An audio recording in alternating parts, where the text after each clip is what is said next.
What's an industry secret in the field you work in? Former aircraft fueler. Don't check your pets in kennels, especially in summer or winter. They are submitted to some very harsh environments, left on belt loaders in the sweltering heat right next to a running Apu that's loud enough to deafen human ears, let alone a dog's. It's terrible. I always feel so sorry for them. American Airlines will destroy your luggage. They get overloaded on carts, fall off on the way to the plane, and are left there to get run over by tankers and yes, fuelers, and rained on, then dragged to the edge of the ramp to sit all night while you arrive at your destination and wonder where the hell your bags are point. If your departure is delayed, 90% of the time it's us, the fueler. Look out the window to the right side if it's a small plane, left side if it's a really big plane. If there's a truck sitting under the wing, we are the reason you're late. Sorry. Edit. Look guys, I don't know what it's like for the pets on the flight. I've only seen them countless times left in kennels on belt loaders in the hot sun next to an engine. I was a fueler at DFW International for 6 years. I don't have insider knowledge of the airlines beyond my station. I would advise against checking pets if you can help it, but I don't have any advice beyond that. There are some people in these comments that worked for the airlines and have better knowledge. Second edit. Just want to let you guys know the pets in kennels are not always left outside. It's not an everyday occurrence and it's not just AAL that does it. I just fueled more AAL than anything else. But I've seen it happen more than enough times. Healthcare. Home care. If your grandparent or parent gets in home care, please know that your family member could live in a cockroach infested house and not have to move if they didn't want to. It's not up to the company to give your loved ones environmentally safe places to live. It's up to the family. They can certainly try to persuade, but they can't force. Why do I know this? Because I've been to the cockroach infested house where an 80-year-old woman lives. I have a mentally ill client that put bleach in his dog's water to help with its breath. I have a client who never cleans his cat box. I have a client who has a caved-in ceiling. I've called it in, but there is no help from the company. All they say is, there's nothing we can do. It's up to the family members. It's a sad thing, because there are so many family members and friends who really don't give a shit how some people are living. Sure, they'll visit. But do they clean the litter box? Do they make sure there are no cockroaches? Do they make sure the house is stable and not falling apart? Nope. They say they care and that they love the person, but they don't care enough to make sure they live in a healthy environment. It really worries me, because if I imagine my own mother having such a deteriorated mind, and there were no other family members to help her, she could live in a rundown, cockroach-infested house if she was stubborn enough. It frustrates me, because whereas the client does have rights, should they really have the right to live somewhere where their health could be at risk? Where their caregivers could be at risk as well? Edit. I've never been actually told by my company that I'm obligated to report to Adult Protective Services. They only told me to call them, and we'll work it out. They never informed me of ever taking it a step further on my own terms. I've never been given phone numbers for apps or animal abuse numbers. I'm only 20 years old, and I'm barely a year into this job, so everything is new, and I'm still learning about how this whole healthcare system works. I'd also like to add that I understand that there are different perspectives. I'm well aware that many elderly/mentally ill are severely stubborn and won't let you help. I know, because I care for these types of people and hear about them often. I'm not disregarding your struggles. I simply wrote this post when I was overwhelmed and stressed from work. I've met many families who care for their families, and bless you all who do. We need more of you in the world. Audio engineer here. A few seemingly obvious things to point out 9/10 times with a studio. You get what you pay for. You have to pay 4 years of experience, acclaimed expertise, plus hundreds of thousands of dollars in equipment and software tools, not to mention the hundreds of thousands of dollars that went into the acoustic engineering of the physical recording space alone. People walk into great studios balk at $1,000 plus a song, but don't realize they're getting access to close to $1 million in tools, plus an engineer who's going to make them sound better than LifePoint. On the flip side of that coin, beware of eye candy. Don't be fooled by big mixing consoles. Sometimes they are not even used for your music. Hell, sometimes they don't even function.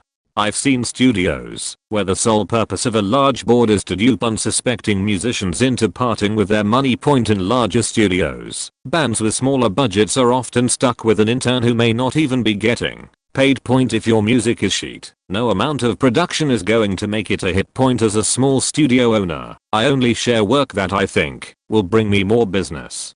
Wondering why I haven't shared your music? It's because it's garbage. Point Billie Eilish recorded on budget equipment at home with her brother. Those recordings were then worked on by some of the best engineers in the world to make it sound like it wasn't. Point be wary of a record label. They may offer to front the costs of your recording and touring, but you have no creative control over your sound, where you record, your tour schedule, and usually the label will own your music. Oh, and you have to pay all of that money back to the label. Point be cautious of studios that claim so and so recorded here. There's a studio in Iowa that claims Slipknot recorded here. And while it's true, Slipknot did record in that building, it was a different owner, different engineers, and some different equipment. You're not going to sound like Slipknot by recording there, sorry. Worked at a department store photography studio owned by a major photography company that you can imagine probably took your school yearbook photos. The company also is partnered with a popular online photo order website. Point notice how quickly we write down a price, strike it out, and write a new price as a deal? Yeah, that's pretty much just the price that everyone gets. We aren't doing the math that fast, we have it memorized, because almost everyone that comes in has that 40% off coupon. Point don't come in without a coupon. There is always a coupon on the website. If you end up paying for sitting fees, it's because you just didn't go on our website. Point honestly, don't buy our photos. If you just do the session and say that you'll buy them online later on said partnered photo order site, it'll be cheaper than if you buy them in store that day. Yes, even when we say oh, but you won't get this deal online. If you do buy in studio that day, just buy the digital CD of your photos. You get to keep all of them instead of having to pick your favorite 3 to 4 pictures. Oh, and again, it is way cheaper to take that CD to a photo kiosk and have them printed yourself. Please don't spend $400 on a couple photos that you can't legally copy when you could have gotten an $80 CD of all the photos and have the copyright to them. I'm a massage therapist and the biggest secret is stretching. If you stretch properly you will get rid of effectively 90% of the problems, but no one is taught how to stretch properly. The best stretches are actually the stretches you learn in middle school. Hold still, count to 10, take deep breaths, move on. Point I'm not going to lie, this post has blown up a lot more than I expected and I'm just going to give a guess a little more information. The whole point of stretching is to do the opposite motion of what the muscle does whenever it's in use, and the whole point of stretching is also to alleviate pain and bring circulation to the area and regulate the muscle's basic systems. So here's the basic rule. If you hurt somewhere, do not stretch that place. Find the opposite muscle in the opposite movement and stretch that one. The way the body works is kind of like a giant game of tug-of-war. Muscle actually controls the movement of bone and helps with your posture. No one has perfect posture though, so stretching make sure that nobody wins the tug-of-war and that your bones remain in place as close to perfect posture as possible, which means that your bones and ligaments don't take any damage from gravity or any other force that affects your body during your daily life. I will not lie, however, if you do have injuries like if you broken or torn or dislocated or separated something, that pain will never go away. It will dissipate and it will get to a lower level in which your body will be able to tolerate on a daily basis, but it will never go away. The body can never correct something that's been broken. This should help you be able to search your own stretches online, but apparently I need to make a YouTube channel. Just thinking opposites. If your back hurts, look for stretches for your front, like in your chest and your core. If the front of your legs hurts, you need to stretch the back of your legs. If the front of your arms hurts, stretch the back of your arms. Just do the complete opposite of wherever you hurt and start stretching that area, and you should notice pretty quickly that it's tighter when you stretch the side that does not hurt them versus when you stretch the side that does. If I make a YouTube channel, I'll make the post here somewhere in the comments so people can find it. Good luck. Edit. Additional context. I worked in jewelry retail for the past 5 years. 90% of what retail corporate/upper management says is not practical to use in the field. Most of the time, we would tell corporate what they wanted to hear and then just do what actually worked. Point: you can't make sales if no one comes into the store, but you're not allowed to use that as an excuse. Everything in the retail world is coded. So if the reason sales are down is traffic, you have to tell corporate something like, our area of opportunity is driving business by increasing customer outreach. It's bullshit. Customer outreach usually would turn into 1 or 2 more people coming in to get their rings cleaned per week. Hours and hours of call logs for no benefit, annoying customers, and sometimes even driving away business. Sometimes we'd be told to say a specific, extremely stiff line at a certain point in the sale. It sounded okay on paper or during corporate role plays, but I never once saw anyone pull these off a real sales scenario. Sales are all about tailoring the experience to the customer in front of you. Using scripts will only get you so far. Also, corporate would go through phases with the credit cards where they'd threaten our jobs. If we didn't hit the quota, then they'd get sued due to overpressured employees breaking regulations, so they'd back off credit until the next year. It was an endless cycle, and honestly, the credit pitch in the field was the same the whole time. Point: I guess the retail industry secret is that the field employees usually have deep disdain for corporate. Applying for a mortgage 101 from an underwriter. If you're applying for a mortgage, especially through a broker who should be coaching you on this, make sure they're smart. Do not give more documentation than you need. So many loans I tried underwriting, but had to inevitably deny them because they disclose new debts to be transparent. I thank you for the honesty, but now you're making me make you hate me. Typically, once it's seen, it can't be unseen. Point: also, do not for whatever reason pay off a car lease. A car loan is different. We can exclude that as an obligation in your debt to income ratio. We cannot, however, exclude auto leases because the very nature of them is for you to enter a new lease. So many times borrowers will try to jump the gun and pay off a bunch of monthly obligations and will pay off a $6,000+ auto lease only to realize we can't exclude it, and now you just paid it off months in advance for no benefit.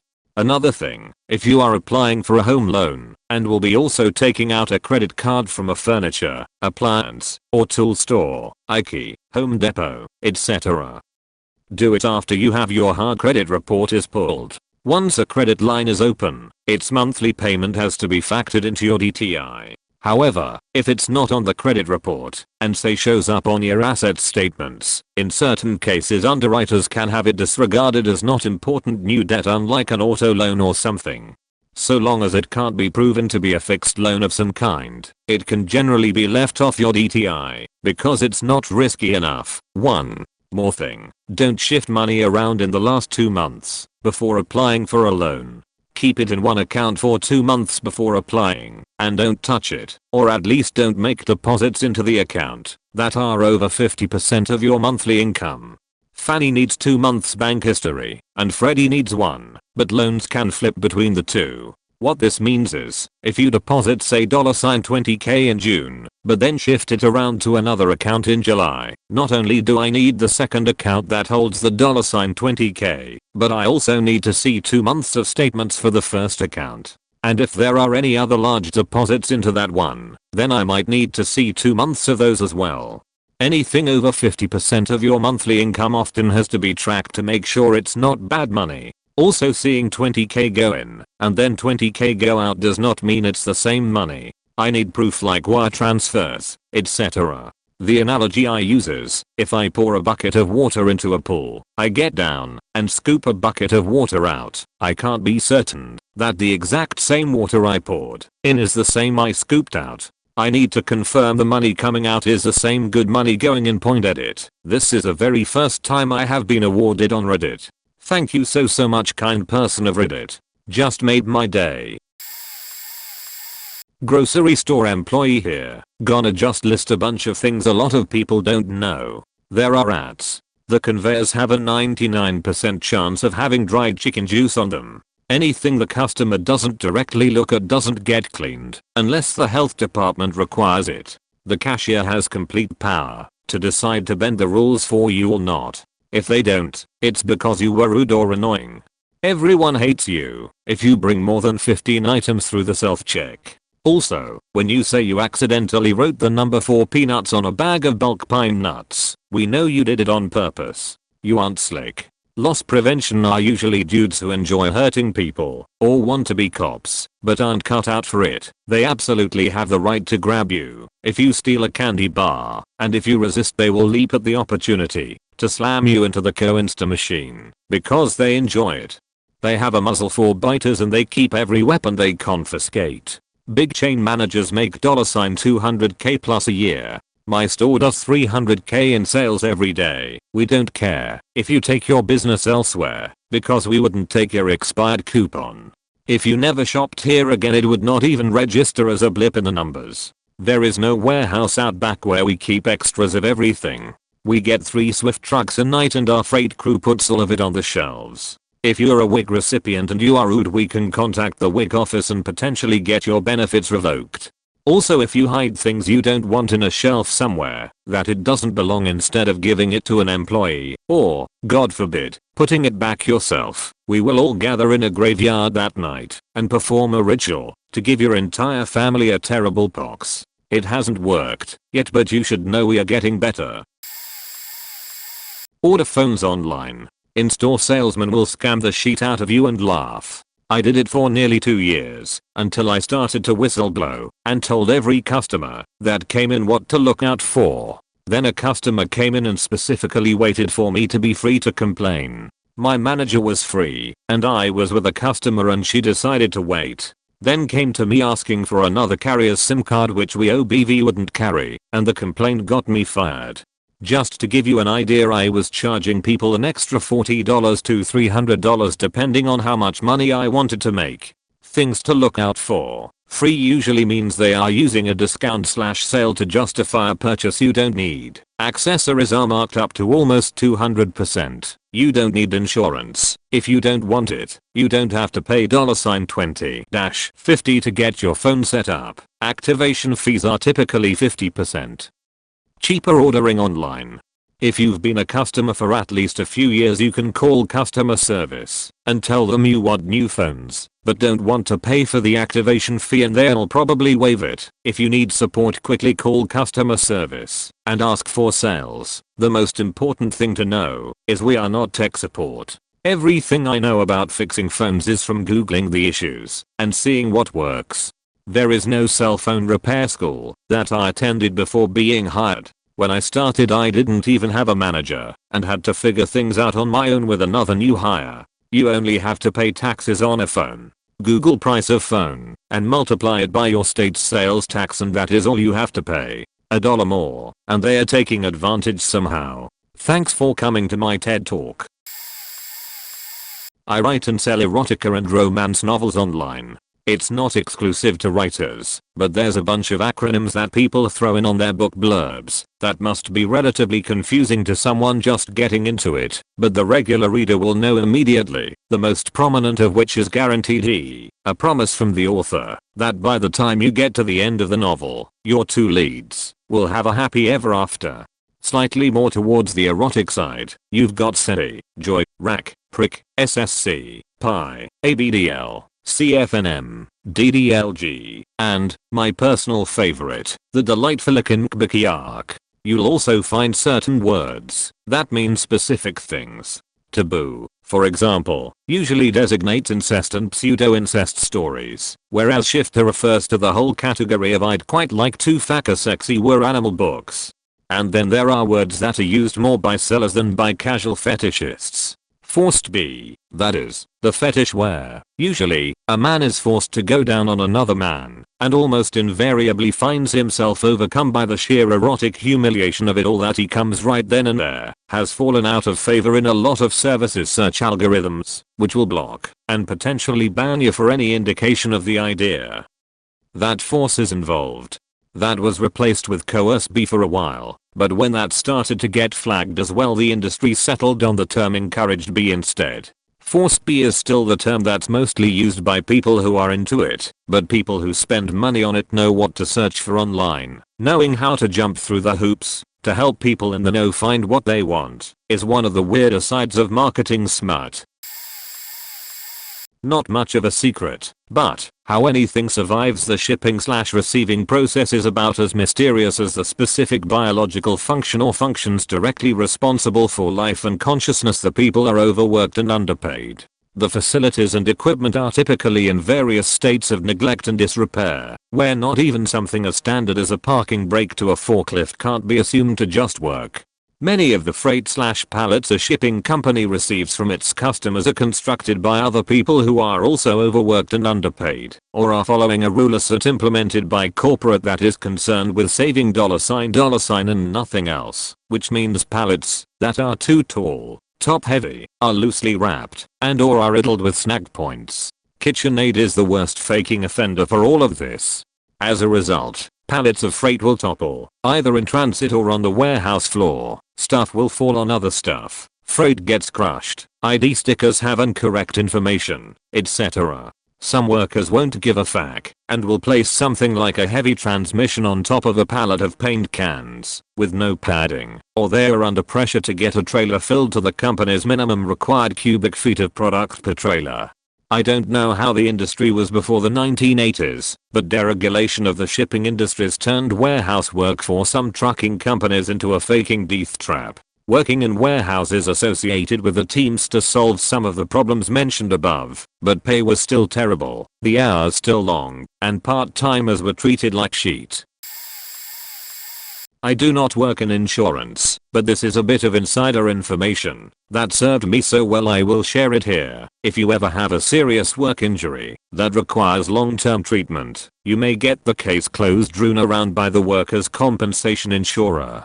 This is when they arbitrarily tell you that your case has been closed and that to reopen it, you will need to file for a hearing with your state's Department of Labor. This usually takes around 6 months, during which they will do nothing, will not pay for treatment, will not answer your calls, etc. And when that hearing comes around, they won't even show up. Why? Because they know that they can't keep you from getting treatment. They can declare your case closed, and the Department of Labor will simply tell them no, by state law, the case is open until these conditions are met. For example, in my state the case is open for 8 years, since the most recent payment made on the case by the insurance company. They do this just to give you a hoop to jump through, a roadblock, basically trying to make you give up. I had a friend who worked in insurance, and here's the advice he gave me. When they do that, go ahead and file for that hearing with the Department of Labor, but at the same time file a complaint with your state's Department of Insurance. A DOI complaint requires a prompt response or else is met with a hefty fine, so doing this will light a fire under some as in a hurry. When I did this, instead of waiting 6 months for that hearing, I got a letter back from the insurance company 6 days after filing the complaint, basically saying we are so sorry for the mix-up, your case is open, your treatment is approved, you're receiving supplemental partial disability compensation, and here's the office and cell phone numbers for the lead adjuster in this branch, if there are any further problems. Control systems. Nearly all of our programming is done as China. Nearly all of our manufacturing is done in China. We are an American company with American workers and proud of it. We tell all of our clients, however, the only thing American about us is our CEOs, our board of directors, and the actual techs in the field. Everything else, nearly the entire rest of the company, is outsourced to India and China. Basically, if a control system lead breaks or the software goes awry, or there's heavy issues with a new release, the in the field people rely entirely on foreign work to do our jobs. There are exceptions in particular areas, but that's because the people we hired 44 years ago are still in the company and working. God help us all when they quit or die. I ran into that issue a number of years ago with a legacy system that exactly 4 people in the world knew how it worked. Replacing it would be in the $80 million range. It wasn't perfect, it wasn't pretty, but it was required for 6 separate assembly lines that collectively at 3 manufacturing warehouses probably turned out $40 million in profit each year. The money was there, but management didn't want to spend it, which is why they ended up in the situation, or eventually. They were down to 2 guys who would not train anyone. All of the documentation is what they had written themselves and were getting paid 4 times as much as the nearest technicians, because paying them both $500,000 between them was cheaper than the $80 million it would take to replace the entire line, never mind the downtime of that aforementioned lost profit. Domino's. Some things you probably don't know. None of our ingredients are actually fresh or prepared in-house, they're all pre-packaged. Domino's is all about speed. Thin crust and gluten-free are pre-packaged, and possibly the cleanest option for germaphobes, because half of the people making your food aren't washing their hands, and of the half that are, only half are doing it properly. Almost none of them are wearing gloves. The wings are pre-cooked before they even get to the store, and the new wings are breaded and not soggy. So we judge the piss out of you if you want them cooked twice, because they're really being cooked until they're almost hard. The oven is 450 degrees. The conveyor takes 7 minutes to cook your food. Orders come in on a screen in the order that they're placed. We absolutely cannot make things out of order. I'm sorry your small pizza got stuck behind a 30 pizza order. That's just the way the cookie crumbles. Check the date on that salad you ordered. From what I observed, about 30-40% of the time it's expired. An easy way to tell if your salad is bad is if the plastic cover is bulging out. When food starts to rot, it releases gas which builds pressure inside the container and causes the plastic cover to bulge. If you ever get an upset stomach from a hand-tossed or Brooklyn crust pizza, bread bites or twists, or cheese bread, odds are the dough was overproofed. Trays of dough come in on a truck about 2 to 3 times a week. If you're traveling and want Domino's, walk into the local store for a carry-out and pretend like you work for Domino's. Ask them for the DTM coupon code, employee discount. More often or not, they'll give it to you. If they ask what store you ask for, basically tell them any number between 1000 and 2000 and they'll buy it. Honestly, they don't generally give a shit. Domino's stores are either corporate run or franchised. Franchise stores tend to be more likely to have health and safety violations because they are not as closely regulated. Nobody is going to mess with your food.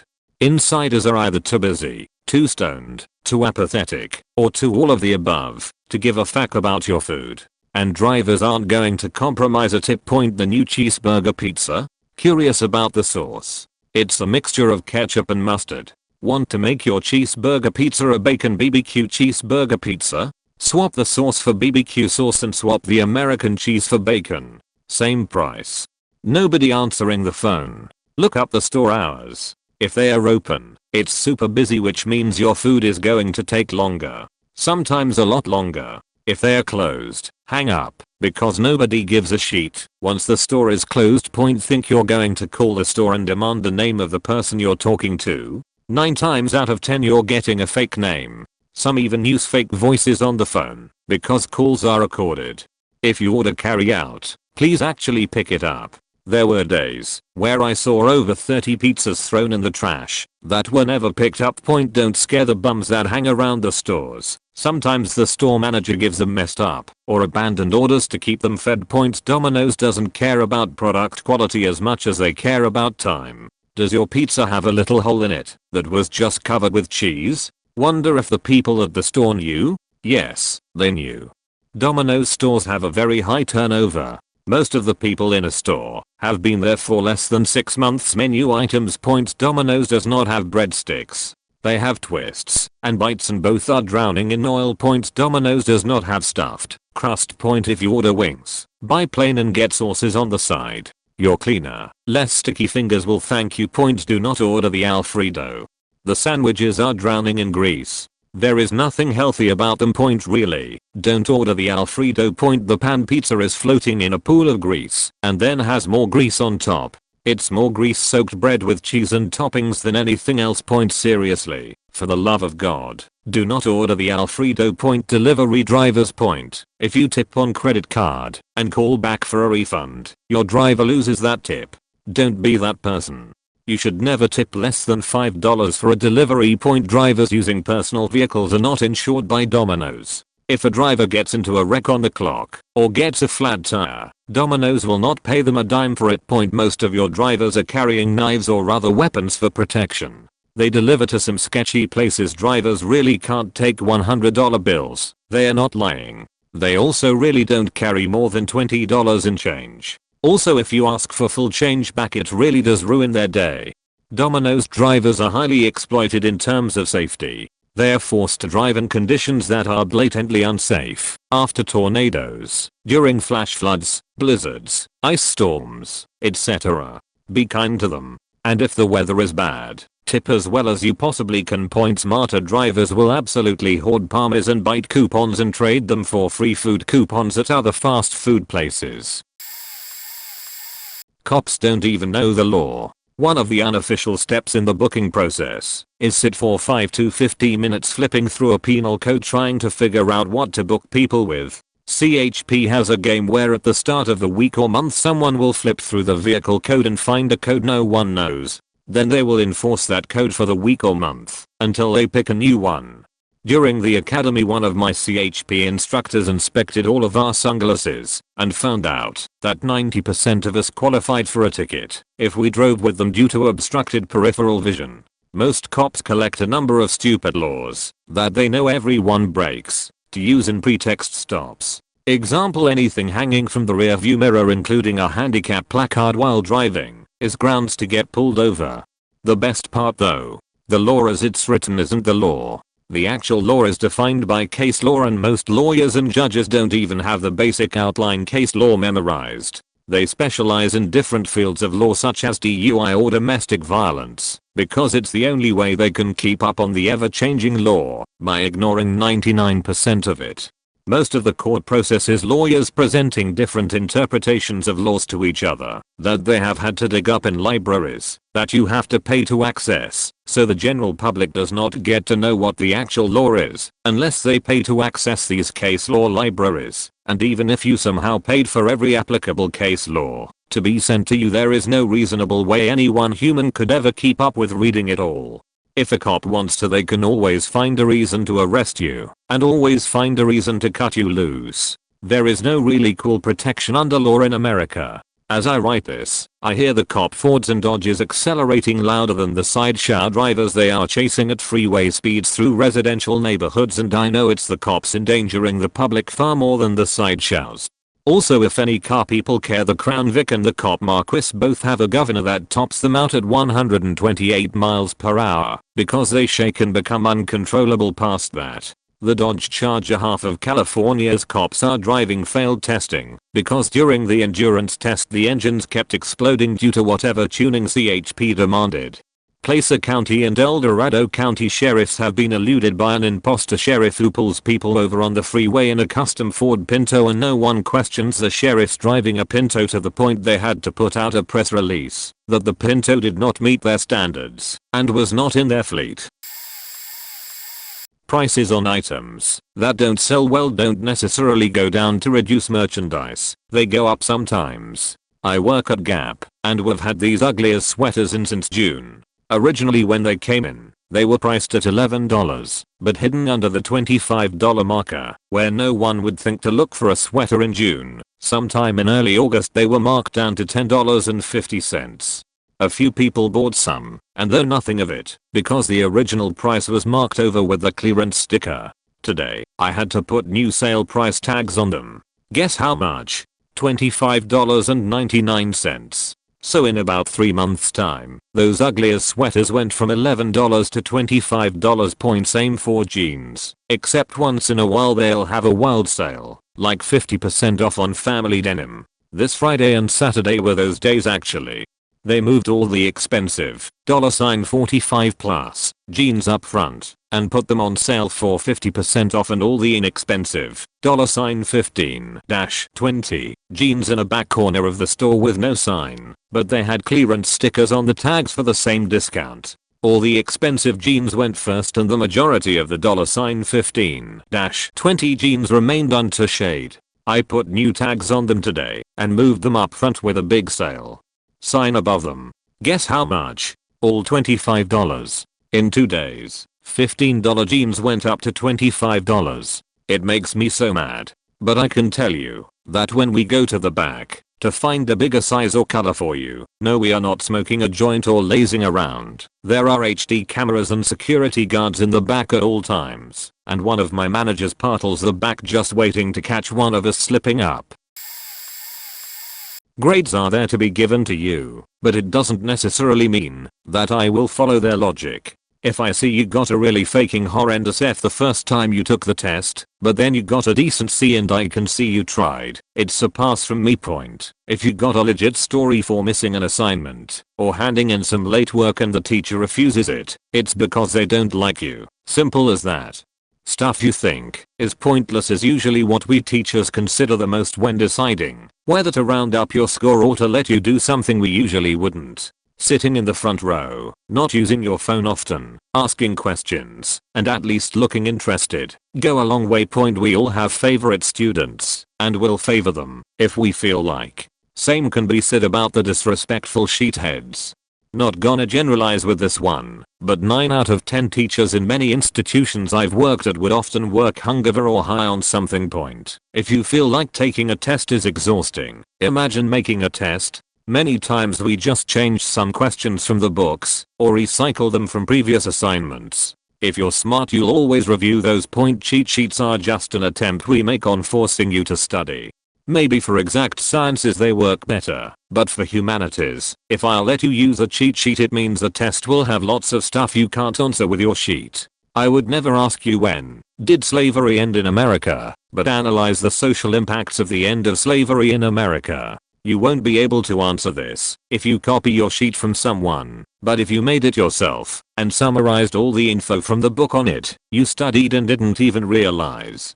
Choice of textbooks is something that's usually completely out of our control. If I could I would never ask my students to spend a fortune on something I don't even think is that good and will only use for a year/semester. I have my own teaching material and would honestly prefer using nothing else but that, but there's always politics and people making money out of that market, so it's something we have no control over, unfortunately. We teachers have a sheetload of personal issues as well. I've taught classes after finding out my best friend had killed himself, after hearing that my dad had suffered a heart attack and some other stuff people have no idea about, but you have to put on your teaching persona mask and go on with your day. If we look a bit weird, don't give us a hard time. We are people just like you, and being in front of a classroom doesn't change that. You really think the cooks and takeout people are wearing masks and washing every surface everybody touches all day? Hot kitchen on a Friday night in a job slot that managers will suck a dick to fill? Not a chance. Restaurants in general are much dirtier than you probably think they are, as well. Also, it's amazing how many people don't know how to pronounce quesadilla. Also, you could make that $11 margarita at home for 57 cents.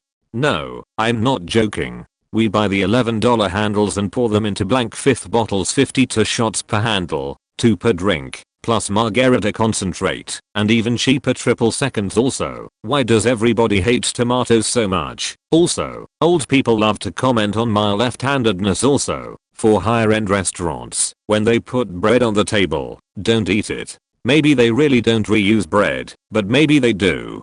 Don't order mussels unless you really trust that the place is draining them properly and keeping them alive. Dull knives take fingers, sharp knives save lives. Don't ever order a special, it usually means old. If you ever ask for a manager, know that we all make fun of you for the next 2 hours in solidarity. Yes, this smile is fake. I work at a vet. Trust me when I say that no one, not the veterinarians nor the vet techs, go into this field for money. 99.9% of veterinarians aren't price gouging you, or in the pocket of big pharma, or just trying to order more tests so they can make more money. There is very little money in veterinary sciences. We just want your pets to be well. Even the neurotic hellbeasts who bite and cheat on us. Medications are that expensive because veterinary clinics aren't pharmacies. We don't have the purchasing power that some place like Costco or CVS or Walmart has, so we have to charge accordingly. We don't care if you get your pet's meds cheaper elsewhere or online. We only care if they are coming in for checkups to make sure the meds are working. Diagnostics are that expensive because your pet doesn't have insurance like humans can. Yes, the tests are necessary. Your cat can't tell us where the pain is, or if it's feeling dizzy, or if bright light hurts, or if its ears are itchy and sore. Animal illnesses are a guessing game, and even the obvious answers can have twists. Even if we are 100% sure it's an ear infection, we still should do a cytology to check if it's yeast or staph or something else entirely. And we love them. Sometimes we love them almost as much as you do. We celebrate their victories and mourn them when they're gone. We keep pictures of them in our break room and get an extra paw print for ourselves when they pass. Former nail tech. Most nail technician makes less than what you think. They get paid 50-60% of your service point if they take 1 hour to take care of your pedicure and the bill is $20. They make $10 to $12 for that service. 4 pedicures day at $20 equals $80. $80/2 equals $40. $40 is their pay for the day. Some tips/secrets. Do not go when it's busy. It's crunch time for them. It's where they make the most of their money. TBH, most survive from their tip. Their paycheck only pays their living. Sometimes giving tip first will be the deciding factor in a good work. Even if it's a few dollars, look for the person who answer the phone. They will most likely give you the best service. Knowing that they are the face of the shop, but they will always be busy. Appointments matter. Make one. Give info on what you want done, so they can note it and give you the best tech for that service within your time limit. Do not wear top brand items. They will pick you apart and fight over you. I have seen so many tech fight over a client because they have guxy bag. It's ridiculous, and most of the time, the good techs will not even fight for it because it's not worth it. You will eventually get money hungry techs that keeps trying to upscale your service. Most nail tech have back issues. I don't have to explain this. If they are pulling your arm or leg in a different angle, help them. Adjust yourself for a minute and say something so they can speed through what needs to be done. When you walk in, ask them to clean the basin/pedicure tub in front of you. This will make the technician stay on their toes and not use anything unsanitary. If they're hungry, ask for snacks. They always have snacks and they love to feed anyone. Former Sephora employee here, left for unrelated reasons. Do not, I repeat do not, apply any testers directly to your face. Not a single product laid out on gondolas for you to try out before buying is clean enough for you to risk your skin or bodily health for Macup. I've seen children and adults sneeze full slobbery sneezes onto testers and walk away like nothing happened. Many people drop products on the ground, face down, by accident and put it back, even if there is mud and weather-based filth on the floor. I once saw a customer eating a burger that had a lot of onions, which smelled great by the way, choke a bit and start coughing profusely, without covering her mouth, onto a brand gondola. Many people apply glosses and lipsticks straight from the tube onto their lips. I've seen kids do this too, and twist it back closed. The same lip product might be used that way by 10 to 15 customers on a given day without any of them being aware of contamination. Using Macup testers is really asking to get an eye infection or herpes. We've had customers come back and tell us they had to go through such things. You don't know who actually washes their hands after using the washroom, and since my store was located in a mall, many people must have done so. The hygiene issue really bothered me when I worked there. In my head it wasn't as uncontrollable as the store made it out to be. My store location was particularly hectic year round because we didn't have a competitor in the city at the time I worked there. So even if we tried we couldn't guarantee no cross-contamination. Still, I think they should have at least tried. I figured they should have had an employee for each zone going around sanitizing the testers throughout their shift. If you really want to try something out, make sure to ask an employee to sanitize the lipstick/eyeshadow/etc. in front of you. They will use isopropyl alcohol, wipe off the surface layer of the powder. They go more heavily on lipsticks, wiping several layers of product, and leave it for a few seconds until the alcohol dries off. Unfortunately for products like concealers, mascaras, and lip glosses that come in twist tubes with applicator wands, there really isn't any way for us to properly sanitize them. You're better off getting the Sephora app and trying products on using a virtual try-on application. They offer note, I'm new to Reddit, not too familiar with formatting etc. In most cases, speaking from a US perspective, virgin pulp paper is more environmentally friendly than recycled paper. The pulp to make paper is harvested from managed forests, which are planted a decade or so in advance to be later harvested for lumber and paper pulp. Managed forests are more efficient than wild as the tree stock is homogeneous, evenly planted, and access and the roads planned in advance. The first cycle of fibers made into paper creates the strongest, most stable wood pulp paper as the fibers are the longest and interlock with little to no binders. But from there it's all downhill. Point with each recycling cycle the paper is chemically and physically broken down, solvents are used to remove the ink, and then the cleaned, bleached fibers are formed into recycled paper. With each cycle the fibers become shorter and more broken, the paper is a little dirtier, and not as white, it is chemically not as pH neutral, and the fibers require more binders to hold them together. Paper goes from virgin to different grades of recycled to eventually different grades of cardboard and chipboard, losing strength and gaining chemicals and binders. And, with each recycling, the process gets dirtier. The majority of paper recycling is done in China, where the government turns a blind eye to the polluting, carcinogenic chemicals and their spills. And the richest woman in China built her fortune recycling paper. So, with each recycling, your waste paper travels from the US to China and back. And when it finally ends up in a landfill, it contains unknown solvents and binders. And those managed forests, most of them in the US, are in the US or Canada. They have less distance to travel to the mill and the reserved land keeps it from being developed. The key to sustainability, like most things, is managed decisions and local infrastructure. Paper goods that have low recycle rates, like notebooks and hardcover books, should be printed on virgin pulp paper. Paper pulp that goes to recycling should be recycled in the US to ensure that it is done in an environmentally friendly way which will protect our local environment as well as drinking water affected by long-term landfills. And if it raises the price of the lowest grade papers, that might benefit us all by reducing junk mail. We can't recycle our way to sustainability. I'm an American sushi chef. No one knows the first thing about sushi and will enjoy the food if it looks visually appealing and tastes like the same kind of low quality sushi they are used to, and sushi chefs take advantage of that by putting out less than up to spec dishes because they know that even their faking manager couldn't tell you how the order is messed up. Seriously. I have worked at a restaurant that served a California roll with the classic canny crab meat that is in every American California roll. Pro tip, this stuff is just ground up white fish with crab extract for flavoring. Essentially a fish hot dog, and people would actually prefer that over the King California roll that was made with actual king crab meat, because the canny crab roll tasted like a real California roll.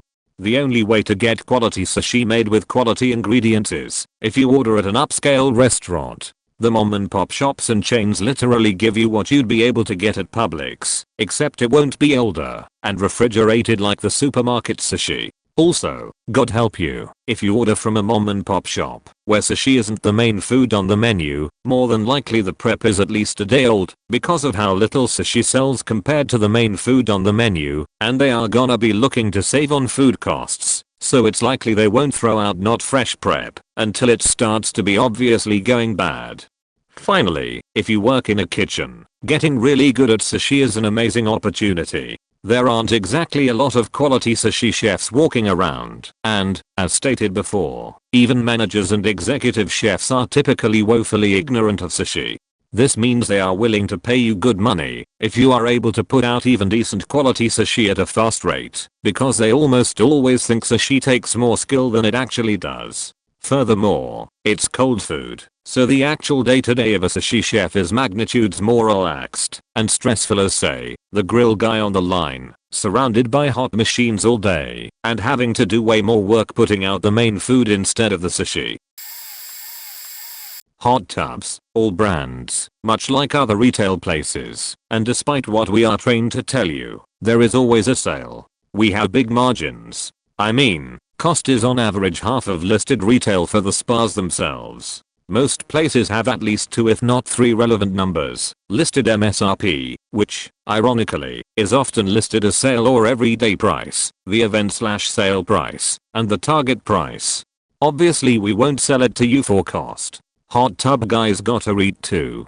But where I work, at least, one of the largest spa retailers for the largest spa brand in the world, we can typically go even a certain amount below target, which can sometimes result in an on-paper savings of $6K plus. Push for the best price always. Bonus secret: if you buy a hot tub from a place that sells pools, you're almost guaranteed to be a second-rate customer and a low priority.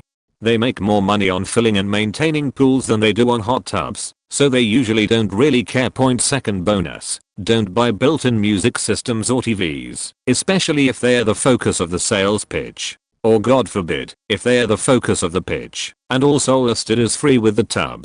Usually means the hot tub itself is built poorly and will break in less than 5 years. Hot tubs are not created equally. If it's $10-15K after you've pushed and made the sales guy wait, you're getting a premium unit most likely. That or a sales guy who is way better at lying than most are. Third bonus: don't buy a salt system for a hot tub unless you can verify for sure that the spa manufacturer builds it, warranties it, and that it doesn't void the warranty on your hot tub. Most salt systems are third party and run ridiculously high salt concentrations. It'll wreck your tub. Salt is corrosive. One retailer has their own that is vetted and actually works, that I'm aware of, Hot Spring Spas, which is not a sales pitch here. Source: 5+ years in the industry and family who have been in it for 20+. Worked for Marriott for a long time, so here's a few. Never ever book through a third party website. They can and will fuck you over and give zero sheets, nor will they reimburse you for anything if something happens, even if it's their fault. Additionally, hotels typically cannot give complimentary upgrades to anyone who books third party. Most third party websites are owned by Expedia. Hotels intentionally oversell their rooms. There are no regulators on websites for booking room types that are already sold out, and most hotels have to manually close their inventory. Most of the time it's not an issue, because if the hotel has 50 basic king rooms and 10 king suites and sells 60 basic kings, then that's 10 guests who are getting upgraded to the suite. Unfortunately, this also means the reverse, and if you reserved a fancier room that the hotel didn't have, they can downgrade you if you don't have a high tier membership.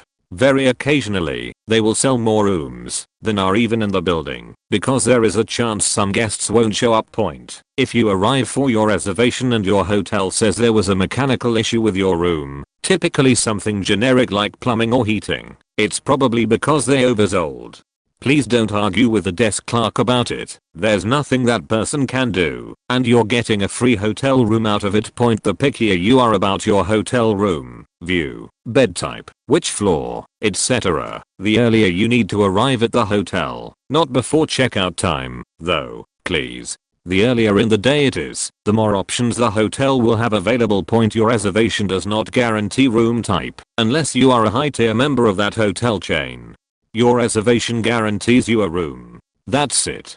This is why it's important to include how many people will be in the room in your reservation. If we see 5 people coming in for a double queen, then we will not move that reservation into a single king. The blankets are very rarely washed. The sheets and duvet covers are the bedding pieces that are washed regularly, not the blankets themselves, unless something was spilled on it.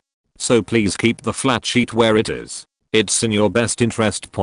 If you find hair at your bed, it's probably not because your sheets weren't washed. Hair is one of the most difficult things to police and has a tendency to work itself into the actual weave of the sheet while in the dryer, so it's nearly impossible to police. Truly dirty sheets are actually very easy to spot. If there's a fire alarm, don't be the asshole who calls the front desk to ask if there's a fire.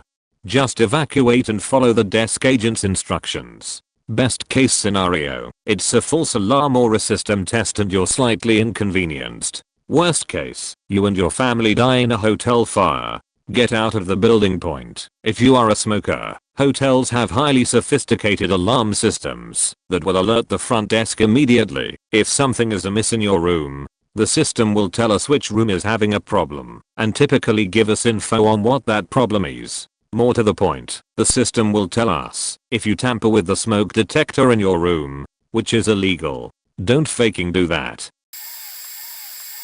So I used to work as a cold caller. I basically went from door to door and bothered people to promote my client's product. The job was terrible, but it taught me few things about marketing, mostly impulse factors. I'm on phone on my way to lecture, so I apologize for the format, but I think it's very important to know these things. Marketing is usually based around these: building greed, show people how much money can they save, the amount things they can buy with those saved money, the holidays they can afford with that money. Urgency, be assumptive, lead the conversation, and don't let people interrupt you.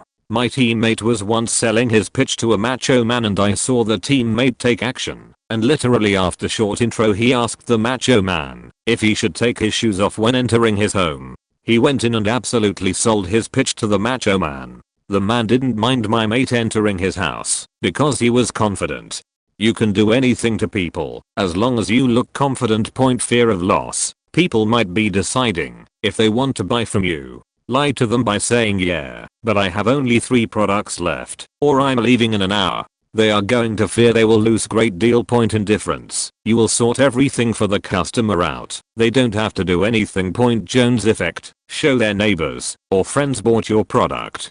Especially in field-based sales, it's important to remember people's names. If their neighbors bought it, the person you're talking to is very likely to buy it as well. Power of suggestion. Use language for your advantage. Be short, quick, and explain why you're talking to them very simply. Distract from business. This is super important. Compliment their dogs. Ask them what they are cooking. Make them laugh so they forget how boring business is.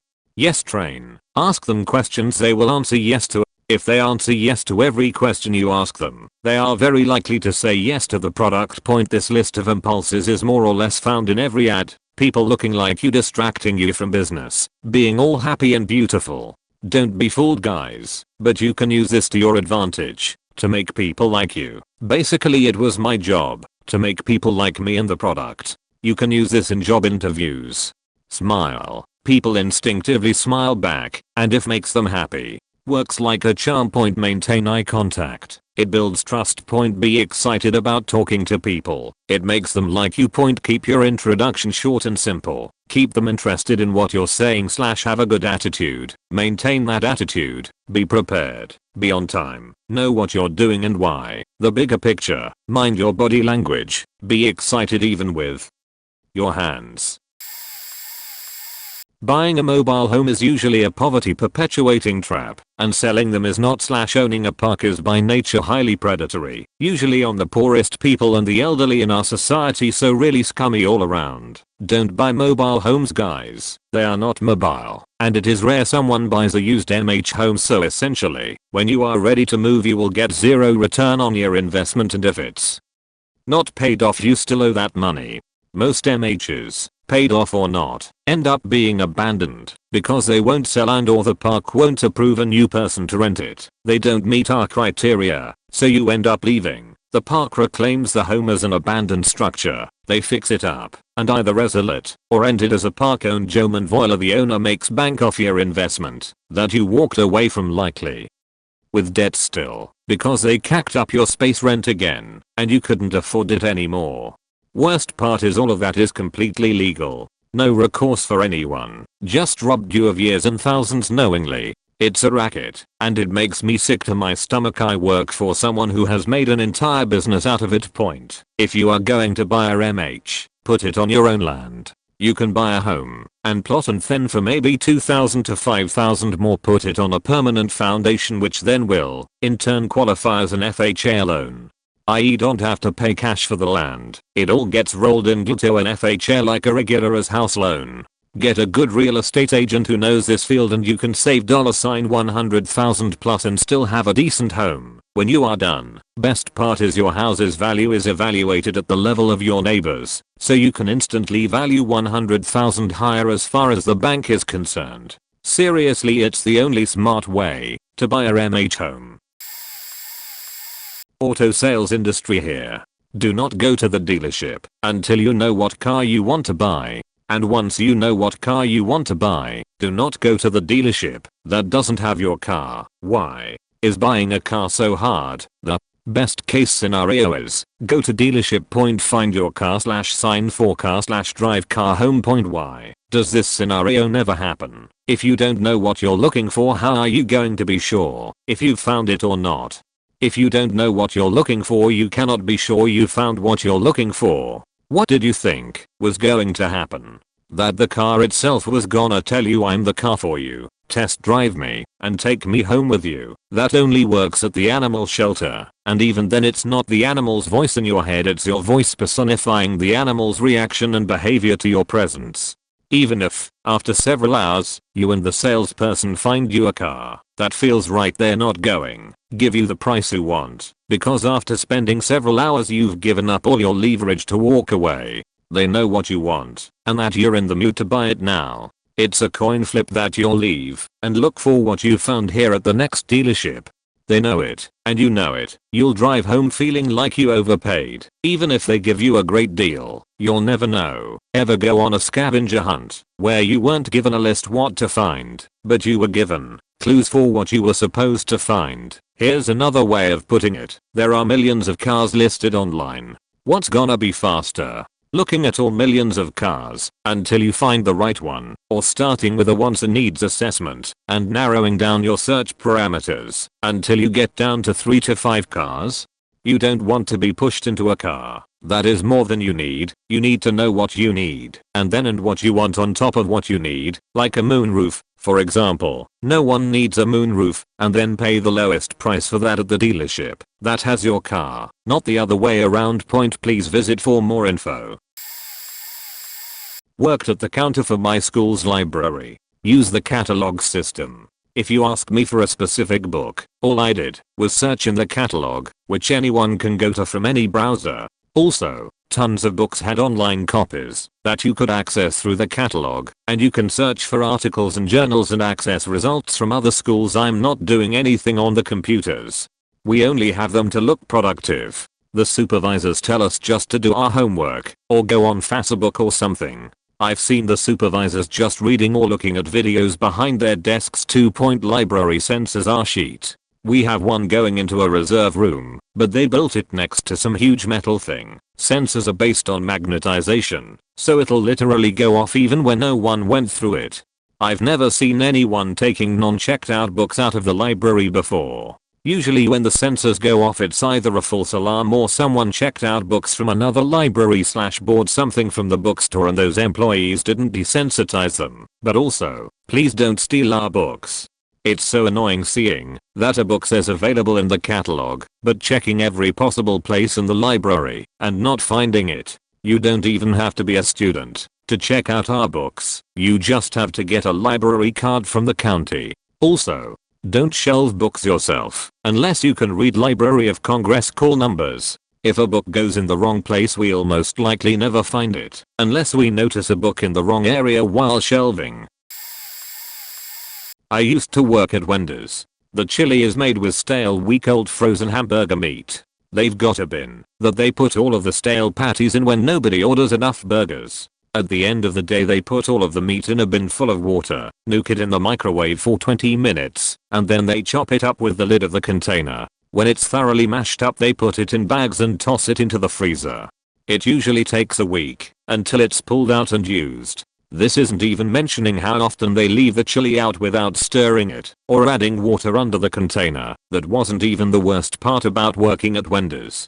I'd say the only thing they put any effort in is their Twitter account. Here's the thing with Wendy's, they have literally no standards. They leave just about everything up to the franchisee. So if the franchisee wants to literally run a sweet shop, then that's what it'll be. I'm talking broken equipment, slippery floors, no first aid kit, machines are filthy, nothing is ever cleaned, no breaks ever, minimum wage, flat out lying about giving you raises, vastly understaffed. At one point it was literally just me and the manager at rush hour. It usually took until 3 to 4 AM to finally close the store when it should have been at 2. Quite a few of the employees were high school students who were 14 to 18. They were treated just as bad. We had to eat lunch on our own time between customers. I started working there at the age of 16 to 17, and I legit thought about killing myself. I thought that every place of employment was that bad. No. Just vendors. They probably run restaurants better in communist regimes and third world countries. Eventually I got a nasty second-degree burn on my arm. The first aid kit was empty, and I had to wait until the end of my shift, which was 2 more hours, and drive home to get some first aid. My manager first claimed ignorance and pretended that they were confused that I got injured, saying when did that happen. Then he blamed me and told me I did it on purpose for some reason. This was after lying about giving me a raise for 3 months. I was earning minimum wage, so I decided to quit. I tried to do workers' compensation, and it took them 3 months to give me $60 to pay for some burn ointment. I had to go in every week to ask if they had filled out any paperwork at all, and they didn't do any of it until one day after 3 months. I asked another manager who was substituting there because we were understaffed, and they said they had worked at various Wendy's locations across the state for 15 years, and every restaurant was like this to this day. I still can't eat at Wendy's. I've got that big of a grudge. If you're a man or woman who is over the age of 55, you can ask your doctor for a bone density test to find out if you're on the verge of osteoporosis, a disease that makes your bones brittle and very easily breakable. If the doctor refuses, you can file for medical neglect, because you have a right to get any tests done that you want. Everyone thinks you have to be really old, or that only women will get it, but that's entirely untrue. While it is more prevalent in women, men are still likely to get it or its preform, osteopenia. This disease is also silent, meaning that if you don't get the screening done, you won't know you have it until it's already too late and you fractured something. One of the main things that I know happens is people falling and breaking their hips from this, but the thing is, they didn't fall and break their hips. Their hip broke while they were simply standing or walking, and then they fell as a result. Very often, hip replacements are needed, and they come with a variety of limitations. Osteoporosis has limitations too, to prevent spinal fractures, but they are less so than hip replacements. There is no way to wholly prevent osteoporosis, but there are ways to help lessen the risk of it. The first and best way is to get that test done when you can. The sooner the better. That way you can take appropriate measures to slow the progression and prevent fractures. Another good way to help is diet. Vitamin D, calcium, and manganese are used in the body for bone strength. The best foods to eat to get these nutrients are kale, spinach, egg yolks, and especially fatty fish such as salmon. Salmon has such a high quantity of vitamin D, and a fair amount in egg yolk. Spinach is a good source of calcium, like cheese and kale. Mussels, sweet potato, lima beans, brown rice, spinach again, and pineapple are all good sources of manganese. Incorporate these foods into your diet, and you'll have better bone strength and a less likely chance of osteoporosis. But definitely get that test done too, once a year after 55. It can save you a lot of headache and a lot of pain and money later on. Want to save money at the supermarket? When you are in a supermarket dairy case, look the plant numbers on the milks, creams and orange juices. There will be a plant side code printed on it. These are usually 2x2, 2x3 or 2x4 numeric codes. The first 2 numbers will be the state designation number and the last ones will be that particular dairy identifier. So, take this example. I worked in a dairy about 25 years ago. The plant side code for us was IIC 25 to 10. The 25 was the ID for Massachusetts and the 10 was for the dairy. So how do you save money? You look for these codes on the private label dairy products and compare them to their national brand counterparts. If they are the same, buy the cheaper version. For instance, the plant code 25 to 100 means a certain dairy processing plant in Massachusetts. This plant number used to be for Garlic Farms, and then also for West Lynn Creamery, IIC, when Dean Foods bought both out. Dean Foods is now Pet, I believe, but the plant number is the same. But you may know by their national name, Dairy Pure. So, if you're in MA and you buy Stop and Shop milk, Shaw's milk, Dairy Pure, Garlic Farms milk or Hood milk, they're all the same milk from the same dairies and the same plant. The only difference is the price and the label. You'll pay about $1 less for the store brand gallon versus the name brand gallon.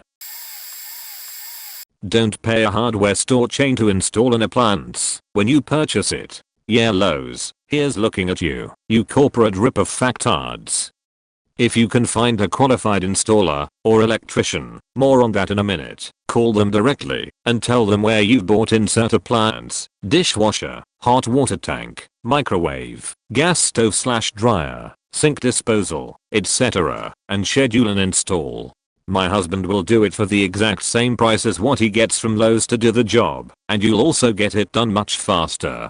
Usually within 2 to 3 days as opposed to a week or more, depending. Why? Because the store marks up the price of an install alert and pockets the difference, and what customers have no way of knowing is that the installers Lowe's and other chains have as employees are all private contractors anyway, and own their own businesses, and can do as they please, ergo. They are not "married" or contractual bound to Lowe's.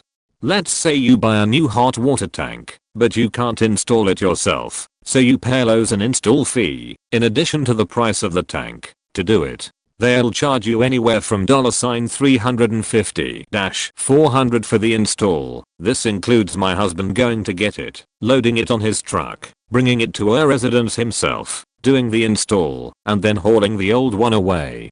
But the installer gets only $200 of this. Also, the work order we would get to do the install takes anywhere from a couple days to a week to get channeled from the store through to corporate, then to our office, after which we can finally call and schedule you, which might take even a few more days depending on our schedule and workload that week. So, it saves you a lot of money. There's no reason to pay Lowe's $400 to install something when the faking installer only gets $200. Saves both you and the installer time. We'll know about you way faster, ergo we'll get to you faster now. The best way to find a contractor on your own that you know already works for that Lowe's. By the way, they all have a whole roster of different kinds of contractors working for them for diff kinds of projects. So if you are getting, let's say again for example, this water tank, go to the plumbing department and ask the dude behind the counter who the best contractor they have is. They'll know. And they'll gladly give you their number. It's part of their job too. And if you want or feel you should give them a reason to ask them for the phone, just simply say, I have some other related projects besides the water heater I need to discuss this installer about getting done as well. They don't know any different. And when you pay for the unit, tell them specifically you do not wish to pay for an install. They can't OFC force you to pay for an install. Then call the contractor. Tell them where you purchased it, that you need it installed, and give them your address. They'll set you right up. For the same price they get. TLDR. Don't pay hardware stores to install appliances. Call the contractor directly, not through store channels, because you'll both save time and you'll save money. Source: me and my hubby have a private contracting company, LLC. He's a certified master electrician and master plumber, HVAC/gas certified, and we cover several chain hardware and appliance stores, and it's ridiculous how they rip people off on the price of an appliance installation. Hairdresser here, probably commonly known, but school for hairdressing is basically 50% about sanitation/safety and 50% about passing the exam. Booking with a stylist with less than a year experience is just as much of a gamble as booking with a beauty school student.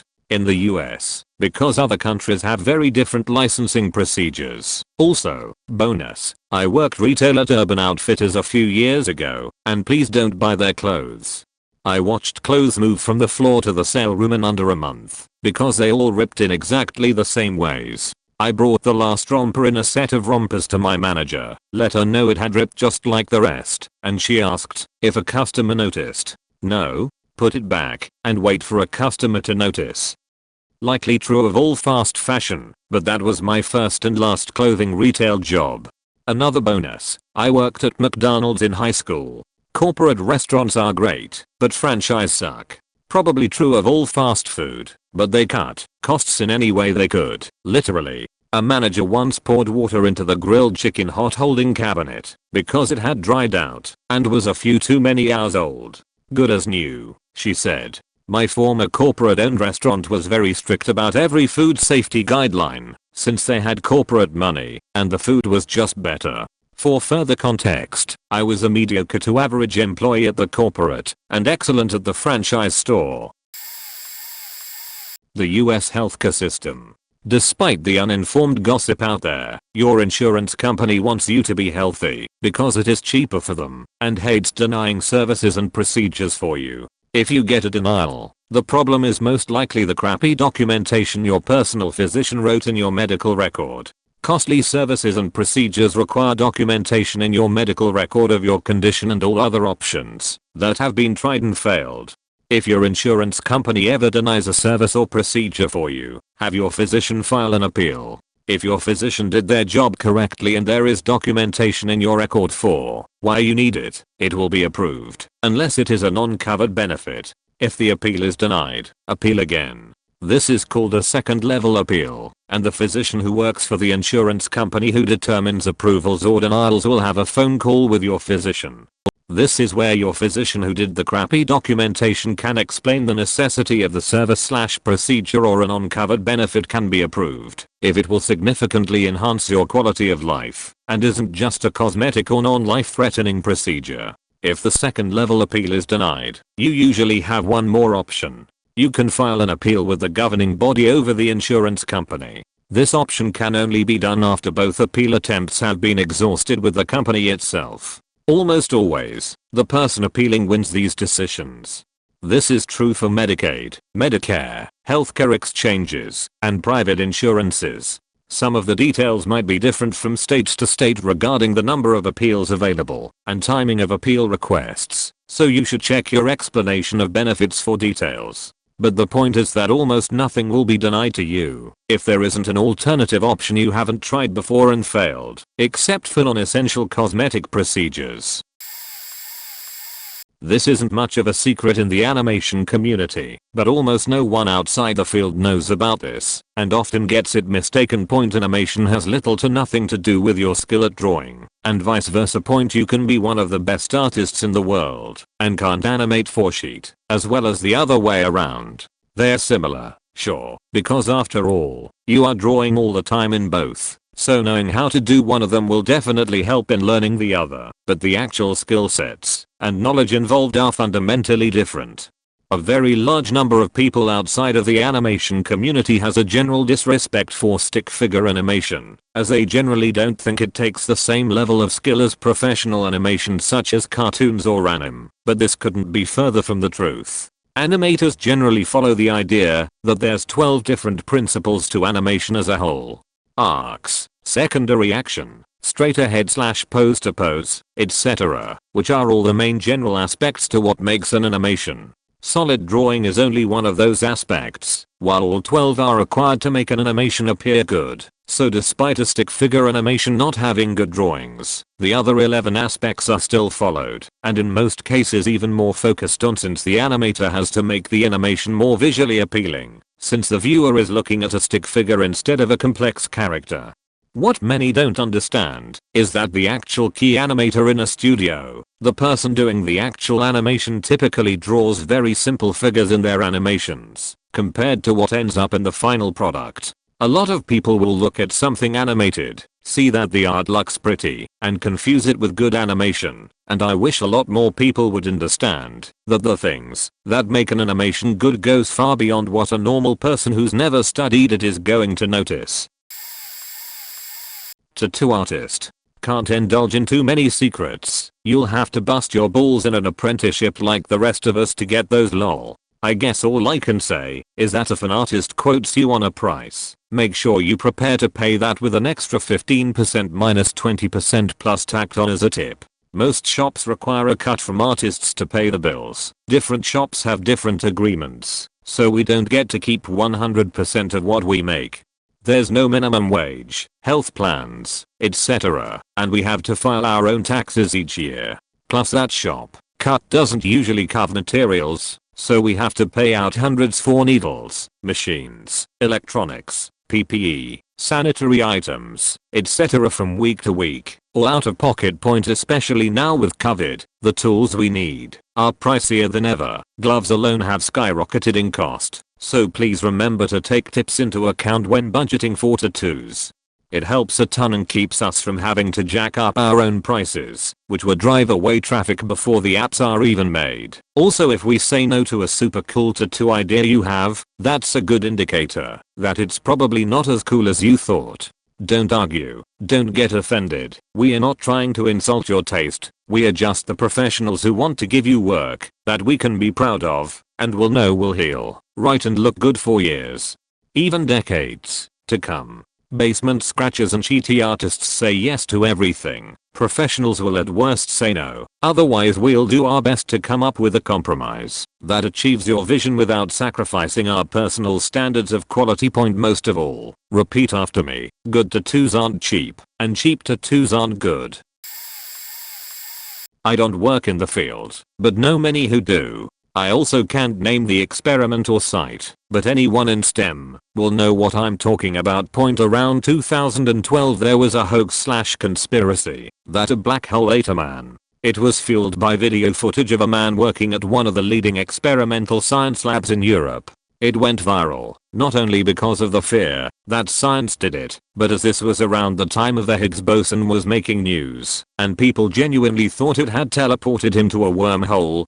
It was kept hush-hush so as to not ruin the public image of the lab and university, but it was in fact just done by video editing.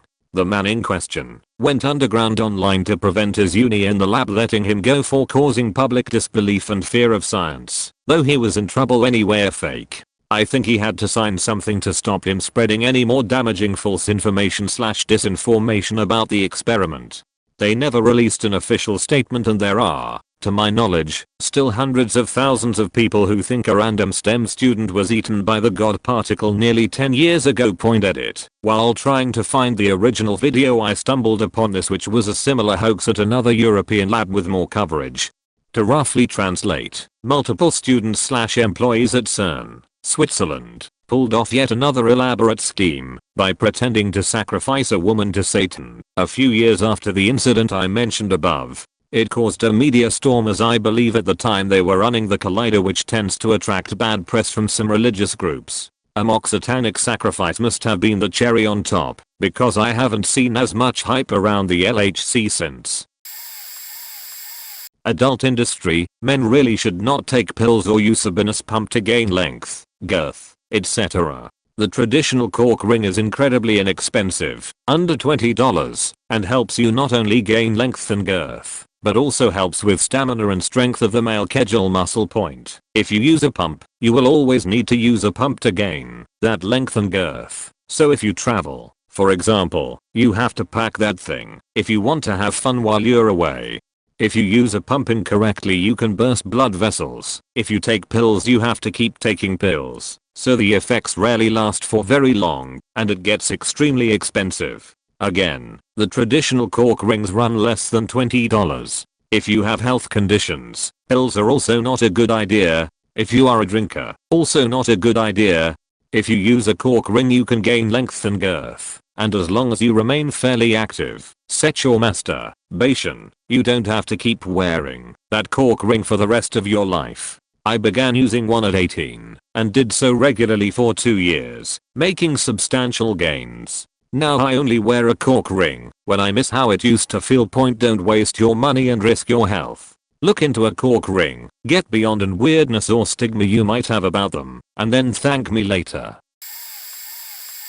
Not really an industry, but I'm an artist. I do character illustrations for a commission fee, and I'm trying to build up a following. I have several things to say. For social media, everything is an act. I do my best to appear natural and approachable, but in actuality I'm terrified of people, and I'm only regurgitating funny memes, or acting silly on purpose, to appear more social and friendly.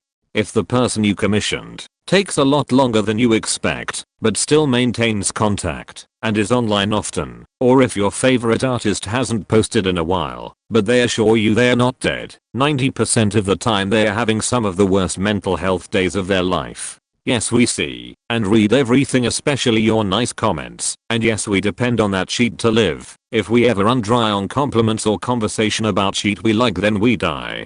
Not literally, but we'll beat ourselves up about it and force art out for views as a result.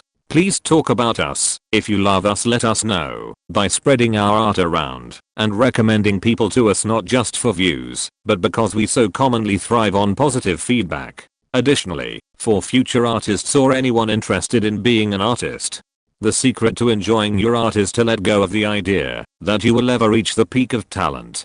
Being an artist isn't about a single destination, it's about multiple destinations and how you navigate yourself to them. It's about the joy of figuring out how to create. Never compare yourself to others, just learn from them instead. This isn't technically the field I work in, but something I found out while researching online stores / dropshipping. The majority of those ads for products you see on Facebook and Instagram are extremely overpriced and come directly from AliExpress. So on top of getting ripped off, they'll likely take ages to arrive anyway. My dad and grandmother have both fallen for these ads.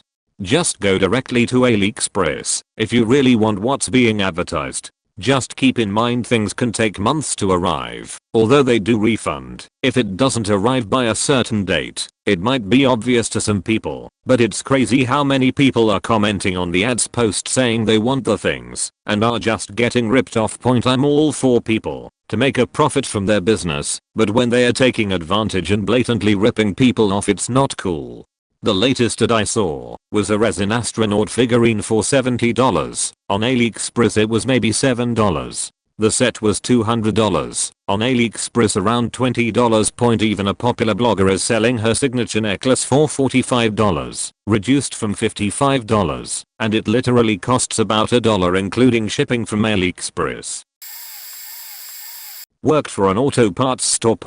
Whenever big time shops call us for parts, they always get the store brand first because they are the cheapest, but would charge the customers for the gold or performance package. Think your premium synthetic oil is really the premium brand? Lol, is not. We work retail and most parts stores hire regular people. We don't know what kind of car you have, so please always have your plate number or VIN number ready. If you don't know, just bring in your insurance card and we can take it from there. Please. If you need an AC recharge, a lot of the times we can help, but please come to the store right away. It sucks to have to be outside on a hot day, and with most customers having driven all day, the engine bay is insanely hot, so please don't burn us up. The people hired in this kind of stores really don't know much about cars. Now there will be some that do know, so if you find someone like that, please value them. I had a customer who was going to be charged $1,489.002, and I quote here, flush and performance clean TPS sensor. He came to the store to buy some coolant and was on the phone talking about the price, so I asked him if I could see his quote and then sold him the entire TPS assembly. For the most part, cleaning a defective TPS sensor does nothing. You need to change the entire assembly for $250.00. Told him how to change it and also found him a YouTube video of how to do it. Guy didn't want to believe me, but went ahead with it. Anyways, the next day he was back at the store driving his car. Said the service tech saw him pulling his car out and told him he would hurt the trans and engine due to him changing the part himself, but he went ahead and trusted himself more than the techs. Changed the part and came back to the store to thank me for saving him some $sign and bought lunch for all of us, which was most welcomed. Be nice to every single worker at any place and you'll get better treatment and better prices. I was a sales manager at both Verizon Wireless and AT&T for over 16 years. Never go into a store to buy anything or to get tech/bill support. Verizon has decent tech support. AT&T outsources all customer service and tech jobs. Verizon does as well, so it's basically luck if you get the help you need. The best option is to chat with someone. The entire conversation is recorded and a copy is sent to you free. When you want to buy something, buy it from their website. Go into the store to look at the thing you are thinking about buying, but purchase it online. The sales reps are trained to rip you off or convince you to add services you don't need. Their jobs depend on getting you to buy stuff you didn't come in for. District managers and area presidents are all in on it, and the push to sell is relentless. Salespeople don't care at all what phone you buy. Their job is to make your bill stay the same by adding services you don't need, or increase it by a few bucks adding lines you don't need. They all like to get you to buy something For example, they say crap, like they would waive your activating fee or upgrade fee if you add a line or buy accessories you don't need. Non-corporate stores are much worse, and they outnumber corporate stores by far. Always ask if the store is corporate owned. AT&T sends sales reps to your home if you set up, upgrade or need troubleshooting for DirectV. They claim to be managers, but they are not, and they promise, lie and cheat to convince you to leave your current wireless provider and switch to AT&T. They rip you off way more than a sales rep at a corporate store. But don't forget, store reps are also fighting to keep their jobs, so they will go through any lengths to rip you off. Have you ever bought the hub from Verizon? That useless gadget you put in your car for diagnostics, etc. point as a hub, and I guarantee you were ripped off and practically told you had no choice but to buy it. Ever heard you can get a free tablet and your upgrade fee waived if you buy all these accessories that you know you'll need? Then realize when it is too late that the tablet or hub were not really free because they came with a 2-year contract. Haha. There are so many different ways they will cheat you, and they will. There is no integrity at either company, from the top down. Those that don't lie and rip you off don't last at all, because they will get fired or pushed out by management, leaving only the best liars, cheats and cons behind waiting just for you. Remember Wells Fargo got in trouble for activating accounts that were never needed? Both Verizon and AT&T do this. They will add lines, so that the company keeps recording growth, and lying to shareholders. Business accounts are landlines, because plans change all the time, always getting cheaper, so they will tell you to add 10 lines and that's the only way that the business will get the best cheaper plan. It works because plans can drop $50 to $100 off the bill, and even if they add multiple lines you don't need, in the end you still end up paying less by about $10-20 on your new bill than you did on your old plan.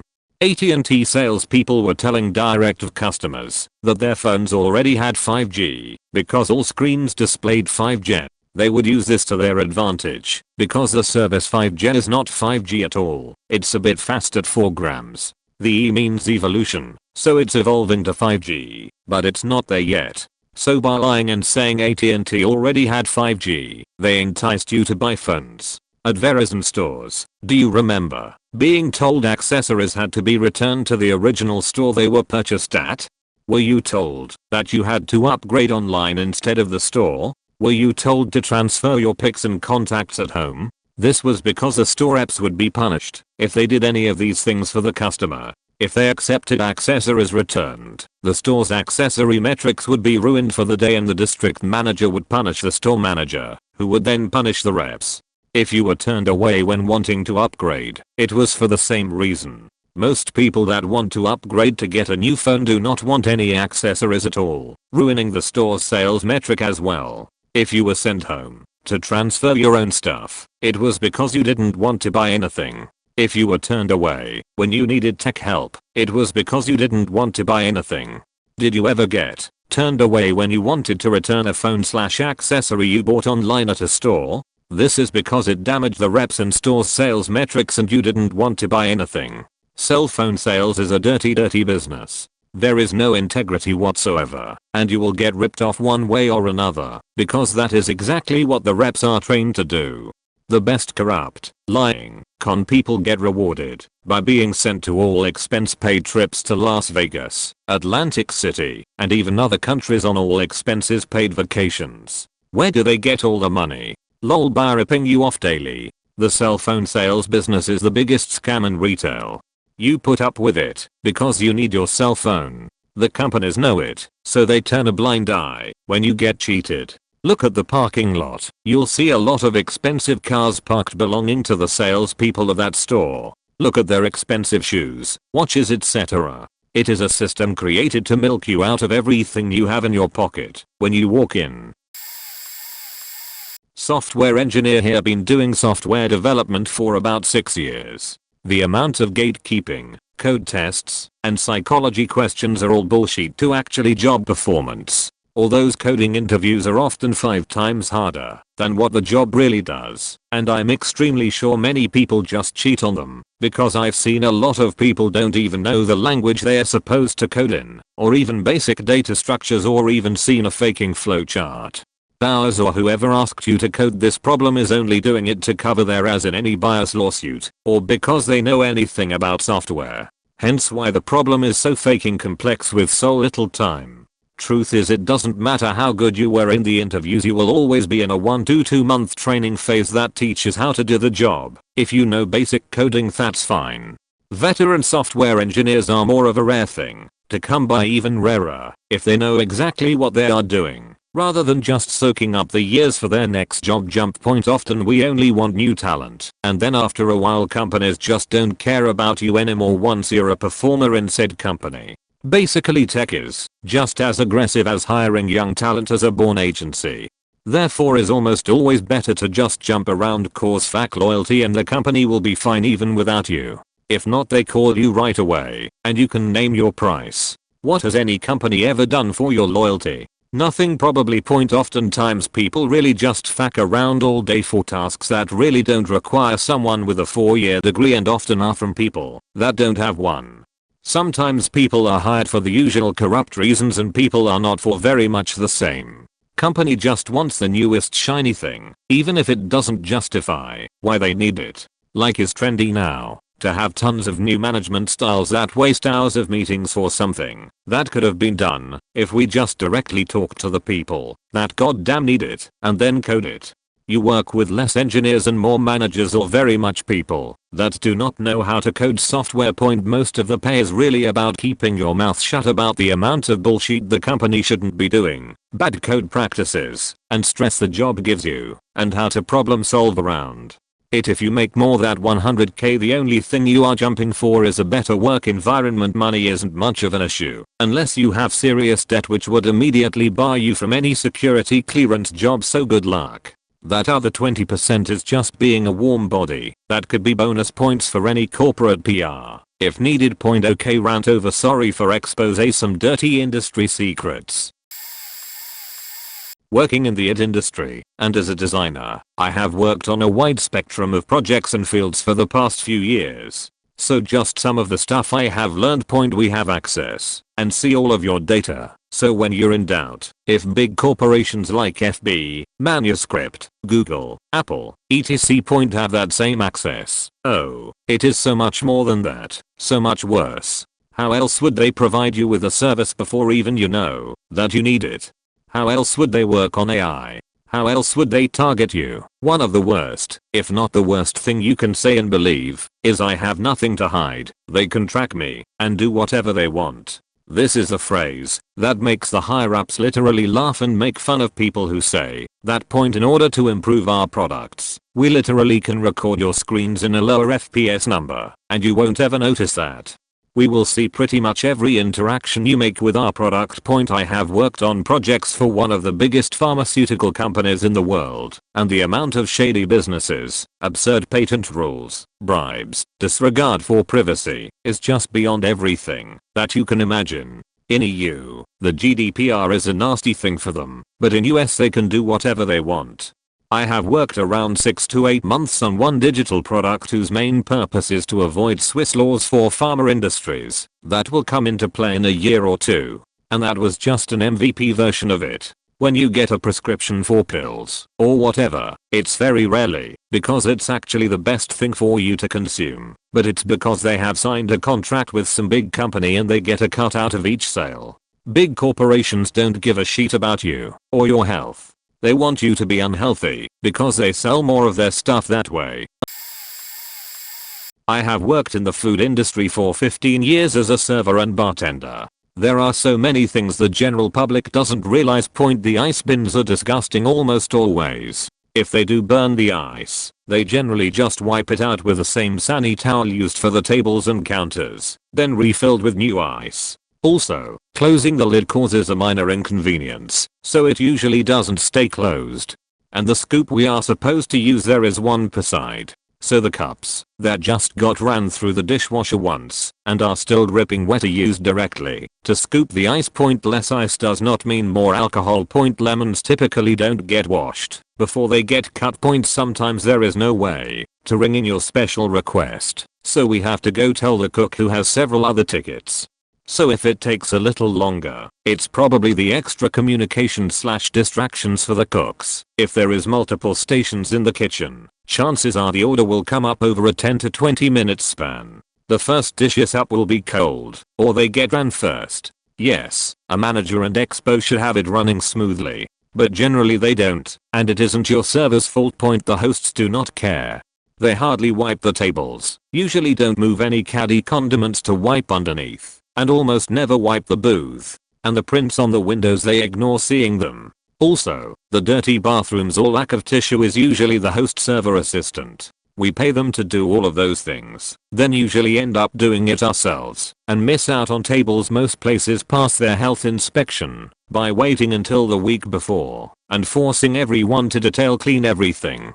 Once inspection is over, so is the extra cleaning point. If you try to call in sick, even with a doctor's note, management will almost always make you come in and try to work until they deem you too sick, usually right after the rush is dying down. They will literally not let you call off. Most servers do not get breaks. Some prefer it, but some need a break and don't get one. People will steal food out of the server window if given the chance.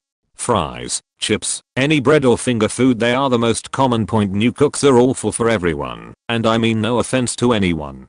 They will hire anyone if they are in need, and if the person has no cooking experience, it is not a 1 or 2 week training, especially for salmon, chicken, steak. And if they are proud or too confident, they become uncoachable. The guest suffers, then your server, then ultimately the restaurant. With that said, there are many people who come in willing to learn and take pride in their work. But there are so many more that are there for the check, and they do the absolute bare minimum and do not care if they send out half-cooked tilapia 3 times in a row. Building off the last point, the number of cooks and servers that are unaware of the proper food handling and storage is astounding. The number that are completely aware and disregard it is just as high. Management is solely responsible for ordering products. Servers have no control of it and are just as frustrated when a product is unavailable. When you have a party of 10 or more and don't call ahead, it is inconsiderate to everyone, staff and guests alike. It usually isn't just 1 or 2 during a rush, and having the extra 10 minutes to set up makes the entire experience more fluent. The dishwasher heats up to sanitization level during rinse, and aside from bringing out boiling water, the cup of hot water for the silverware is not hot enough to sterilize. It should be polished right after being run through twice, so they don't get the water spots, but during busy times they generally get ran and sit a while, leaving the spots. If the servers polish them properly, the silverware is much cleaner. Before putting it in the questionable cup, and hot water running out of large boxes is so common because everyone requests them, even for the smallest things. Likewise, employees use them for employee meals, no matter the size. Used to work in a major chain US amusement park. I'm sure you can guess which one. Carnival games are all rigged. There's plenty of information online on how to beat the ones that are possible to win, but most of them are impossible. Don't waste your money. Most employees are young teens who have no idea what the hell they are doing. Ask for directions, and there's a good chance they will tell you a bullshit answer because they are not allowed to say I don't know. We only work in an assigned part of the park, so we don't know where everything is. The turnover rate is incredibly high. Training is basically 2 to 3 days of watching videos. If you fail the written test, the supervisors will sit down with you and guide you through the answers. I've seen it with my own eyes. If you have someone in your group with a legal disability, then you can go to guest services and receive a ride access pass, RAP. A pass that lets you skip the lines by entering through the ride exits. You will always be serviced first and virtually never wait for anything. Legal disabilities include diabetes, mobility issues, and cognitive impairments. Call ahead to see if your party can qualify. Don't ride water rides. Ever. The water is dirty and full of chemicals. I've seen so much trash float in the streams where guests aren't permitted access. Never go on a weekend or holiday. Believe me. Try to pick a day where it will be cloudy too. The difference in crowds is insane. I've worked on rides where the wait was up to 3 hours on a weekend and 5 minutes on a cloudy Tuesday. It's normal on a busy day for a guest to spend up to half of the entire day waiting. Parents who wish to take their kids, just call them out of school for one day. It will save you a ton of time and stress. Parking is a huge rip-off. Ideally one would park in a lot nearby the park, but most of these will have warning signs and are heavily patrolled by local police. Getting towed or the boot will cost hundreds in fines. Instead do this. Most park entrances will have a bus stop nearby. Look for a shopping mall parking lot that's on the same line. When you ride the train and see us waving at the employee crossings, it's because we'll be immediately fired if we don't. There are cameras watching us. There's even a giant sign, guests can't see it, that says to smile and wave. You can easily be fired in the blink of an eye. If you're angry, please don't take it out on us. I've seen high school workers cry backstage because some angry parent decided to take out their anger on them. They're just kids making low pay. Point ending on a fun note, every start of the hour you will hear the same song play. That's for employees to know that it's the start of new hour, because we are not allowed to wear watches or check our phones. Those great looking indoor plants seen at HD, Lowe's, etc. Point are great looking because they were professionally grown in optimal maintained, usually very controlled indoor growing environments. Residential home owners are unlikely to be professional horticulturalists or plant people, or be able to duplicate those same or similar growing environments. Orchids can be a good example. Such big box outlets cater to residential home owners often seeking foundation plants within the Goldilocks foundational growing sizes about 4-5x4-5. Quote. Labels can be mismarked to reflect that consumer category's purchasing desire that doesn't accurately reflect their true potential. Larger or smaller size. Point. These same big box stores may have large regional buyers that represent regions across several plant cold hardiness zones or heat zones that have to order minimums of certain species or cultivars. Plants allocated to some store locations in that buyer's region that may be listed as hardy are definitely not. For example, Ixoris, bananas, semi-tropical fruit trees, vegetable plants, non-desert plants that are sold far out of their survivable environment, or plants that need cold chilling like many apple or stone fruit varieties sold in too warm of an area. These stores used to have a larger, higher qualified associates on hand, but now lease floor space to plant vendors that may be there more to restock and clean away plants, not act so much as sales associates. Local chocolate factory in Pennsylvania. I was a line tech for 13 years before I got so fed up with it. Co-manufacturing. The factory produces its own brand of chocolate candy, but also co-manufactures for big names like Hershey, Dove, Cadbury. We get their chocolate liquid in and use the same equipment to mold it. The big names do have a higher quality standard than the local factory brand, but the big names are not always watching. It's all about mass producing as much as possible. So just because you are eating a Hershey candy bar or Dove chocolate bunny does not mean they produced it. It's produced by the cheapest co-manufacturing bidder. Point. Quality control. Management does try to have good quality control, but it's all about the numbers. Middle management pushes the factory workers to get out the most numbers as possible, even if some poor quality stuff goes though.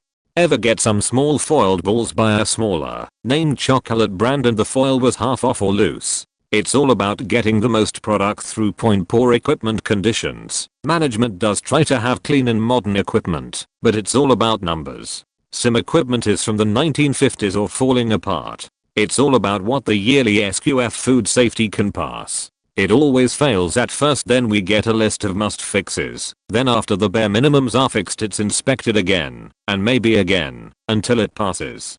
Line belts free, parts breaks, and water leaks into tanks. It's all about the numbers. Management at top rarely sets foot into the production facility and middle management has to push the numbers to keep their job and get their yearly bonus. Poor working conditions. When you are hired you are told there will be some overtime. I didn't realize that meant 7 days a week. Probably 6 months out of the year you work 7 days a week.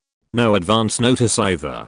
A few times I was told on Friday afternoon we are working weekends. I tried to talk to management about this early on in my career, but was told, if you don't come in, a temp is waiting to take your position. Also poor environmental conditions. You really think working like this the vast majority of employees will really care when you are pushing out so much product? Remelt.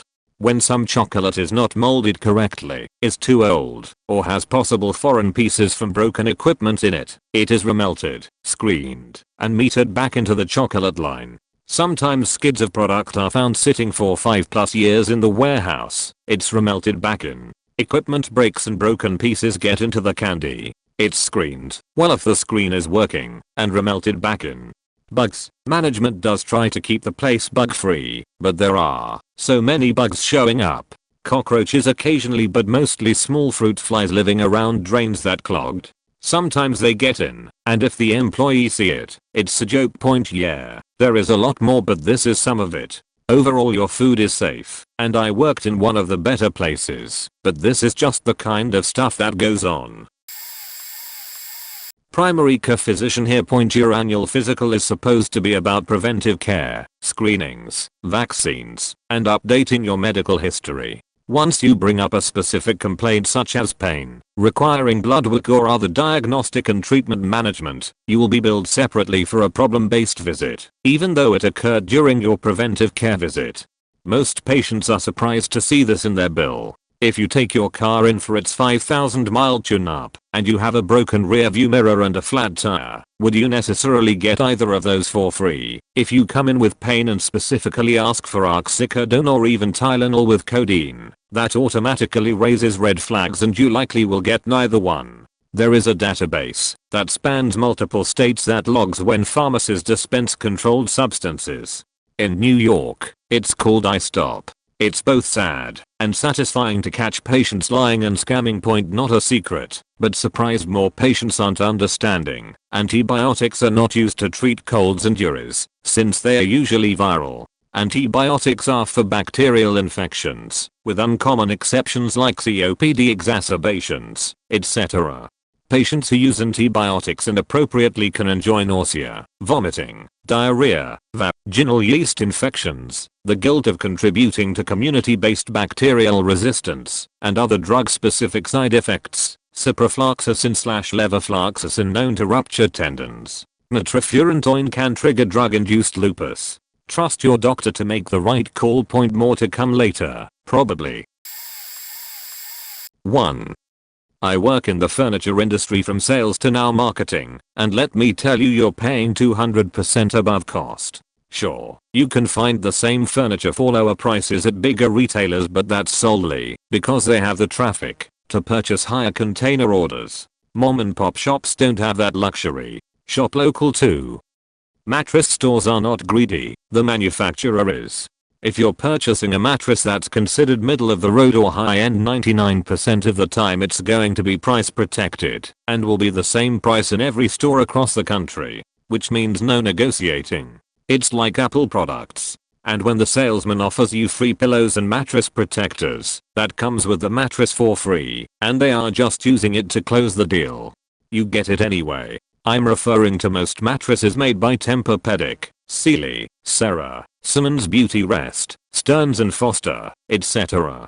Online mattresses are terrible. If it comes in a tiny box and has to inflate for a day, think about that. 3.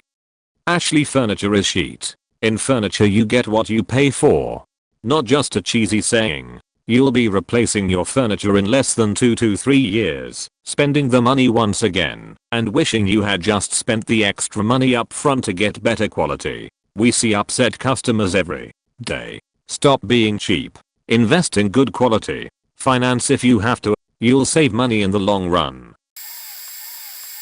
I own a managed services IT company. Stop switching your IT providers every 2 to 3 years only to go back again. It's not saving you money. Most companies specialize in certain firewalls/switches/etc. They will always suggest you swap to that brand, since that is what their staff is used and more proficient in. Time spent on each issue and resolving issues quickly is where they concentrate their business, and time wasted learning unfamiliar hardware is money out the door. There are companies that do HAAS and will get rid of all your old hardware, and then they charge you an arm and a leg for hardware that's likely a few years old. A lot of cases they will run that hardware till it's dead or slow before investing in replacing it. This tactic drives me insane. Yes, Microsoft does software audits, and yes, they will find you if you're not in compliance. Stop being cheap. The best way to avoid crypto is to make sure your employees aren't checking their personal mail surfing during work. Test them. Lots of places to send vulnerability testing emails that test. If your employees click links they shouldn't point. And for the love of God, save everything to the server, do backups, and if you're changing a physical drive don't forget, or skip weeks/days whatever is your system. That is your lifeline. Oh, and be patient with your techs, they are trying to figure out your definition of wonky while you're swearing up a storm and yelling about it. There's a million/trillion different technologies out there. We can't be masters of everything. Point steps off desktop tower soapbox. I work in produce distribution. Point we ship to bulk grocery to the store, you buy it from point. Wash your fruit. It has most likely been dropped on the point ground, touched by a sick worker, had juices from other point product drip on it, or poured through by workers looking to point eat a few pieces. Biggest offenders. Berries. I don't know how many times I have seen people drop their stack then sweep the berries back into the clamshell. Bananas are berries. Second biggest offenders, bunch and bulk greens. That twist tie spinach, any type of greens or herbs have been dropped in an area with melted ice from 100 other products too. Bagged salads. When you buy one you need to get the flattest bags you can. They come in pretty compressed, and through time or some tiny hole in the bag air gets introduced. 3. I can't say anything about organic vs regular quality. Butte Organic is handled by more trusted workers and is treated with more care due to the price. So still dropped, but usually not as often, or as hard for. Pay attention to what is out in stores. If they get a shipment and then are out for a long time again, then you are getting what quality control was told to send out. They may have rejected it then been overridden. Either look at that produce really well or just don't buy it. Tends to be berries and apples. 5. The more yellow on the watermelon, the sweeter it is going to be. Lots of retail departments, usually smaller, more personal stores, have something called a conversion counter. It counts the number of people that walk in compared to how many sales are made. So if 10 people walk in and 5 sales are made, then you have 50% conversion. At my last job, we were constantly judged on our conversion every single day. If we had a high conversion we would get a shout out to the whole district. If we had a low conversion we would have to explain to the district manager why that was.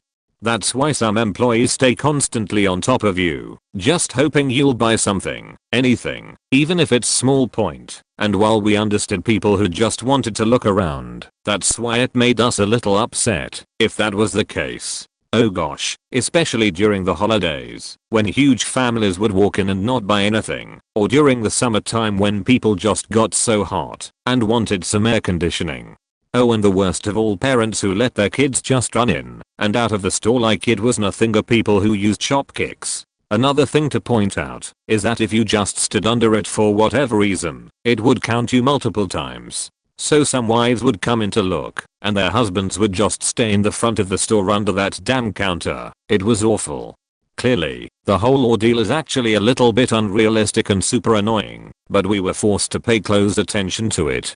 Sometimes, we tried to explain to people about it when they were doing something I mentioned above, even though we weren't supposed to, but it's really hard to explain sometimes without going into detail about it. I'm an employee at a company who does commercial and residential roofing. We are a rare beast in the industry to have actual working employees. Most roofing companies, who are the ones that you see on the billboard/TV/Google/whatever, usually only have a small handful of employees that are either office staff or salespeople. Point this front company will sell you on their company and how great it is. All the while, they don't have a single person employed that will climb up onto your roof. They then turn around and subcontract the roof out to another company who does the work. This company has probably had 3 other names in the last few years because they are avoiding OSHA due to fines. They are likely to have anywhere from 1 to 10 plus different crews of guys. Most of these guys will be paid a pittance to do some damned hard work in extreme conditions. And what makes this worse is this company probably works for 10 other front companies in the same area point, so in reality you are gonna get the same set of guys on your roof, whether you go with front company X or front company Y point, and the front companies are the ones getting rich off of the whole thing, because anytime something goes wrong they get to wash their hands of it, because they just throw the subcontracted company under the bus. Then that sub closes shop and opens under a new name with a new owner in a matter of days. The ultimate effect to you, the customer, is that usually the guys doing the work could care less what kind of product they are giving you. Their boss is off driving trailers back and forth, and the company they are subbing to is only waiting for the job to be done so they can get paid. It's a really ugly thing that is happening. And I'm leaving out the part that in many locales, they are using undocumented immigrants to do the work so they can pay less in labor. So the little secret for you is to try and ensure you are working with companies that employ people to put your roof on. The corporate workers start to finish employment has been netted out with age, geography, salary and benefits costs being factored. The corporation knows how long you will stay with your position if you do not increase your value. Additional education, certification, recertification. As examples, the worker will always be considered replaceable, with job assignments pushing their productivity limits, while working under assumptions they may be fired or reassigned/passed for promotion for missing prescribed work goals/targets. Every worker's role will be tested quarterly and annually to align to published or unpublished goals of the executives, whom often reap bonuses, financial incentives, including stocks and bonus monies, for meeting or exceeding those goals, which the worker sees very little to no added incentives. Furthermore, college students, 20s, will be hired inexpensively, groomed for leadership and growth, sink or swim, and be deemed replaceable when the work product doesn't yield results against goals/targets. Older, wiser, experienced workers are often retained if they are adaptable and able to meet goals/targets. However, executives will prioritize the hiring of 2 to 3 lesser experienced workers over a seasoned, proven worker, depending on the role. Experienced workers equals more value, more costs. Again, the corporation has already factored all workers' start to finish net worth, regardless of age. The corporation will usually hire the least expensive option, such as Bangalore versus New York, as one example, to save costs, even if there are qualified applicants with superior skills for the role in both geographies. This includes green card workers with work visas who are prioritized over similarly qualified citizens of a country, US. As one example, the current social justice environment is producing a lot of virtue signaling that is all talk, no action. However, some corporations are taking actions, resulting in prioritizing less qualified candidates over other, more qualified ones. Only the almighty bottom line, economics/profits, will change this over time, including investing in more trainings, adoptions of business approaches, methodologies, which add more rigor, more results, more accountabilities to weed out poor performers. Corporations would like everyone to believe they are in the cloud when, in fact, much of their data isn't. Corporations are watching everything, from the workers' Netflix use over lunchtime, to Facebook and Twitter use throughout the workday. Some corporations are using AI to scan for specific patterns and wrong speak, including all communications applications in use, from mobile to desktop/laptop to cloud platforms.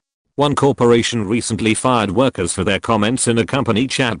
Lastly, artificial intelligence, AI, is already here and taking some jobs away within the corporate infrastructure. Workers in finance, legal, manufacturing, design and software development may see an increase in AI which negates aspects of their jobs, or the complete replacement of their jobs. AI will not replace all workers in all fields/disciplines anytime soon. Disclaimer, all of this is my opinion via decades of observations, and does not necessarily reflect my current employer. Probably said already, but I once worked for a cleaning company that has a reputation for doing a great job cleaning toilets, glass, and stainless steel. For the toilets, we use Simple Green. It's a biodegradable degreaser that you can get in any hardware store or industrial supply, Menards, Fleet Farm, Farm and Fleet, Tractor Supply Company, even large Walmarts. Straight out to the bottle with a little water. Left in the toilet bowl will clean just about any stain the human body can create. For glass and other shiny stuff, take a spray bottle 16 to 32 ounce size. Put 2 to 3 drops of Dawn dish soap in it and fill most of the way with water, leaving enough room to shake it a bit. Spray, wipe dry, done. Cleans better than Windex and won't make you high on the fumes in small rooms with lots of shiny. Point also worked as a meat clerk. The meat you buy in the grocery store that I worked in is not tampered with at all. We receive the meat from the truck. It gets put in the main cooler or freezer. Then it's cut, ground, or seasoned as needed. That's it. We don't spray it with chemicals or coat to keep it red. We don't stuff our sausage or brats with gluten-based fillers. And we certainly don't slice off bad parts and add an extra 2 days onto the sell-by date before a packaging. Come on. The Food Lion scandal is now 20+ years old. Get over yourselves. The ground beef, pork, and turkey is pre-ground. There's just a fancy tool on the end of our grinder that pushes it out into that familiar rectangle. The ground meat in the large packages in the one-day sale section is still good. It just reached the day before its sell-by date. Oh, and we were required to pull any meat that's a day before sell-by and either toss it or package it to go in the sale section for 1 business day only. Some banks make an active choice to do things in a certain way because they increase overdraft fees, but not the things you think they do. It is a common practice when running nightly processing to sort the debits in decreasing order of the amount. If you end up going odd, there's more of a chance this will result in multiple odd charges than the other way around. For example, say you have $600 available and pending debits of $500, $250 and $275. Low to high results in a single odd charge, while high to low gets you twice. A lot of people assume that this is dumb or outright malicious on the part of the bank, but it's actually intended to be a best guess at the least bad solution for the customer. How? Well, people forget that generally there's a maximum amount of overdraft protection banks are willing to extend, so even ignoring the annoyance of fees, there's a real chance some of your debits will actually be denied outright. Let's say, for the sake of argument, that odd protection is only $200 so they'll pay the $500. They'll pay the $275 and hit you with the fee. They'll deny the $250. If they go low to high, they'll pay the $250 and the $275 without a fee being incurred, and then deny the $500. Either way you had one denial, but the first way they also charged you a fee, so that sucks. The bit you're missing is that the bank has made a guess that higher amounts are in general going to be more urgent. That is, the consequences for you outside of anything the bank does are presumed to be worse for denial of the $500 than of the $250. Whether or not this presumption is correct varies from one case to the next, but they can't realistically check and change processing account by account, night by night. They like their fees, but they don't particularly want you evicted for not paying your rent. Now where they will get you is on card activity. Typically, retail card transactions happen in 2 phases. The merchant starts by getting an approval, sending a request to reserve some amount of money to cover the amount of the transaction. Then, at some later point, which might be minutes or might be days, they'll send a second message to collect on the promise. That second message cannot be denied. The promise was made, so as long as a settlement request arrives within the window mandated by Visa, MC, whoever it will be paid. Now, how long does the promise from the first transaction impact your available balance? Depends on the bank, but it's generally much lower than the time limit allowed by the transaction network, often less than 24 hours. Then your available balance goes back up, and new authorizations can be granted based on it. This can easily result in promises being made well in excess of how much you actually have. Bonus points. Some categories of merchant have implicit hold amounts, so the authorization will say $1, but because the terminal is a gas pump it's supposed to be treated as $100. Note the phrase supposed to. Some banks will actually only hold, and maybe even only verify, that dollar, but are still committing to provide up to $100 when the settlement comes through. I used to work in the shop at an automotive dealership chain. One day a guy from corporate was visiting our location, decided to have his car serviced. As you can imagine, it was leased with very low miles. Which is fine. It's not a bad idea to change oil in newer cars a little more often, at least for the first few thousand miles.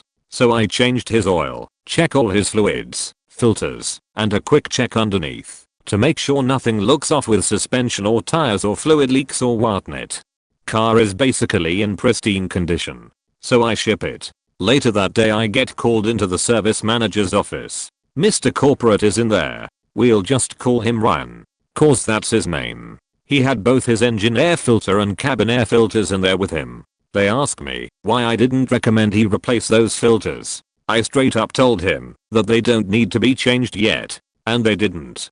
They had obviously collected a little dirt, but it was not enough to constitute recommending new ones. Well, they both went on to lecture me about how these filters were filthy, and how I could have been the reason he blew a motor. You know, that kind of bullshit. Well, what did I do? Changed my ways. Any chance I could get to personally talk to a customer, to tell them that they really could wait on certain services, or get them cheaper somewhere else, I did. Moral of the story, if you are getting your car serviced at a big dealership, they are going to recommend services or parts based on relatively minimal wear. Learn how to check your own filters, and it's not hard to learn what certain fluids should look like, so you don't get scammed by a service advisor. And also, it's typically cheaper to get your parts at a parts store than at a dealership. Before you start reading, this is all worst case scenarios I have witnessed working as a security officer in a hospital. This is an outline of what licensed practitioners have the right to do. If they feel like it, you have zero rights in a hospital. A doctor can literally strip you of every human right they feel like without question, and there is nothing you can do about it. Google what a Section 12 and Section 35 hold is in Massachusetts. They can lawfully indefinitely detain you, and the only thing saving you is the licensed physician's good graces. Trick is, you don't even need to suffer from any illness. It can be completely dependent on someone reporting you. If you call the police and say seems really depressed, I think they might kill themselves, and I don't know if they have a gun, whether it's true or not for either statement. The police will almost 100% certainly detain you, and you will be held for involuntary psych evaluation for upwards of weeks, and they'll probably get a warrant to search your domicile under red flag laws, whether you own a weapon or not. This isn't even busting on the police. They're doing what your legislators told them to, because they're legally obligated to. This is how people like Michelle Cassell-X were killed, and the hospital likely wouldn't have done much better for her. If you're mad you're involuntarily held, that works against you, and the social worker will almost positively note that as a sign you aren't mentally well. It's basically a really quiet form of swatting. Google what swatting is if you don't know what it is. Someone without any risk to you. If you report it, and a situation everyone just assumes is right. I've seen family members do it to each other, especially to discriminate against people with actual mental health issues. I've seen parents bring their children in with police escorting them, and they leave their kids in the hospital alone for weeks. I've seen foster parents drop their foster kids off lying about their mental health just to get a vacation. You name a shitty situation, I have seen it. If your doctor woke up on the wrong side of the bed, or your social worker didn't have coffee in the morning and are upset, that can dictate whether you go home or not. Why? Their jobs legally depend on you not killing yourself, so they will make every effort to prevent even completely healthy people from doing so by forcing you to do a bunch of things to save their skin, whether it's a healthy or therapeutic option or not. While you're in the hospital, they will almost 100% force you to take any number of drugs. You can legally deny them, but if you resist long enough and hard enough, it'll get much worse for you. If you get mad they are being pushy about it, expect security to come talk to you, and if you yell at security and staff about it and get angry enough, they'll just drug you without permission.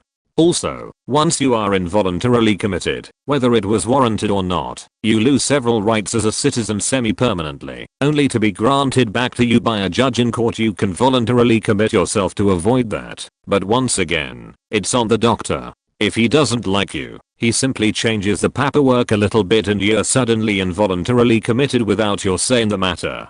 A judge can change this, but expect it to take a while for them to see you in a normal non-inpatient psych facility, like a normal hospital. If you're an adult male, expect this to be weeks long. They favor women and children over males for various reasons. TLDR, the mental health system in America is appalling and grossly negligent. I work in cybersecurity and a few big honest breaches, small and large, happen more frequently than you're aware, but most get sorted out before it's considered an issue. This means someone can actively take information, but as long as it isn't big enough, people don't bat an eye. It's just part of the business. Another kind that isn't really a secret, but is just outright ignored a lot of the time, is how these data breaches happen. It isn't a bunch of hackers sitting in a round room all clacking away on a keyboard until they say we are in and start downloading things. It's most often some regular person, and for whatever reason, laziness, lack of knowledge, bad memory, used an unsecure network, went to unsecure sites, they leave their computer unlocked, leave their passwords written down, or just flat out get fooled into giving away information that is enough for someone to get into the system and possibly take tons of people's, maybe even your, information off of the servers to do whatever they want with it. As a last bit, it's also not always easy to track these people once they have a hand on the information. Oftentimes the breach isn't immediately spotted. If it is, we still might not be able to find the person or all the people responsible, and in the case we do, this information is already in their hands, and distributing or selling it is the easy part for those who do this. So it's impossible to know how many copies they have and where it all reaches by the time it's secured. TLDR, if you are ever leaving your computer, even for a half second, lock your computer. And no, this does not mean just close your laptop screen, because most people don't have their laptops set to lock on sleep mode, which isn't set by default. For Windows users it's Windows key plus L, for Apple users it's Control plus Command plus Q. Used to work the phones at one of those companies that calls to tell you that you've won a free cruise. They are technically not cold calls, because most recipients said yes on a survey or online sign up somewhere about being okay receiving third-party communications. That information is then sold to the companies, like mine, that give away cruises. The entire conversation from the provider's end is read from a script. They have no system to check for reservations, openings, deals, savings, etc. It's all a complete lie. The times when we say, "Let me check that for you," and you hear a pause on the line, it's literally the script saying, "Hit mute and pause for 7 to 10 seconds." It's a tactic called artificial urgency. They make the whole transaction feel as if you're on a time limit, and that if you don't jump on the deals right that second, that it will be passed on to the next person on the list. We are trained to keep you on the phone, even if you say that you need to speak with a spouse or family member to make financial decisions. They teach us psychological tricks to make you feel in control, even though everything you're choosing is based off a script where we see and direct you wherever we want. They say they can only take a credit card because they don't want your account to bounce. They'd rather you maximum out your card because it's easier to fight the banks with that than it is a debit or bank card. The upselling is garbage. The things they charge you for as amenities are typically free or inexpensive on a regular cruise ship. These companies are basically the Spirit Airline / Frontier Airline / Swoop Airlines of the cruise ship world. They nickel and dime you for everything. Their fleet is the old, used up, retired, cast off ships of major cruise lines. After the ships have been stripped and pared down to basics, I eventually couldn't take it anymore and felt like a massive piece of shit. So I could only work there for a week. Picked up my check the following Monday, called out sick, and just never went back again. I'd rather be poor than a liar that screwed other poor people out of money with bullshit cruises. Subway. Used to work there. The regular and light mayonnaise are both the same light mayonnaise. We just pour it into 2 different bottles, so it looks like there's regular full fat mayonnaise as a choice. Also, does your Subway have a fused tea container? 100% guaranteed that there's mold in the faucet that has been there for years and cannot be cleaned out. I spent over an hour on my first day doing everything to remove the mold from ours with no success. The silicone bread holders are only ever rinsed down with water, put onto trays, and the frozen unproofed loaves are placed straight on there smelling disgusting, but you won't know by the time the bread is baked. It smells so good. Stay away from the meatball and cold cut combo subs. Chances are you're sometimes getting spoiled meat if you're always ordering these subs a lot. It's easy to tell with the cold cut combo. Just turn the meat at different angles to see beautiful shades of holographic greens you've never seen before. Promptly return to counter and order a better sub. The dates that come printed on the packages end up being ignored as meat from other packages are cycled through the same bin. We don't know when the meats go bad. Don't order Subway. Just go somewhere else with your money. You're getting ripped off anyways. I have worked on customer service related jobs for 10 years or so, in different fields. When making a complaint, never raise your voice or start yelling. If needed, wait until you calm down before you submit your complaint. 3 main reasons: being stoic, clear and emotionless allows you to give a more precise and complete recounting of the facts. The customer service agent will take your complaint more seriously if you don't lose your temper. That's what they are expecting. You won't ruin your reputation with the customer service desk /agent or front store clerk. If you are not in a blacklist, you are likely to receive better service the next time. The desk agents will remember you as the person that had that huge problem, but was respectful to us. Always document everything. Start taking pictures, notes, videos, or audios as soon as something starts going wrong. Take the name of the person you are dealing with. If you get to a manager and say your agents are useless, the manager won't listen or care. If you say Agent X was trying to help me, but I need additional assistance, the manager will pay more attention. They will ask the agent about what happened, and it's more likely to act on your complaint. When preparing a complaint, write a list of everything you want to bring up. Think it as an interview. You need to answer what, who, when, how. Most systems will have a complaint process in place. Ticketing system. The more info you give, and the more prepared you are, the better. Finally, read instructions, document, policy, etc. A customer service rep will take you more seriously if you say something like, I was looking into your website, and it says your policy blah blah blah, however this and this happened to me, over this and this happened to me, and it's not fair. No matter what third-party companies, that is Expedia, Hotels.com, Booking.com, try to promise you with hotel perks, especially at smaller privately owned hotels, just by booking through a third-party site, you will most likely be prioritized last for special requests, that is late checkouts, favorite nicer rooms, free upgrades, etc. Those sites lose the hotel a lot of money. For example, if the regular rate is $100, but Hotel Tonight offers $85, the hotel gets about $75 of that at check-in and still has to pay Hotel Tonight another $15 in commission on top of that, meaning the hotel loses about 40% of what the room is worth. They only keep business with these companies because it brings in customers they wouldn't get otherwise. Think about it. When you're in an unfamiliar place, do you drive in circles looking for a hotel, or do you hop online? These sites are destroying local business. So, if you check into a smaller hotel and certain things don't seem quite up to standard, it likely has nothing to do with the owner not caring enough and all to do with the hotel not making enough to correct basic issues. Best solution for everyone: use the apps to find the hotel. Then call the hotel and tell them the exact site you're seeing and ask if they will price match. Most of the time, the answer will be yes, and you will receive a much warmer welcome, especially if you are willing to throw a few extra dollars into the discussion. The regular rate is $100, Hotel Tonight offers $85, but you agree to $90. You pay the same as you would on the site. The hotel gets more money to better your next stay, and the hotel sees you as a loyal customer, rather than a cheapskate who couldn't care less if they are in business next week or not. Accountant here.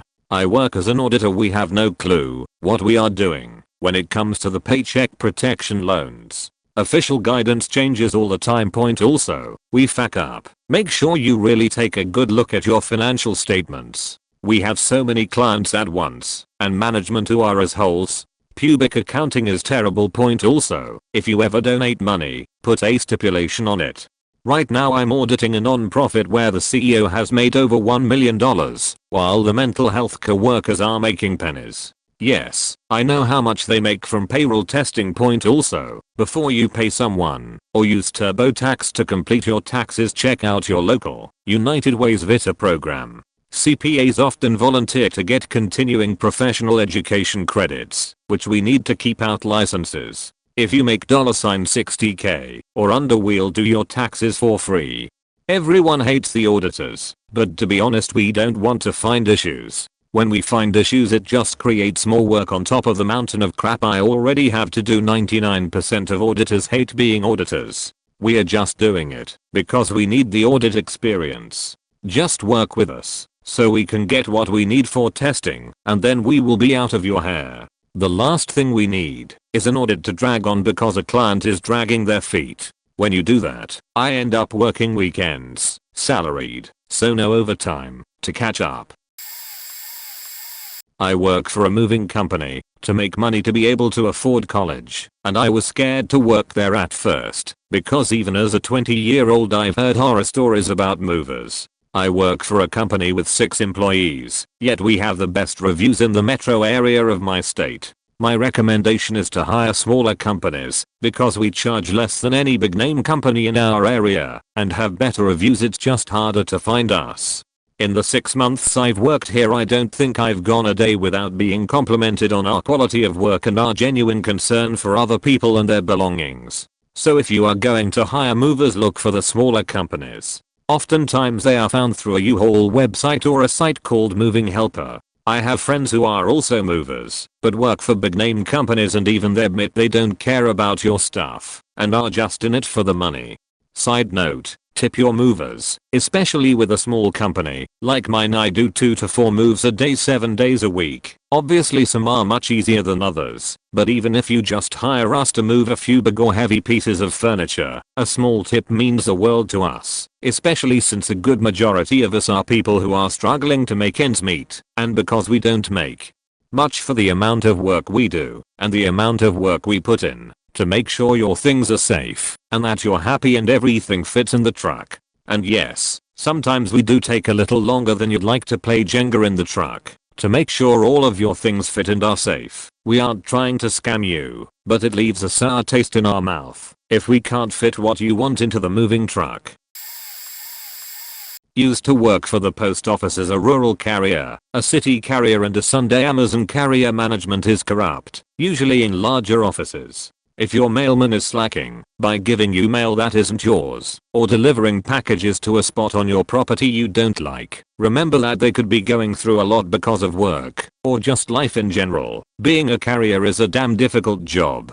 High stress, awful on your body, high labor hours, usually pretty awful supervisors and postmaster. The union helps, but it can also be pretty corrupt too. I once knew a carrier who had shoulder surgery, very common for postal workers, and even though he was completely healed and didn't hurt anymore, told me himself he was able to get away with only doing a third of his route a day, having a lower level carrier, newbie, help him throughout that, and then when he was supposed to return to the office and do supervisor work, the newbie had to take over the other 2/3 of his route. It created a lot of wasted manpower, but the union makes it acceptable for him to do that. Also, even if someone does a hit and run on you in your mail truck, and there is no damage at all to your truck, they will still fire you.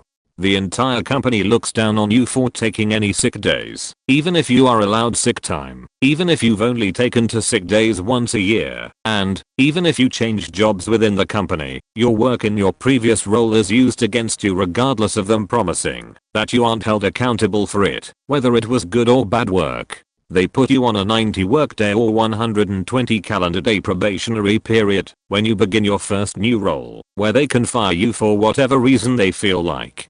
This probationary period is supposed to treat you like a new employee, but they still use your previous experience in the old role against you. They nitpick the tiniest issues they had with you, never say anything positive to you, even if you're damn good at your job, and they quietly / secretly look down on you taking your breaks and lunch. Anyway, point is, if your mailman or mail lady is an asshole, do not blame them for it. They have one of the hardest jobs in the world, and they work for one of the most corrupt companies in the world. Side note, one of the plants, where they actually sort the mail in giant machines, in my state got shut down, because someone higher up wanted to make themselves look good to their bosses. The idea was to save money, but it only moved money and a lack of money around. A lot of good mail handlers, their workers, just as hard as mail carriers, lost their jobs, and a few others had to drive hours away to different offices for their work. That kind of salary doesn't make it easy to pack up and move. Personal opinion, I would love it if USPS went out of business or got shut down, but only because the executives and upper management are cruel and corrupt. A truly good supervisor is a very rare breed. Point is, there are many secrets going on with the United States Postal Service. A hell of a lot of people and businesses rely on it, and about 70% of what you see about it suffering and needing a bailout is utter crap. There are a ridiculous amount of ways it can be improved without bankrupting it, but none of the higher ups understand that, or are willing to implement those improvements.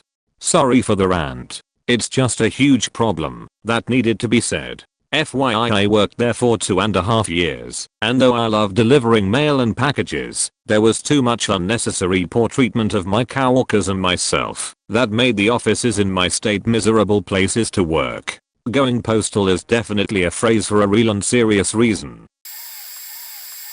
Movie theaters. I worked at Regal Entertainment Group for nearly 4 years. They tell you that concessions are so expensive because they don't make any money from the box office sales. This is a lie. They make around 20-25% of the box office sales. This depends on the chain. Some get a higher percentage than others. Theaters still heavily rely on concessions for their revenue. The quality of concessions is terrible. First, we are told we have to ask you to upgrade every single thing if you don't order the largest size. For only $1 more, you can get the large. Even if the customer can't speak English, we were told to play charades with them until they answered yes or no. The same with deaf people. If we didn't, we would be written up. 3 equals you're fired.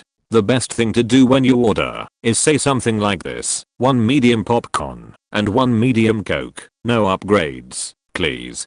We don't have to barrage you with the upgrades that we ask hundreds of times per day. When we prepare the popcorn, we cook it with canola oil that is terrible for your health. Generally, the more oil we put in, the yellower the popcorn gets. So be careful of brightly colored popcorn. The butter, it's all fake, has so many awful things for you in it, and comes out of the dispenser so fast, you have no idea how many calories are getting topped onto your popcorn. Hint. 1 TBSP has over 25% of the total amount of recommended fat you should consume in one day. Drinks are kept in the back and run to the concession stand by long tubes that go underground. These are never cleaned. Combos do not exist. They have pictures of different combos that are there to make ordering easier, but the price of the items overall doesn't change. People generally assume they save money when ordering a combo, but that's false. The 3D glasses that you pay extra for and are asked to recycle after the movie were sometimes reused without being cleaned. The cleaning staff that comes in usually during the credits has a busy schedule. Movies usually start around the same time and end around the same time. 7 PM and 9:30 PM were the big night rushes, and when the movies end, there is almost never enough time to properly clean. We would often sweep everything under the seats and move on to the next. If all theaters weren't cleaned or looked clean for the next show, that'd be bad, so we made it look clean, even if it wasn't. There were multiple occasions when guests vomited, and we put some absorbent on it and quickly swept it up on the seats, floors, etc. The seats are never cleaned. Imagine what you're sitting in. As staff, we had our free movie privileges routinely revoked for failing to reach sales goals. I have so many more things, but I'll leave it at this for now. I've worked in the event venue industry for 30 years. If you book a venue to hold an event, find out who the event coordinator and the operations crew leader are. There may be different titles at different places. Meet them. Be prepared, professional, and outwardly grateful for their service and professionalism. Because here's the deal, they can make or break you. If you are polite and respectful to them, and you have your junk together, they will totally bail you out of almost any situation you might end up in during the run of the event. But they don't have to, and the resources they have available to them are invisible to the public. If you have an attitude problem, if you treat them like they are your servants, if you boss them around barking orders and being a jerk, if you don't have your stuff together, didn't come to the venue prepared and organized, and especially if you expected them to provide what you thoughtlessly failed to consider, they have the ability to let you crash and burn. They won't be happy about it, but there might be a little bit of satisfaction if your event fails because you failed to plan and you were honest to them. Anywhere I have been, they wouldn't go as far as to sabotage your event, but they certainly have it in their power to do so. Treat those people really well, and almost any challenge you might encounter, they can make it evaporate for you, because they put on events every day and they have the tools and secrets to solve everything. Worked in hours a year ago, and here's what I learned. Affirmative action might be the reason why you didn't make it to the interview. Depending on the AAP the company/organization has in place, you were disqualified for simply not having an additional month or two of experience. Example, say if the job posting has 1 year experience doing this as a requirement and you only had 10 months, your application will immediately be passed over. You must meet the 1 year requirement. Why do jobs post positions if they already know who they want to hire? Again, AAP. They have to post the position for a certain amount of days and go through all the formal interviews and paperwork. They also have to ask the same questions they ask each candidate. We can't see your face/know your race. If your picture is on your resume, eliminate. If you walk in and try to hand us your resume, shred. Of course it's different if you are already known, exception to the rule. A lot of things are now generated by keywords. We use words from the job description and try to make experience relevant, unless it was a pretty cool job. The software we used would give us a 3-paragraph summary of each candidate and would let us know how likely a fit they are. If it's a low-level position that attracted 100 plus apps, then sometimes they would choose even or odd numbers. If they are only looking at even numbers and you were the 27 applicant, sorry. Some of these examples are limited to the affirmative action plan that the company I worked for adopted, but it doesn't differ that much across the states. The idea is to give all an equal opportunity when they apply. TLDR, paying for more engine power is a waste because the company uses the absolute minimum amount that will make it across the rail. Railroad checking in. Background. When you are paying to send things by rail, it is of course bulk items and you are charged by how many loaded cars you need moved. The weight per car is of very little importance to cost, but it does matter for how much power we need to move your stuff. That said, the amount of power also affects the speed your stuff will be delivered. Customers can, and do, pay more to get a higher amount of power for their shipping, a bit akin to paying for priority, but we also charge for priority. The way my company calculates power is horsepower per ton or HPT, and the standard HPT is typically 0.8, 1.0 on the majority of non-mountain territories. If you are shipping in mountains it is higher, but I don't work mountains, so I don't know the standard. I would guess 1.2. Some companies will pay to receive 1.2 or more. In some cases, it will say in plain text on our work orders scheduled HPT 1.2, meaning that's what they paid for. And the very next line will say actual HPT 1.0. But the company has people that dictate what/how many engines will be attached to what train, and when we, honest workers, point out that it's scheduled for a much higher amount, we are, very politely, told to fuck off. Also, the companies and even the Federal Railroad Administration are actively working towards removing humans from freight trains. Right now we are arguing/bargaining to keep the conductor job on the train, but the FRA already basically said fuck us, and 2 people on a train is not necessary, so we get no support from the Fed. If/when we lose that, they will eventually try to automate the trains and remove the engineer as well. They have already started testing crewless trains. Seems like good business, right? Imagine a small computer glitch or a GPS flub letting a train go 70 miles an hour in a curve that can only handle 30, and that dumping an entire load, 14,000 tons, of crude oil, diesel, or other petroleum in your town, and of course that derail will set it on fire. Hope you didn't care for anything or anyone in that area, because it's gone now. Your medical data is not safe. Here's the reality of most medical data in the United States. Your data kept at the hospital is quite secure, but most of that data is not kept at a hospital. Most hospitals are not equipped to properly bill you. Because of this, most of your information is forwarded to a third party, who has much lower security standards than you'd expect. This will be, at best, just used to print and mail your bills and invoices. Sometimes it will also be to facilitate collecting online payments. In these instances, the third party then forwards your information again to another party to facilitate those payments or works through low-cost contracted services. These fourth parties will often be less secure than the third party. All of these third and fourth parties are supposed to adhere to the same security as the hospital, but they don't.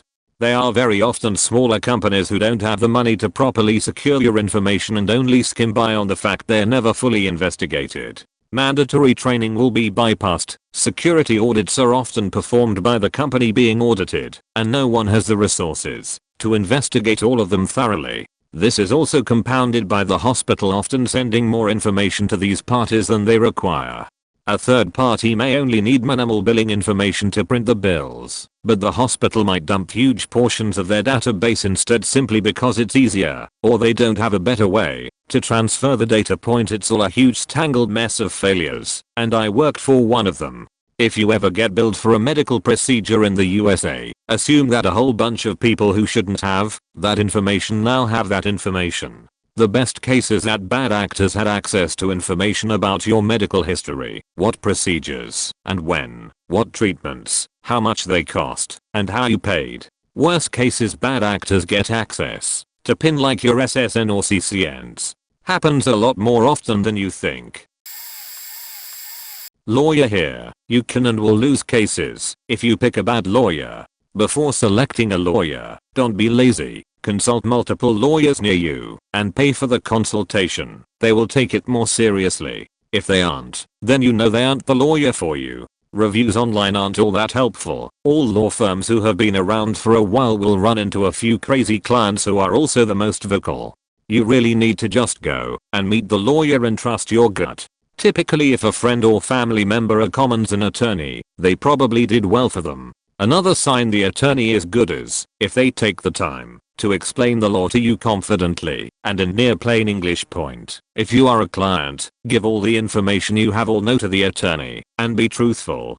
We are hired to be on your side. It doesn't matter what the horrible truth is. If the attorney is disgusted with you, then nope out of there and find a better one. If you lie or omit facts, it's going to seriously hamper your case. If you don't want to tell us, then it's probably a fact that's bad for your case, and we won't know to dodge that landmine or to spin it in a positive way. If you do find yourself in the unfortunate circumstance of needing an attorney, make it easy for them to understand what's going on. Write out an entire timeline from the beginning of the incident to the end, and bring any supporting documentation. If you prepare this and send it off to an attorney before your paid consultation, they may be more inclined to take the case because you are organized and got straight to the point. Feel free to include a narrative as to what happened. Lawyers are not your therapist. Please try to provide only pertinent information. The $500/HR you get charged can probably pay for multiple therapy sessions. Traditional mattresses have a very high markup and can usually be negotiated down, sometimes 30 to 40% of the sticker price. Don't pay sticker price. Some brands have minimum prices that must be met and cannot be sold cheaper. However, a mattress retailer can then throw in free pillows, sheets, etc. So make sure you try to get something extra. It is very difficult to comparison shop with mattresses.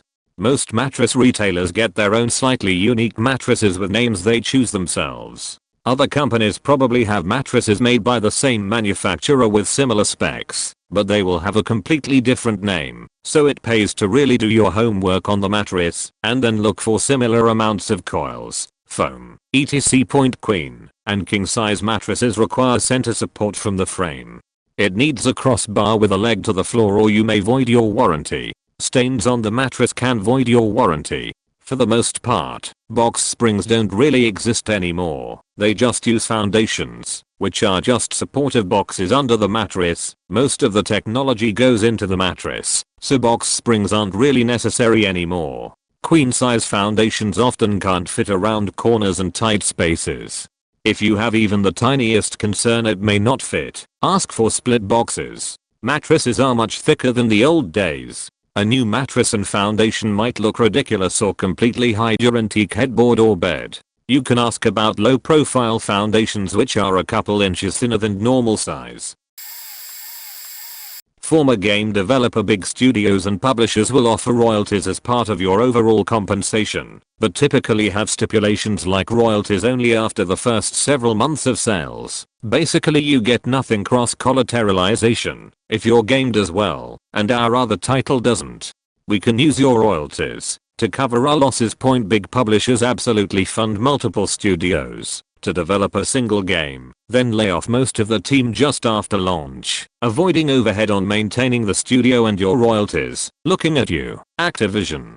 The Call of Duty franchise had thrived on this. For every blockbuster there's 100 studios that fail to even launch or succeed. I went through 6 studios in 5 years before leaving the industry, and every single one shut down due to loss of investors, executives defrauding the studio, or bad management. The best advice I got for this industry: work on projects, not for studios. The best way to move into lead positions or get more money is to move to other studios. Be prepared to leave after launch. Always do what is best for you. The company has no loyalty owed to you and will always do what is best for itself. Not so much a secret, but insurance companies scam a lot of older people who don't know any better into signing up for something called a Medicare Advantage plan. Essentially, it allows a private insurance company like Aetna or Humana to take over a senior's Medicare plan. There are benefits to this, of course: lower prescription drug costs, lower out-of-pocket costs, etc. But in a lot of cases where Medicare would approve treatment, primarily preventative or higher quality treatments, all of a sudden where traditional Medicare patients could quickly and easily get access to services before, now they have a money-saving, penny-pinching insurance company able to deny these treatments. A lot of people don't even know they are on these plans until they end up in the hospital needing services emergently, when they end up having to wait 3 to 5 days for insurance authorization, if they are even able to obtain it. And a lot of the people who have these plans are perfectly happy with them when they are saving money on prescription drugs each month, when they are on a fixed income, until they need access to acute care services. Most of the time they don't know what the downsides to these plans are. Unfortunately, the people who sell these plans are straight up grifters, and it's way too easy to switch your plan over. They oftentimes prey on people with dementia too. Bear in mind there are legitimate reasons to switch to these plans, especially when people don't need access to services that traditional Medicare will automatically approve. But inevitably, every person will need access to them. In short, make sure you check your parents' insurance periodically and warn them to be on the lookout for this sort of thing. The last thing you want to deal with when your parent just had a stroke is fighting with an insurance company about whether or not they are going to get a chance to regain their independence, or being sent to a nursing home to save Humana money. The health score on restaurants means fuck all if they have between 95 to 100 or an A depending on where you are. But if it's lower, it means they're absolutely shit. No health inspection at a chain restaurant has ever been a surprise. They typically know that they are going to get it sometime that week and will make an effort to be cleaner and hide the shit they do. That'll be a problem. It can change state to state, but it's actually really hard to outright fail an inspection. One area I worked, they only counted an offense once, even if they can see multiple instances of it. All the plates are dirty. 1 mark down. Half the food is well in the danger zone being sold. 1 mark down. Mold in the walk-in. 1 mark down. Another did things based on severity, but you could get 5 critical mistakes before even losing that A rating. A good third of health inspectors don't care. They just want to get their inspections done. They'll just say, I won't write that down, but fix that before the next inspection, or do a quick walk around before saying it all looks good. And with the inspections being virtual, at least where I am, it'll be so much easier for restaurants to hide shit. All that said, if you see a restaurant that doesn't have a nearly perfect score, it means they faked up massively inconsistently. The nastiest kitchen I ever worked in was a 93, and it had literal reach sheet caked on the walls, with every ingredient a week out of date. Health inspectors weren't even the ones to eventually shut them down. It was the corporate car inspection that did it. Every city has those two intersections that are so close together you often think it should just be one to make it easier on everyone. Or a road that seems to be snaking for no reason. All those designs are intentional, but not always by the choice of your city planner. Note, my background is in geography/GIs, not urban planning directly, but there is enough overlap. Point first, there are many organizations that have a say in your local city's urban layout.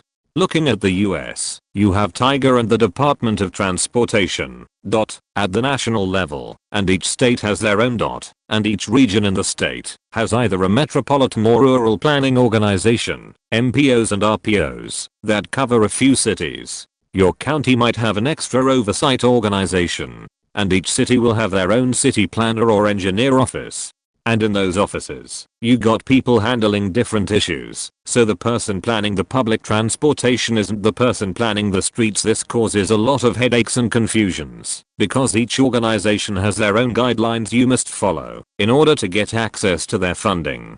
And yes, those guidelines do contradict often.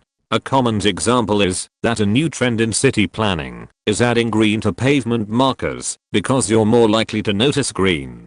Well, some organizations are requiring it, while others are banning it. Another example I had to deal with personally was a requirement from the state saying we can't place two traffic lights within a certain distance of each other, despite being needed for two busy intersections. Second, even with all these oversight committees, the loudest and most demanding voices will always be the residents.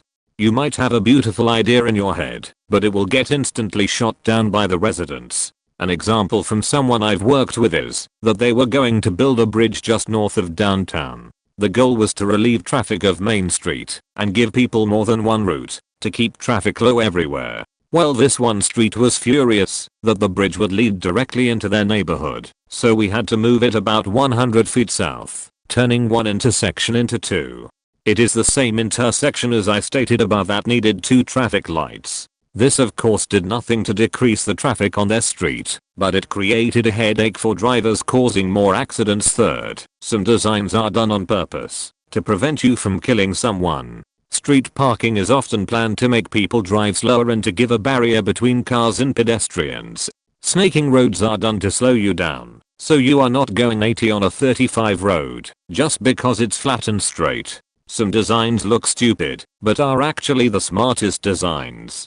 Your local city planning/engineering office wants what you want, because we are driving on the same roads as you. We hate the same things you do, but sometimes it's something we cannot fix, tried but was forced into making a monstrosity, or do it on purpose to keep you safe.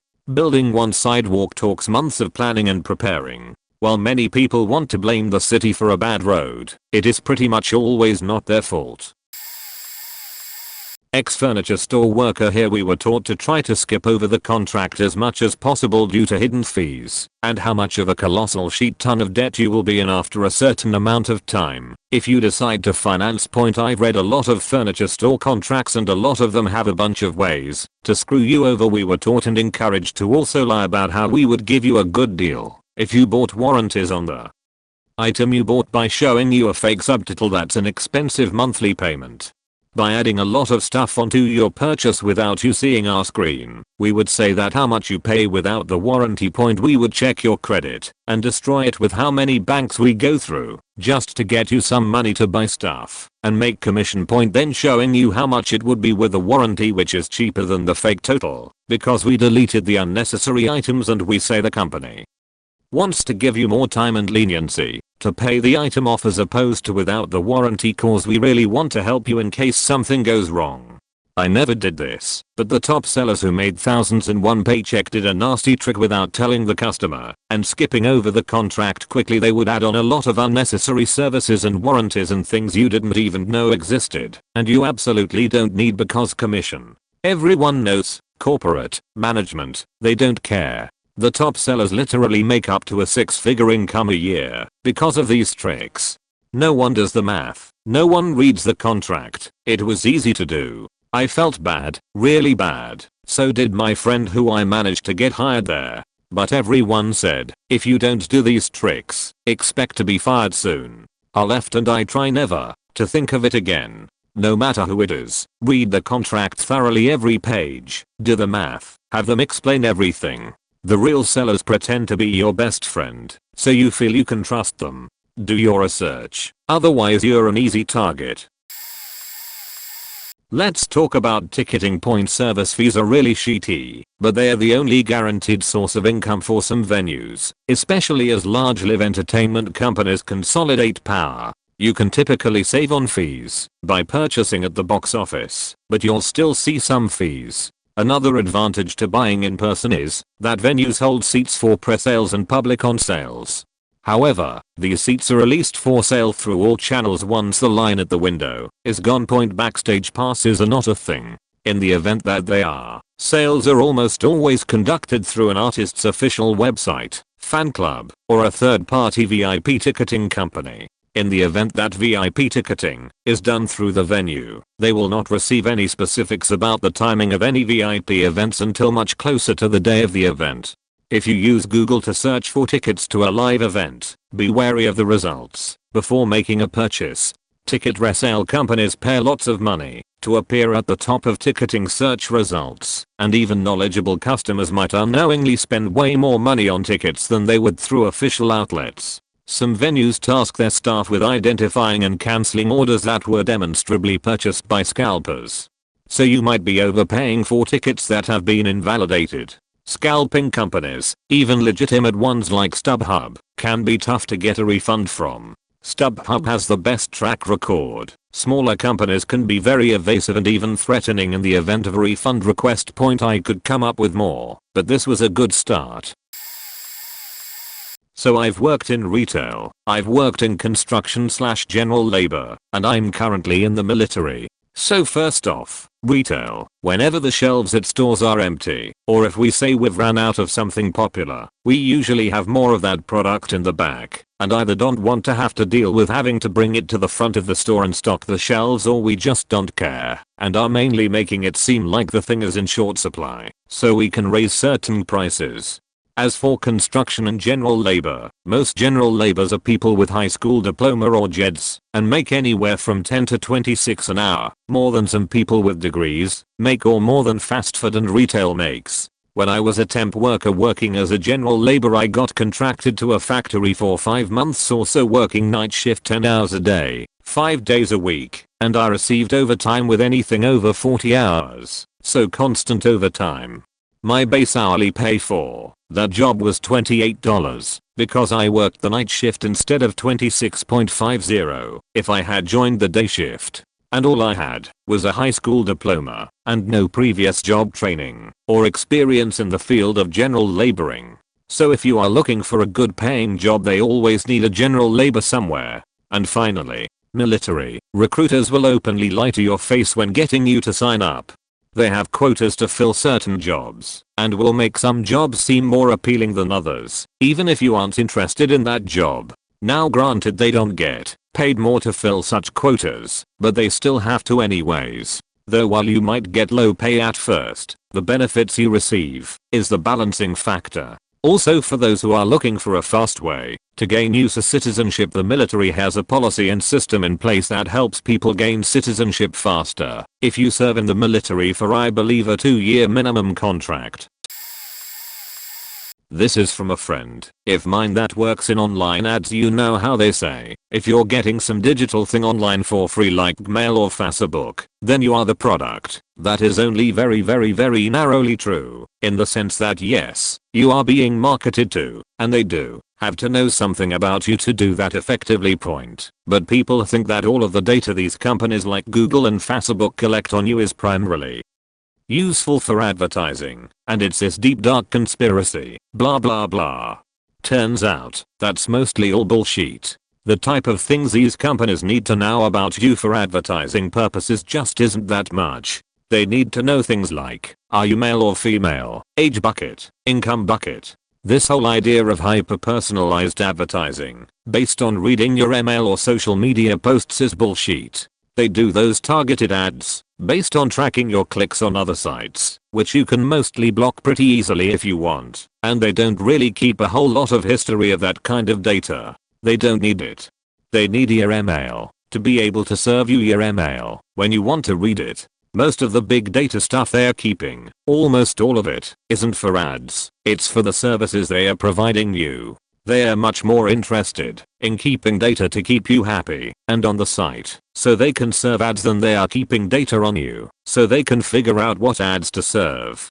This is something people love to fret about because it sounds like it should be true, like there's all this big data analytics stuff going on. That is definitely true with little niche companies trying to find an edge, but they all fail because the big guys have your eyeballs. That's what wins. Eyeballs if you very roughly know who they're attached to. They just don't need a very detailed picture though point. And for all that said about it, companies that spend on ads don't really have any idea what they're getting. Not so much a secret as it is advice. Be nice to hospitality workers and more specifically for restaurants. Tip accordingly. They work long hours and have to put up with a great deal and are almost never backed by management due to fears of blowback from online reviews and social media, company policies and procedures, or some other arbitrary reason. Sometimes the managers are placed in even worse situations. This has only gotten worse for restaurants that have remained open through the COVID situation. People have realized that they can make a fuss over anything and get something free out of it while not realizing the impact they could have on that worker. What they don't see is the manager that's working 50+ hours a week and barely making ends meet trying to put on a strong face for the rest of the team.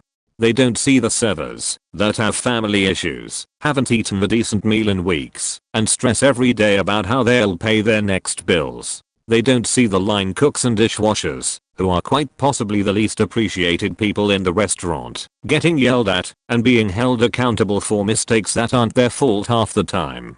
Paying higher hourly wages or finding better jobs isn't always the answer. Tipping a consistent percentage with your tab is a start. More than any of this, being nice to hospitality workers and treating them with basic human decency can really make their day. Thanks for reading. If you can't tell, I'm a hospitality worker and have had a long day. Cheers.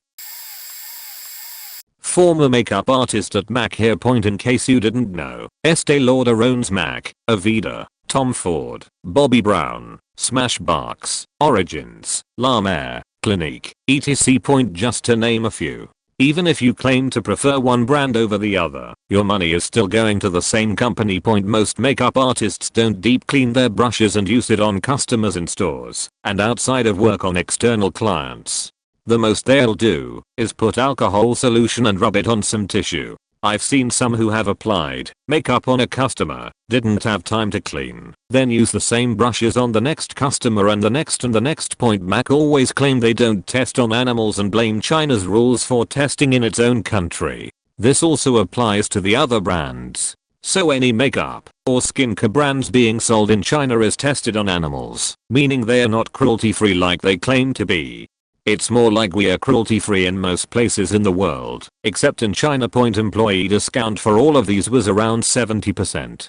I still find it mind blowing they still made a profit regardless. Just goes to show how overpriced most of these products are. At every training in HQ they give you a huge package of free Mac products and a sneak peek for future product releases to tease people on social media.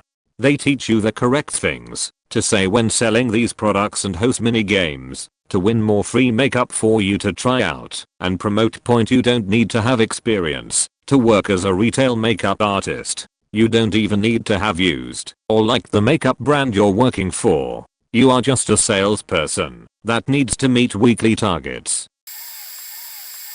Work as a financial services consultant. So here are a few things that shocked me, which I have discovered after 10 years in the industry. Everyone in finance isn't super bright. Most of them are average/below average in terms of technical skill and knowledge, and have just learned the specific thing they need to do the way they have been told to do it. The tech/software landscape at most banks is completely shit, and usually held together with sticky tape by a bunch of mistreated guys. Got a business account and a personal account? Chances are the bank can't connect the two. I worked at one bank where they didn't even keep a historical record of the amount of money retail customers paid on their loans. This was not a small institution. Smaller businesses in this industry are usually run so badly that we can send someone 1.5 years in the door into most organizations and they're able to highlight at least a handful of things they could do to easily make more money. If you call most banks with a complaint about a small amount of cash and say that you're going to take it to the regulator, there's a high probability that the bank will just pay you back, as there's a de minimis charge from the regulator for dealing with cases. In the UK this used to be £500, but my information is slightly dated now. In spite of all of this, banks/asset managers/other financial institutions generally make fuckloads of money. This isn't because they are necessarily great at what they do, it's a function of the fact that being able to always sell something for more than you pay for it is an easy way to make cash. Paramedic. Not a secret so to speak, perhaps to some, but a great opportunity for us. You do not get seen faster if you come to hospital via ambulance. You are triaged, categorized, the exact same way as if you walked yourself through the front door of ed/er. There is no special queue that we get privilege for to offload our patients quickly. We get considered that same as the potential hundreds of people who will self-present in that waiting room. That whole backquote rush them into resus and get treatment stat that you see on TV/movies. Their main difference is they are actively dying, so ambulances are good at streamlining that intervention process. If you arrive to hospital through the waiting room and you're unwell enough, they will see you as quickly as necessary, even if you just walked in. If you end up getting taken to hospital in an ambulance and you are capable of sitting and waiting like you would have done if you had driven yourself or taxi/Ubered, you will sit in the waiting room. And we haven't even talked about billing yet. No favorites. Just lots of patients to see point. So I'm not saying backquote don't call if you're genuinely unsure, concerned or simply can't work out how to get yourself/someone to hospital on your own. Call. But I'm talking cost plus colds, sore joints, cramps, lethargy, diarrhea/constipation etc. Doctor? Yes. Emergency ambulance? All I ask is if you can make it to your nearest hospital ed/er on your own or by help of family/friends. Please strongly consider this first. More often than not, family/friends are following the ambulance up to hospital, so they can be in company anyway. So if they just got in the car together in the first place, then that's cutting out the expensive middleman. The less unnecessary trips we are tied up with for people who make it in their own way, the more available we are to help you and your loved ones when something proper terrible happens and you need help. For listening to my TED Talk. Stay safe and see your doctors regularly. Expedit. Added backquote intervention, so it doesn't sound like we streamline the people dying process. Lol. Teacher here. Sometimes, estimated grades are absolute horseshit. UK-based secondary students' data has to show progress. Logically, when someone learns an entire syllabus, they do better in some areas than others. In reality their performance should fluctuate topic by topic, but the data always has to show them moving upwards. Content-based subjects, things like history, are affected the most. If a student got a 7 last term whilst studying a topic they find really interesting, and a 4 this term in a topic they weren't as interested in, the predicted grade still has to move up, even if their recent test scores show a decline. Also, parents are far more effective at promoting good behavior in schools than teachers ever will be. Your children are categorically a product of your own behavior. Teachers can hundreds of students every day. Trust me, we can see the difference between how they are being raised, and it makes a world of difference. If a teacher rings you about your student, take that seriously. The school day is incredibly busy. You're managing the behavior of 200+ children every day whilst marking all of their work and planning new lessons. If I take time away from that to ring you, that's an additional job that I'd really rather not have to do. I'm doing that because it really is necessary. Do not gloss over that. It is honestly night and day between students with active parents and those without. Once had a parent of an incredibly rude student tell me that I should do my job and manage his behavior because he was doing his job by teaching his son to be respectful. I'd caught him taunting a learning support assistant about the way she looked in the corridor. He wasn't even one of my students.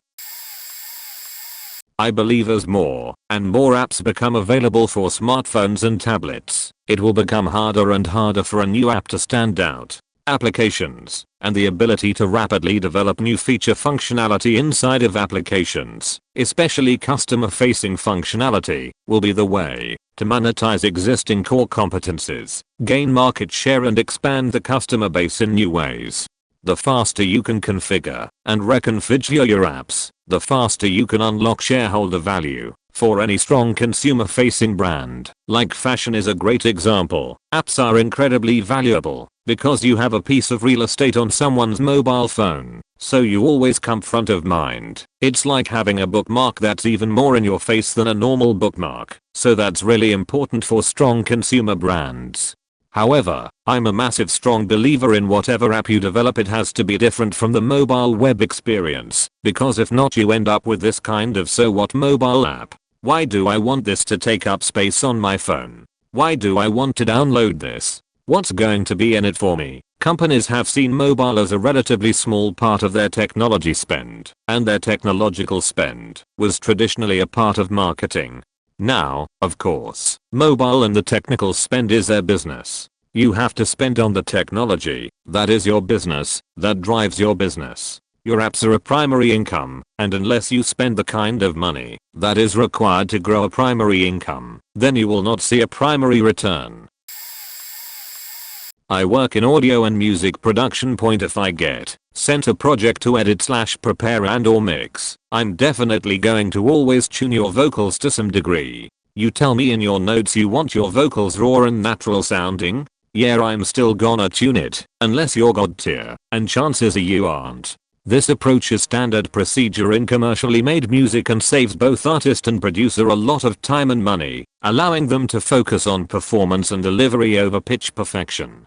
Good result and pitch in a performance doesn't mean tuning it to hell, and a little bit of tuning on a great vocal can actually help you to put your best foot forward as a performer. Poor pitching left unattended can distract from the unique tonal qualities and timbre of what might be a very nice vocal performance.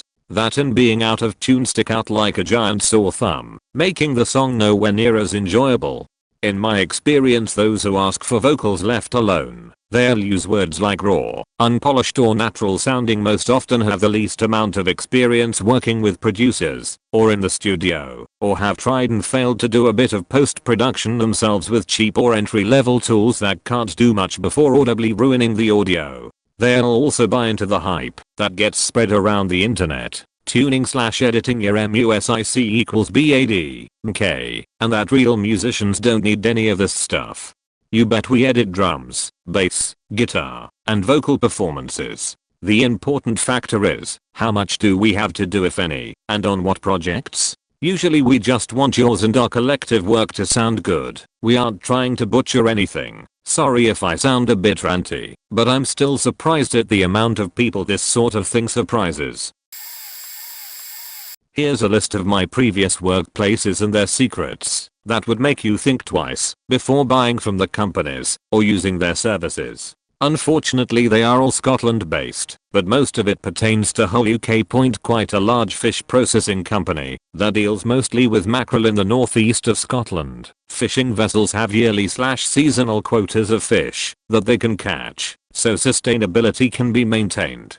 Most boats that were fishing for this company were hauling in more than their quotas allowed. They were fudging the numbers and the local inspectors were paid off to look the other way. Almost everyone knew about this, but nobody could do anything as the local council was paid generously by the company to look the other way. When the proper government officials got the wind of this, the company was audited and inspected.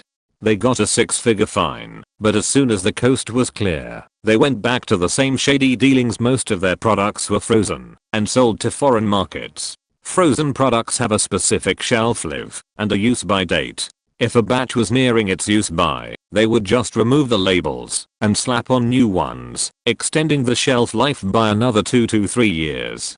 The blocks of fish had gone yellow from freezer burn. Doesn't matter. Slap a new label on and sell it to an African country too. quite a famous fish processing plant that mostly dealt with salmon in the northeast of Scotland. The plant curees, smokes, and processes salmon, haddock, cod, mackerel. The products go all over the UK for most of the biggest retail stores. They were producing basic and premium products. What was the difference? Most of the time, nothing. If they needed to fill the product quota for the premium product, just use the cheaper product and disguised it. The salmon they bought in had different grades. But most of the time the higher grade salmon was as bad as the cheap stuff, depending on the salmon farm. If the raw material quality assessors downgraded the higher grade raw material and insisted that it shouldn't be used for the premium products, their assessment would be overturned. The fish farm would be notified about the low quality, and the farm would refund the price difference. But the fish would still be used as a premium product, just hiding it in a product where it wouldn't be noticeable. Best before dates meant nothing. 3. Fast food chicken by a rather famous colonel. Quite often the chicken was at least a day past its use by. The motto was, if it smells okay, it's still okay. The cleaning and sanitation was minimal. You had to clean and sanitize everything in the allotted time. Don't have time to do that? F it, we'll try to do it tomorrow. The workers are mostly students who are overworked, underpaid. There's a certain time frame for serving customers. You have to do it quickly. Quality is not as important as speed. The whole location would be penalized by corporate if it wasn't up to speed. The product that's sitting on the heat racks is there twice as long as it should be. And that's why you usually get dry chicken. The only time you would get anything fresh would be right when they open. If the raw chicken was fresh, that is. Never get ice in your drinks. The ice machine never gets cleaned, and you get less drink in your cup, as the ice cubes. A huge point: never get anything from the coffee machine in the morning, as there is still chemical residue in the machine. The coffee machine is supposed to be cleaned and flushed with water to rinse out the chemicals. Most nights there's not enough time to do the full rinse cycle, so there's still some chemicals in the system. Not supposed to be harmful, according to corporate, but it makes the drinks taste funky. The ice cream machine parts only get a quick rinse. The workers can take home whatever is left at the end of the night. Most of them refuse, because they know how the place operates. 4. Huge bus company that connects Scotland. Workers are overworked, underpaid, work long hours without proper breaks. Speeding, cutting off other vehicles, jumping lights is tolerated, as long as you make your times. The vehicles don't get maintained as they are supposed to be. If it's not broken, doesn't need fixing. That's why there's so many reports about breakdowns, buses catching fire. If anyone wants the company names to avoid them, DM me. Former salesman in a German supermarket here. We have fresh backed goods. Do not come in the early morning to buy these things. Seriously. Yes, we do, and indeed a fresh batch every morning before we open the store. But on top of the fresh goods, we throw the unsold from the day before on top to have less lost income. On discounted products that are short before to expire or are already expired, we place on purpose the 30% or 50% discount over the date, so customers are unable to check the expiration date on the goods, and we get rid of expired products that will usually end unsold in the bin. Every week, when you see online or in the mail our promotion in special, the good deals are already sold internally and will rarely or only the half of it ending up in a shelf. When you piss of one of the cashiers, they will give you on purpose a hard time. They will scan by mistake a item too much, even say it to you, and call the manager, because they cannot delete the item without approval out of your shopping. After it they will give you on purpose a lot of coins, and argue about they do not have enough change. That's not true. They usually have some around 1,500 to 3,000 euro alone in bills, and we can delete on our own the last product out of your shopping. Some cashiers do actually more money with the bounce point system as their earn. Whenever they ask you for a loyalty card and you do not have one, they will scan a card from a friend and buy with the loyalty card's universal gift codes at their use self or sell them on eBay. Oh, I have some emergency vet clinic. We cannot legally report someone who brings in an obviously abused or neglected animal as they're seeking medical attention. We can, however, give a tip to animal control to follow up on. The job is emotional and not easy, especially being emergency care. Be sure to get anyone's name that helps you and send them an update or a simple thank you.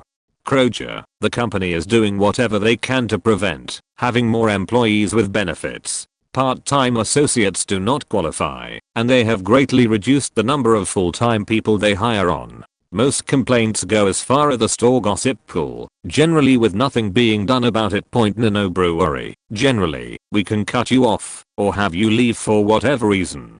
Raising a big fuss about not getting your way won't do any good for yourself. Not really a secret, but we definitely listen to your conversations, especially if you're at the bar. I've heard some wild things. If you're having a bad date or someone won't leave you alone, tell your bartender. It's likely we already know something's up, and we'll be willing to help you. Wildlife Rehabilitation Center. No, you cannot see the patients we take in. They're wild animals and shouldn't be habituated to humans. Yes, you can request updates on an animal you've brought in, just don't expect them every day. We rely heavily on donations. Paper bags, old sheets and towels, produce, just not moldy, cat and dog food, wet and dry, baby food, peanut butter, eggs, jars, lids, containers, crates, birdseed, nuts. We really go through a lot in a week. Typically you can get a list of what's most needed when and donate accordingly. Trust me, almost nothing goes to waste, especially if you're in an area with bears. Front desk agent at a luxury hotel. I have literally a dozen secrets, but I'll share these too. I was talking with one of the veteran housekeepers during the overpass shift last week. We don't tally things like towels or soaps or anything. The housekeepers basically have credits they get for finishing rooms. Once they earn enough credits they can go home. Thus, they want to finish their rooms as quickly as they can to go home. They don't have time to count the towels or toiletries. Moreover, they just throw them in the dirty bag and that gets collected into a big wad and can either be washed in-house, if the hotel is big enough to have enough washers to do those kinds of things, or they get sent off to a linen company that does them for us and exchanges them for fresh ones when they pick them up.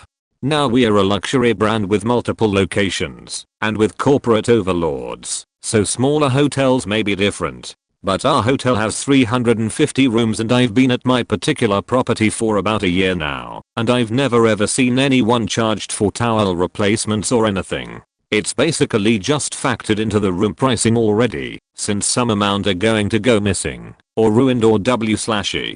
The second one is the front desk controls what you are charged. I have complete authority to charge you the standard expected price or to give you sheet for free/discounts for bad experiences. I also assign your room for you and am in charge of whether or not you get a comp upgrade. If you're a dick then fuck you. I don't care, you can get the shittiest room and I'll tell you we have nothing left. You may get some money off your bill if issues happen and you're a dick, but those issues are going to have to be on us and not some exterior bullshit I can't control like street noise. Even if I put you on a side with a street. However, if you're polite and work with me, I will do everything I can to make your stay nice. If it's your birthday I'll try to get you chocolates or a piece of cake or W/E. If it's your anniversary I'll get you wine/champagne. I'll give you nice rooms and be liberal with my removing of stuff on your bill. If you experience issues, always tell a hotel why you're staying if it's something special, and do be a dick. Work with us and be understanding, like we have to be understanding for you when an issue arises. Edit. Wording. Front desk associate at currently 2 hotels and have worked for multiple others. Travelers pro tip: book your reservations directly with hotels and stop messing around with third-party booking websites like Expedia, Bookings, etc. What they do is buy up our empty rooms, resell them on their websites at cheaper prices, but in all actuality, the price they are showing you and what you think you are paying for is a before-tax price. This normally doesn't matter much except for the fact hotel tax is normally in between $10-15. Side note, once your third-party reservation hits our screen we physically cannot change anything on it. We are also not allowed by contract to these third-party companies to not print out receipts to our guests if you book through them. Why? Because then guests will find out they really aren't saving any money at all. It's quite the opposite. If you call your hotel of choice and directly book with them, you cut out the middleman. Find the room you would like to book and ask for the lowest price on it. 9/10 you'll get the room discounted and save more money that way. And if you need to change something last minute on the reservation, you can do so without jumping through hoops like you would with third-party bookings. And always, if you must use third-party booking agencies for your next trip, pay attention to all transactions closely. I cannot stress this enough. Car saleswoman at a big name luxury dealership. Yes, management is the one that handles pricing. But never try to pass up your sales associate and go straight to the manager. You'll piss off the both of them, and they won't be as willing to give you a good deal point. Even when a dealer says the price is firm, they more than likely have somewhere in the $1K range to wiggle. Always try to ask for a few hundred off, unless it's a brand new car. Ask for the newest sales associate to help you out. They'll appreciate it and go above and beyond for you. Management also wants to help them get a unit, so they'll be more open to negotiating point buy during the last 3 days of the month. Sales is trying to get their bonuses. Be polite to everyone in the dealership. Word gets around fast, and it will affect the way you're handled in the future. If the price on a brand new model is too high, ask for their demo and courtesy inventory. These aren't always advertised, but they are marked down like crazy. Point private sellers will always be cheaper. Ask the brand dealership nearby for a pre-purchase inspection on the car you're interested in. It's only a few $100s. Tell people about your sales associate. We usually offer a feral cash or a gift to you if a car deal is made. HVAC, American Standard, is the exact same thing as train, just different badges. Plumbing, don't flush Q-tips or wipes, damn it. Especially flushable wipes. Just human waste and TP. Sinks, garbage disposals are misnamed.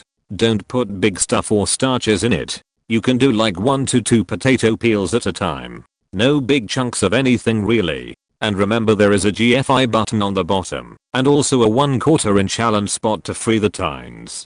Dishwashers, if the hose to its drain is not pinned up higher than the output area, the sink will backfeed all of the wastewater to the dishwasher, therefore washing your dishes with nasty water appliances including a count and furnaces. Nearly anything can be fixed. However, certain things like compressors, older, outdated Freon, and some stove door hinges are either more cost effective to buy a new one, or in the case of some door hinges, cannot be repaired.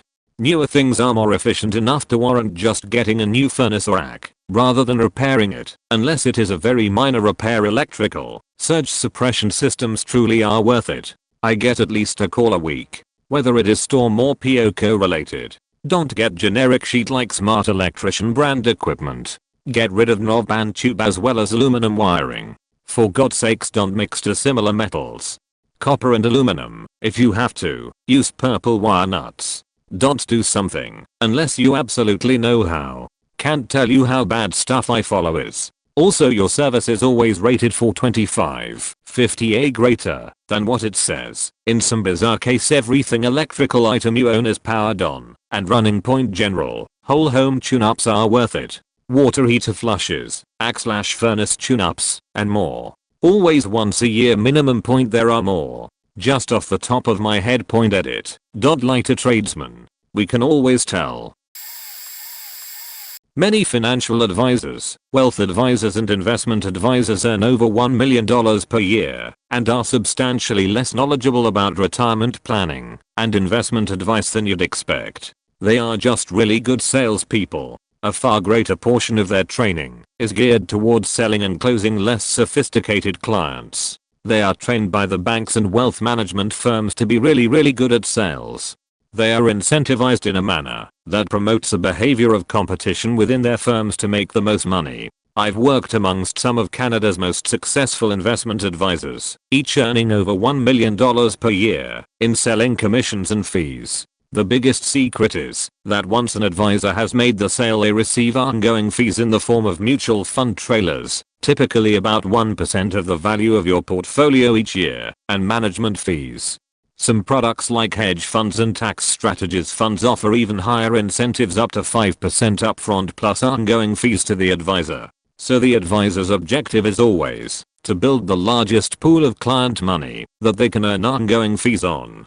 For an advisor with $100 million of client assets, they can easily take home $1 million each year in commissions and fees. It takes about 150 retired clients with about $1 million in their retirement portfolio. While I've simplified it here, there are many other incentives that the companies provide to the financial advisors. If they are selling insurance packages to their older clients, for example, they can earn 150% of the first year's premiums. Yes, 150%. This is huge if they get a client to agree to a policy that's paid up in a few years. The premiums can be a few $100,000 for older clients, and the advisor can easily earn $150,000 to $250,000 on a single large insurance ticket. While many rich clients may use the insurance strategy to avoid taxes, etc., these arrangements are highly lucrative to investment advisor and so-called estate planners. As a former auto parts store employee, I've got a couple. Unless there's a deal on the filter and oil you want, and the filter is an uncommon one, never buy our oil. Walmart and other big box stores sell oil at half the price and the same brands. Also, brands are bullshit. Store brand is usually name brand in another bottle. Unless you're buying premium, you're getting bottom shelf with a fancy label. There is a difference on oil filters though. Some use actual filter, some use recycled cardboard. And you can tell when you put them on, your car never come right in. If you need an actual point part, call First. Your local parts house carries a few thousand parts, most of them for whatever vehicle is most common in your area. For me it was 1500 series Chevy pickups. I had 3 of every part for them. But your Dodge Neon? Or a Prius? I'm gonna have to call that in from my distribution center more than likely, and you've wasted a trip. If you call and let me know, I can order it, give you a time for pickup, and have it ready when you arrive. Point: we are not mechanics. Some of us know a point little because we worked on our own cars or those of friends, but at the end of the day it's a retail job and we hire people who've never turned a wrench to do it. If you've got serious issues with your car and you're stumped, take it to a shop. If you know what's wrong or suspect it, bring it in and get what you need, maybe even ask if we agree, but don't think we are experts. Most parts shops have a battery tester they'll use to check yours for free. They also have a charger, and if the manager isn't a dick and your battery is dead, they'll charge it for you.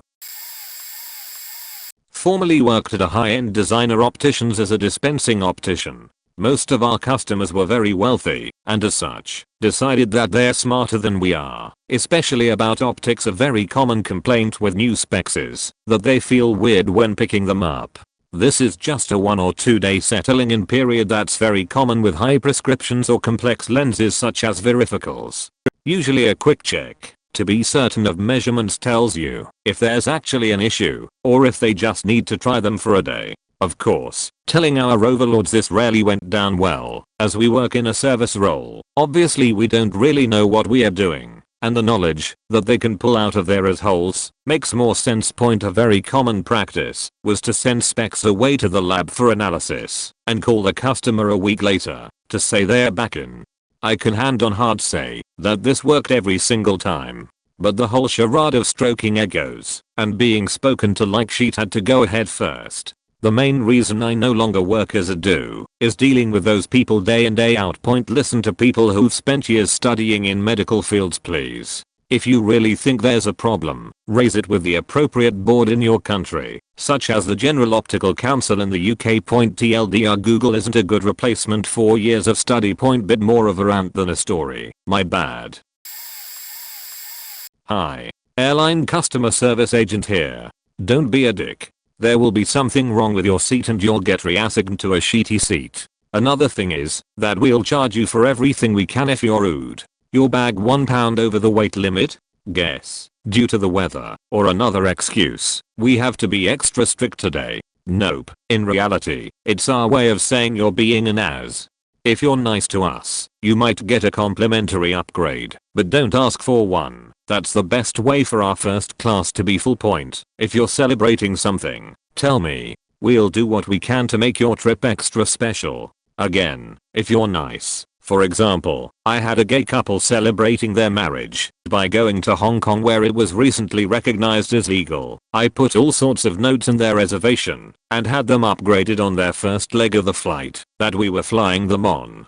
I can't do anything about connections because other agents get cranky when you mess with their flight. They were pleased as punch point. If we do a good job, please write the company. Managers are used to catching nothing but crap all day long. A nice letter about an employee goes a long way to brighten their day and ours. I keep my commendation letters to read when I'm having a bad day to remind me that, in spite of some people being people, I do love my job.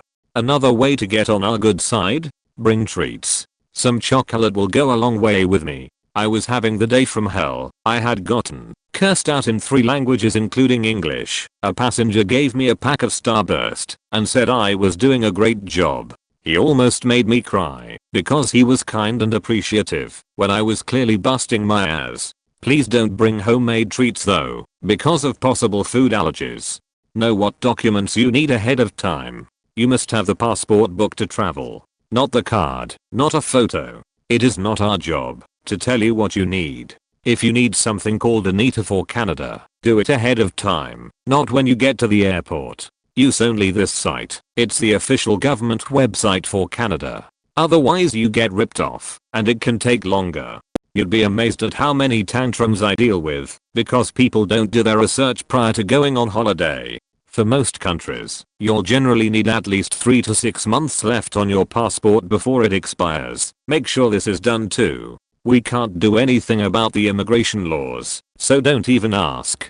I'm not getting fined or losing my job because you were an idiot point. If you're a crew member / fellow airline employee, please let us know. It's kind of an unwritten rule that we take care of our own point. Moral of the story: if you're having a rough day, we usually are too. Don't cop an attitude. Just be nice. Kindness is free. We bust ours to make sure your trip is great.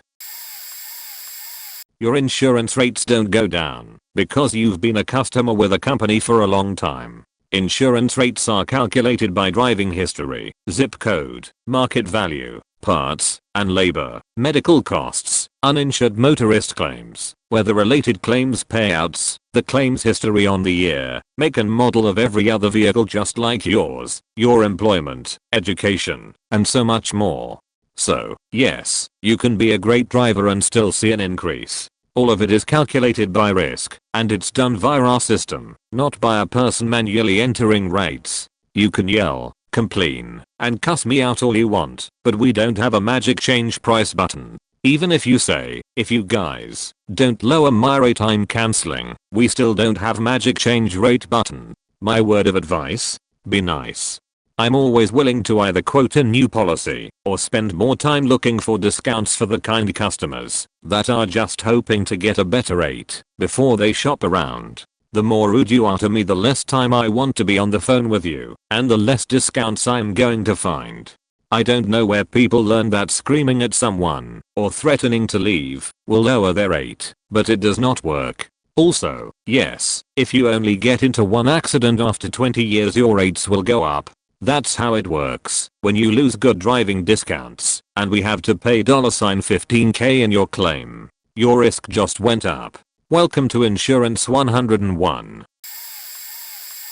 Residential cable technician here. USA. Concerning Wi-Fi, the difference between 2.4G and 5G is commonly misunderstood. 5G is not better per SE. It's true that 5G is capable of higher speeds, but because it transmits on a higher frequency, it won't travel as far or penetrate walls / obstacles as well. That's where 2.4G comes in. The speed caps at around 70 megabits per second, but it will reach farther because it transmits on a lower frequency. Also, the average user will almost never be using more than around 5 or 10 megabits per second at any given time. 15, 25 megabits per second for 4K streaming. So when you complain that you're paying 4 gigabit speeds, but you're only getting 850 megabits per second on your speed test, chill. Unless you're constantly downloading massive files, then you will never need all that internet. Most households get by with no problems at 200 megabits per second. Moreover, many devices are not even capable of reaching the speeds that people are often paying for. Like if you have a device that is only 2.4G capable, then paying for 400 megabits per second isn't going to help you. We get trouble calls for this all the time. You can also do online gaming at the slowest speeds available that your cable provider offers. Most online games use far less than 15 megabits per second. What matters far more is the latency, which even with a 20 megabits per second subscription will be fast enough to keep your ping at 70 ms or less. I know because I gamed that way for almost a year. Now you won't be able to download the games as fast, or stream your sessions, or stream 4K video at the same time, but it does work for gaming. In my experience, 90% of people are overpaying for their internet speeds because they have no clue how any of it really works, and internet providers are perfectly content to keep consumers as confused and ignorant as possible. Dietitian secrets. Most of us have disordered eating, or some association with an eating disorder. We are working through it, and the best way we know how is to help others work through this also. If you see a dietitian peddling a supplement, run. Miracle juice that makes you lose 20 lbs/9 kh on a week. Nope. Supplements should only be offered if your labs are low and you aren't eating adequately, or in a food desert/inadequate access to foods. A lot of supplements can build up in your system and cause toxicities with their own issues. Juicing and things are normally reserved for pre-surgical needs. Now if you want to do something like that, then your dietitian should be open to discussing it, the pros/cons, and how to safely incorporate it after thorough vetting. There are a few things that are a hard no, like ingesting large amounts of chemicals to lose weight, or doing several enemas a day. These are not recommended, and things I've had to say a hard no to. FYI, it's dietitians who are board certified in nearly every country, not nutritionists. The main difference being that a nutritionist is considered anyone who reads a nutrition related thing and relays it to another person. Did you say blueberries can help with brain health? Yeah, you're a nutritionist. A dietitian has to go through the rigorous training process with clinicals and all that. Depending on your program, it's similar to being a med student and takes around 4 to 6 years, bachelor's vs masters, plus internship. That said, there are a number of nutritionists out there that I wish we could redirect into being dietitians. Their love for nutrition and energy would really push us, current dietitians, in research, awareness, and setting new standards. We push for a lot for ourselves, but new blood is always a bonus. I'm sorry if you've come across a judgy dietitian before and it's totally turned you off, but it's an unfortunate truth of like that there are judgy providers are in every field. Give it another shot if you can. I work at a dog kennel and know someone who used to work at a different one. The one I work at now is very good and is one of the only ones I would recommend in my area. Not really secrets, but some things to note. When you board your pets anywhere, do your research no matter what. Ask questions before choosing a place. Some kennels put all the dogs out together at the same time in the same yard regardless of size and temperament. A recipe for disaster. The place I work at now does groups no larger than 6 and pays close attention to who gets along with who. There are alerts about pets and owners. If you are constantly rude or not following the rules, trying to get around certain payments that we have clearly disclosed to you, etc., we will have a note about it. We do a lot of little favors here and there for regular customers who are easy to work with. No exceptions for rude clients. Same goes for veterinary practices. At pretty much any kennel, your dogs and cats will spend the majority of their stay in their room. They do go out several times, but only for about 15 minutes at a time. We would love for them all to be out playing all day, but there just isn't enough room to have them in groups of a manageable size, supervise them, and get all our required cleaning and other chores done with limited staff. Lastly and most important, we really do care about your pets. Are there problem pets and owners? Without a doubt. But most of our clients and their pets are just wonderful, and while they're here we do our best to treat them like our own. We worry when we hear that they've gone missing from home, and cry when they pass away. Like someone else said, the pay is crap, and lately with nobody traveling the hours are too, but it's worth it to get to work with the pets.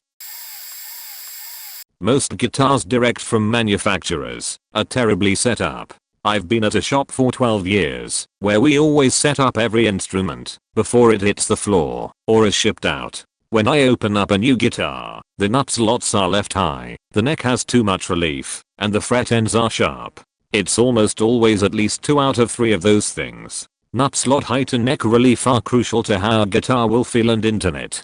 You gotta take care of that end before adjusting action and intonation at the bridge point. I think about someone buying direct online or from a shop that doesn't work on their instruments, and it makes me sad. Someone out there trying to learn is having a real hard time. They're doing everything the online video is showing them, but it hurts to play and sounds bad no matter what. Thank you to all the guitar teachers that send business to the repair shops.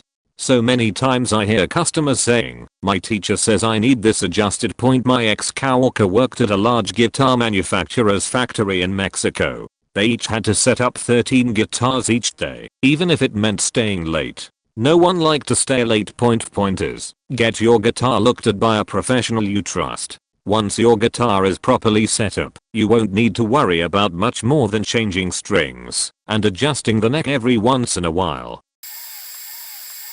If you have ever pushed a push mower and seen the little black flap on the back that keeps sticks and rocks from hitting you, I used to work for the company that made them. Point Company is in a small town in southern Illinois. When I was there I signed an NDA stating I wouldn't give away the information regarding certain plastic materials that were used. The flexible part of the trail shield, as they are called, is made from low density polyethylene and metallocene in a 50/50 mix by volume.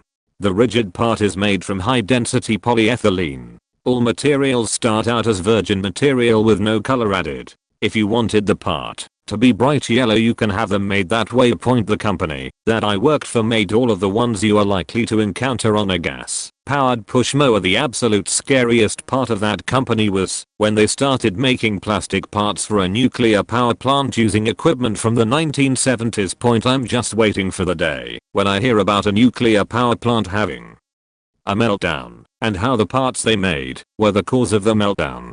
I'm not exaggerating about 1970s equipment. The first extrusion molder they bought was found in a fence row in Kentucky. Another one was from at least the 50s if not older. One of my co-workers said they contacted the company that manufactured it to see if they still had the blueprints. They were told by a very old employee that the blueprints for that extrusion molder had been thrown away in the 1950s. I'm retired from RV industry after 40 years, dealer and some wholesale. RVs are no different than insert mass-produced product here. From appliances to furniture, everything is built to satisfy the buyer's need for high value, affordable, newest, coolest on the market. I have not read many comments about who you buy from. Your dealer should invest many hours in receiving the new unit correctly. Check over, report back to MFG, repair and/or store correctly in order for it to be looked after for its future owner. Rarely done, like almost never. Also your dealer will do a proper PDI, pre-delivery inspection, ensuring less problems at the user level. Most dealers consider gas/water/elect/wheels test enough, hence a million issues with cabinets, leaks, squeaks. Warranty. Most dealerships are run by salesmen. Enough said. Tour the service department and reass between the lines. If it looks like SN at T, smells like SN at T, it is probably SN at T. But if it's run like a professional shop should be, then you can trust them to treat you the same professionally. Parts and repairs. After the dealer tray has a proper part adept will have at least $300 to $500,000 in stock. Take a yaw if they won't show you, or if you do and see dirt, dust, unorganized mess. Facts don't lie, they won't be able to look after you properly. Educate the consumer. We had many suit to RTS day. We have owned many RVs and no one ever explained how to use the camper or how to maintain it like you guys. The owners of campers are notoriously bad at maintenance. Your RV is in hurricane force winds and earthquake like force every time it's on the highway. You may want to check your sealants. Lol. Last but not least, are the staff happy, motivated and truly happy to be at work? How long have they been at the dealership? High turnover means good people have left because the company didn't support the staff who want to support you. Hope this helps. Looking forward to answering any questions. Signed, 1973, 2013, 40 years in the RV trade. I worked in auto insurance as customer service. These secrets are reflective of my former company. A lot of these I learned from handling calls and talking with other agents. I'm not sure about other companies though. When you're calling about your payment/billing and the rep tells you they made an exception or did something else, but you never see that change, it's because they only told you they were doing something to get you off the phone and get a good survey. And as you keep calling mentioning how this rep told you this or that, the new rep you're talking to is making up some other bullshit that's not true / they're never gonna do to get you off the phone. Calling to cancel your policy won't make the rep suddenly cut your rate in half. They are not able to do that. All they can do is go over any discounts with you. When they send you to another department, it's because they don't want to deal with you mad at them over prices they can't control. Anyone who tells you they suddenly found a major discount and don't give many details, or it's a discount you've never heard of, or were able to greatly reduce your entire premium, is just lying to get the good survey and not have to deal with you. When you're looking to remove a vehicle on your policy, some states really do require that your license plates are surrendered / cancelled / destroyed before the car can be removed from the policy, and it must be confirmed. Other states, it is either not required, that confirmation is necessary, or the vehicle removal can be future dated. Some agents, never was me, but I know of a coworker who had done it a lot. In the states where it's not required, or it can be future dated, will tell you otherwise, and to call back once you get rid of the plates, just because they don't want to deal with you. Reps don't have control of phone wait times or even when your call is taken. Calls are just routed to them on a random basis. In my time of working there, I've gotten calls of a person who had just dialed. Other times, it was someone who had been on hold for over an hour. TLDR, I worked in auto insurance. One of the industry secrets is how many times reps lie to you or pretend they did something just to get you off the phone because they didn't want to deal with you and they wanted a good survey. Law enforcement, specifically policing, is not very interesting the majority of the time, and certainly not like what documentaries, films, and TV make it out to be. I'll give you some examples to compare of some of the biggest misconceptions / tropes out there perpetuated by the media coverage of criminal justice / law enforcement. Point: missing people cases. The majority of the time, especially these types of investigations, are nowhere near as eventful as they are thought to be. In fact, typically all missing persons are located within 24 to 48 hours after being reported as such. Usually, this is because someone in the family or friend group of the missing person knows where the subject is, but for whatever reason, a lack of communication or miscommunication has occurred. It is much less common for the subject of the case to have been a victim of foul play, but the media obviously cover the cases where a homicide or something else suspicious has occurred. Where a person is later found to have passed away, it is often down to suicide. Point: murders / homicides. These are often sensationalized unfortunately when covered by the media, especially when there is a suggestion that the victim may have been victim to a serial killer or other dangerous unknown persons. In reality, most of the cases of this will have been the result of ongoing domestic violence, drug deals gone wrong, etc., rather than being committed by a complete random or a serial killer. In short, it is far more common for someone to be murdered by a person they know and trust than someone they don't. Point: types of crimes that are dealt with, at least in the UK. Where I live, from what I have heard, is that many more of the calls received by police are more likely to be things like road traffic collisions, RTCs, arson / house fires, robberies, and misdemeanor offenses than they are to be much more serious offenses such as murder, etc. However, obviously it seems that the media do not cover this kind of stuff, since it doesn't have the same shock factor as homicides. But it is another way in which false expectations of the job of a police officer is perpetuated. Point: bottom line is that I just get frustrated with the fact that so many people seem to underestimate and underappreciate the hard work that comes with being in the forces, but also how the job is usually far more mundane than it is made out to be, especially when that is the main reason people are attracted to the job. This is more well known now that Super Size Me 2 is a thing, which you should watch if this at all interests you, but any kind of free from /organic /etc chicken is a ripoff. A lot of chicken brands like to claim their chicken is "free range / grain fed / hormone free / so on, and that it's a "better quality," hence the increase on price. It's a complete scam, at least in Canada, though I believe it's the same in the US, from what little I've looked into there. All chicken is legally required to fit most of these boxes. You hardly have to do anything to make these claims and be "FDA approved" or "certified free range." Believe beef and pork is much the same as well. Just buy the regular sheet. There's no difference besides the price increase. If you're really worried about quality, get your meat from a butcher. Some grocery stores, not many, but a few, still have them, or you can look for local butchers shops.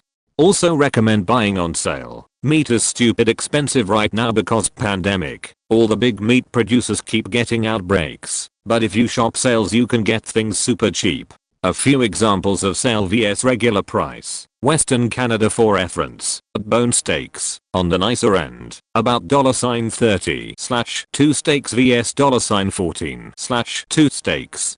Top sirloin, mid-tier, $30 / 3 vs $13 / 3. Whole chicken, $18 vs $7. And if you're on a budget, you can make 2/3 steaks or a whole chicken stretch into almost a week of meals easy. A lot of people don't cook it, just because it's "expensive," but it doesn't have to be. It's also super easy. If you're new, Google can tell you literally everything you want to know. I started buying cuts I wasn't familiar with once I started working in a butcher shop, because I can get stuff cheap quite often, and I would just Google "how to cook X steak / roast / chop / whatever" or "X recipe" and just find something that had ingredients I like / recognize. I can only recall one really bad mishap, where I didn't end up eating what I cooked, and that was entirely my fault, because I wasn't paying attention. And I'm 100% "self-taught," aka Google schooled, on cooking meat. As a prosecuting attorney, you should always answer all of the questions police officers ask. While you have the right to remain silent, if you've committed a crime and are being questioned, I recommend you sing like a canary. Point of course, criminal defense attorneys will disagree. And this is sarcasm, of course. While full confessions certainly make my job easier, I would encourage all people to exercise their rights. They are your rights. Use them. On the other hand, there is nothing wrong with being honest and answering questions, even if your answers would incriminate you, so long as you understand the implications of your choice to speak. Don't let officers push you into saying something you don't want to say. Many times, officers will tell us whether a particular person was cooperative during the investigation, which can result in more favorable resolutions or better sentencing recommendations. But at the end of the day, it's our responsibility to prove that a crime was committed and who committed it. If you are the suspect, you don't have to help us in doing that. At the end of the day, you have the right to remain silent at all times an officer is speaking with you. You have the right to request an attorney and have him or her be present with you while you are being questioned. If you indicate that you desire to not speak or to have an attorney present, officers must stop asking you questions. Also, there is a bit of a nuance in terms of whether an officer's failure to advise you of your rights prior to questioning can prevent what you say from being admitted at trial. An officer is only required to advise you of your rights before a custodial interrogation.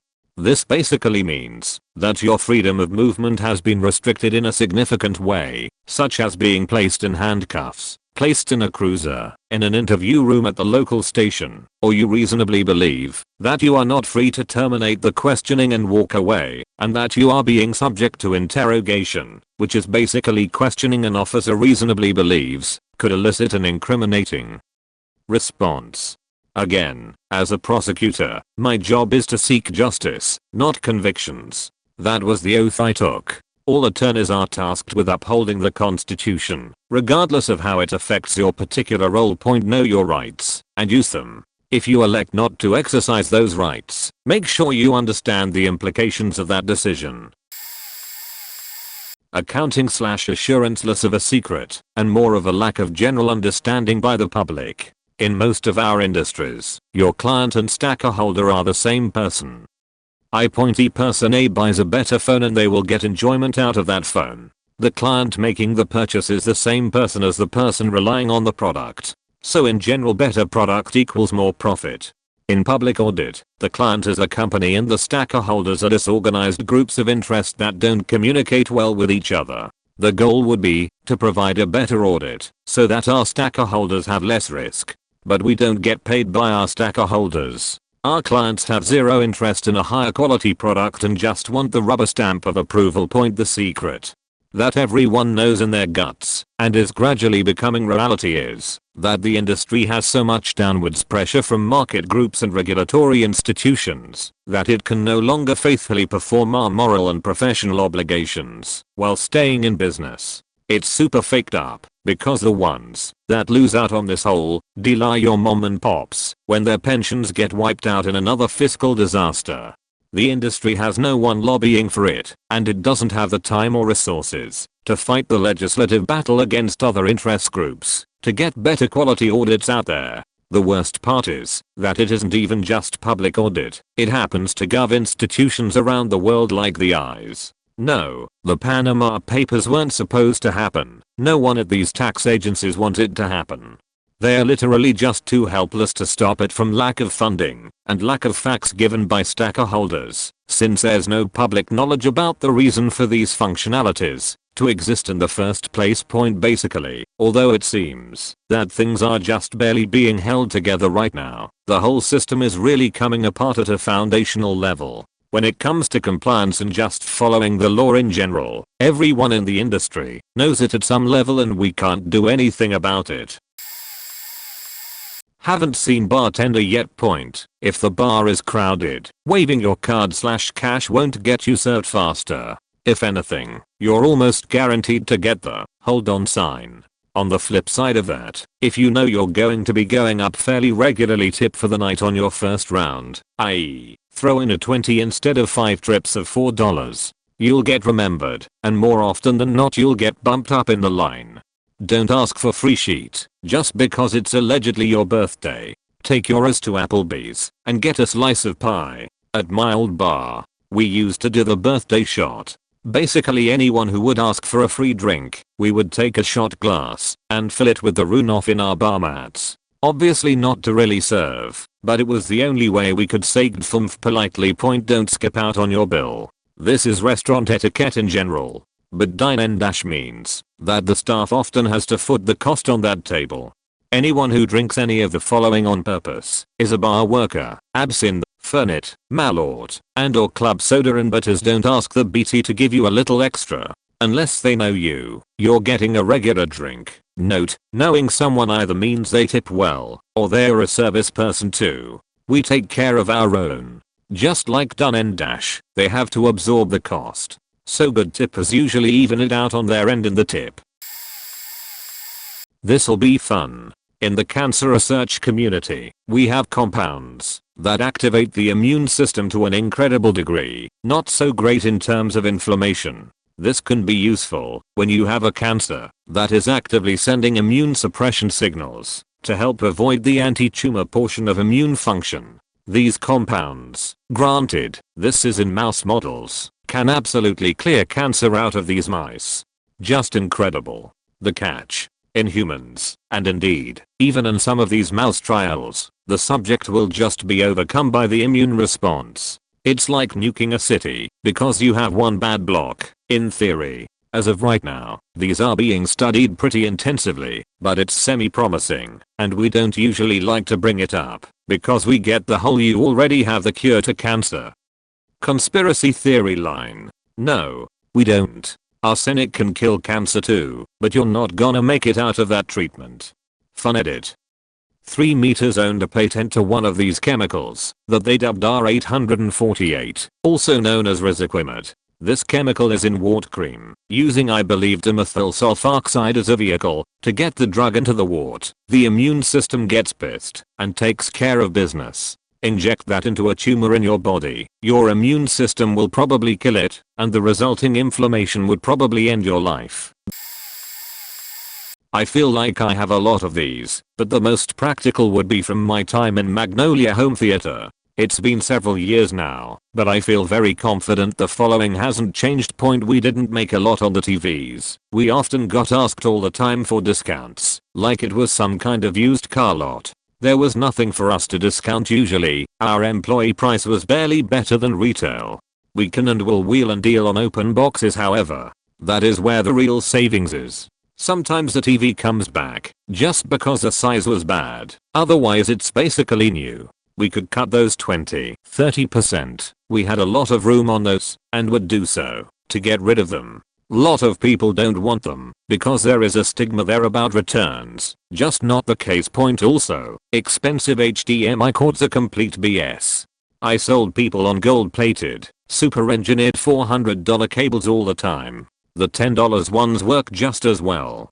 Don't waste your money. Cables do matter for other things, like audio wire, not HDMI though. Point: 4K/3 does not make a TV better. Full stop. 4K was intended for very large screens, to maintain detail and clarity on larger surfaces. The picture isn't actually better. We were very careful not to merge 4K TVs next to regular ones for this reason. Same with third TVs. To be clear, the best TVs usually are 4K/3, but that is just the manufacturers are including the actual good tech that gives it the better picture. Point: along with the 4K, all of the 4K third curved screen is nonsense to extract extra money from you. I'd see people paying extra. Point: Momi for 32 inches 4K TVs and just shaking my head. At that size you will never tell the difference. Point: oh, and Insignia TVs at best, but we are made at the LG factories, and we are usually great deals, but people didn't want them because they were a less known brand. I could go on all day. It's not so much a secret more than it is something you don't realize until you work in the industry. I inspect and both destructively and non-destructively test welds for piping and plate, fluid and structural, for industrial plants and tanks, ships, buildings, welder qualification exams, anything really. We are contracted only to test those welds and give our interpretation of the results based on experience and a standardized code. The secret is that the engineer or engineers who build or builds the project on paper determines, usually by their own sets of standards, what percentage of the project has to be tested. That means a job of 1000 welds could possibly only require 5% testing according to those plans. 50 welds that test good are supposed to be indicative that the entire lot of 1000 are likely good, which is kind of horse shit. As I mentioned before, I also test welder qualification exams. A 60-year-old welding veteran with 40 years under their belt can fail a qualification test in perfect conditions. It might be one time out of 1000 welds compared to the rookie at one time out of 50 welds, but it only takes one faked up weld to break apart while transporting something volatile and end up killing someone, and welding out in the field is the opposite of perfect conditions. So those large 5% jobs really put into question how useful testing them to begin with really is. Well, I question it anyway. Point: on the other hand, in the defense of those jobs, I did a 30-day turnaround inspecting some welds made back in the 1940s before these standardized codes were put into place, meaning as long as you couldn't kick it loose it was deemed good, and they are only half a weld.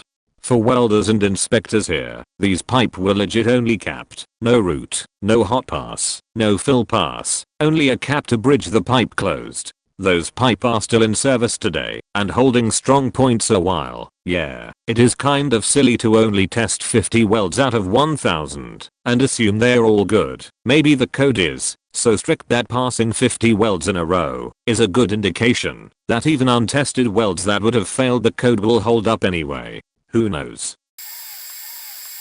Work in pharmaceuticals and health insurance. I'm also a licensed health insurance agent. For the love of God, please check your plans. Don't go cheap if you're more prone to illness for your health insurance. Cheap plans don't work. You're wasting your money because if you an emergency you'll be screwed. Also check for copayment assistance. Don't just settle on paying for what your copayment for a medication because of pride fac that take advantage of brand name medications and their companies that'll help because they provide half off on most copays, or they may pay your entire copayment if you're lucky. There's nothing wrong with generic medications. Don't let anyone tell you otherwise. It's okay to have generic meds, guys. I swear they usually are made by the same company anyways. Also, when you're having anything done, don't feel like you have to be loyal to a provider. If they are out of network, then you'll pay double. And also, most likely a lot of the time they won't tell you they are out of network until after something has been processed through insurance. I've spoken to plenty of medical professionals who just want their money at the end of the day, and I hate to say it, some don't give a fuck about you on the back end of it. If you're aging into Medicare, please review any plan you're choosing. Don't just choose one cause it's $5 a month as well. Again, do not go cheap, guys, don't do it, it's a trap. If you have Medicaid or government funded insurance, it's okay, I swear. Don't feel insulted that you're questioned about your coverage. Are you having prior authorization problems? Okay, then you need to make sure you stay on top of your doctor's office as well as the insurance company, because a lot of the time paperwork isn't sent when they say it is. I'm rambling because I can literally write a 10-page paper on this topic when it comes to healthcare in the US. I may have to update this when I'm not on mobile, but yeah. Be nice to your insurance company's representatives also, cause they can make shit happen for you. Removing you from collections, going above and beyond to figure out how to help you. They'll even call different insurers for you to figure out how to smoothly transition you. PLZ, remember, they're humans who get yelled at 24/7 and get called every name in the book without even knowing you from an atom. Olive Garden server. Want a full-size chicken Alfredo for half price? Order a kid's chicken Alfredo. For your side, choose the spaghetti with marinara. Sub the spaghetti noodles for fettuccine, no extra cost, and sub the marinara for Alfredo, somewhere between $1 to $2, and boom, you've got 2 half portions aka 1 full adult portion of chicken Alfredo for about half price. Bonus points if you're a server and choose this as your half-priced meal during your shift, and all of a sudden you just paid about $3.50 for this. Other Olive Garden hacks: we're supposed to charge people if they ask for an extra half dozen breadsticks, soup, or salad to go after their meal. Most servers have a brain and we'll just get it for you without charging you to increase our tip. However, if your server is a manager's pet, just ask for a refill of any or all of these, as if you're planning on eating them there, and then after they come, ask for the to-go boxes. In the same vein, we are only supposed to give 1 mint per person, but any of us with brains give a handful when people ask us for extra. Again, if you have manager's pet for a server, you can ask the hosts for mints on the way out. They usually have some at the host standpoint. We have to charge you in order to get the kitchen to give you a full boat of dipping sauce. However, we can get you a small ramekin, or 2 or 3 of them for free by just asking a cook. So just ask for that point, not a hack for guests, but a way to make your server happy here. We hate when people order soup, salad and breadsticks. It requires us to give your table twice the attention of our other tables. Even though your bill is lower, and 95% of the time it means we get a shitty tip from your table and all of our others, because time and attention is being taken away from them. We work with probabilities. Your diagnosis looks like A because it has some of the clinical findings of A and not the ones from B. We are almost never truly 100% sure. There are tests. Some have a high number of false positives, so if you are negative we can rule that out. Others have a high number of false negatives, so if you are positive we are sure that is your disease. The pre-test probability is important to know if we believe the test or not. Do you have a high enough chance to have disease A to warrant a test? Or if it's positive it will change everything. We mostly rule out life-threatening things first, and then the most common diseases, and we usually ask you to come back if anything does not go according to plan. If that happens, we check everything again.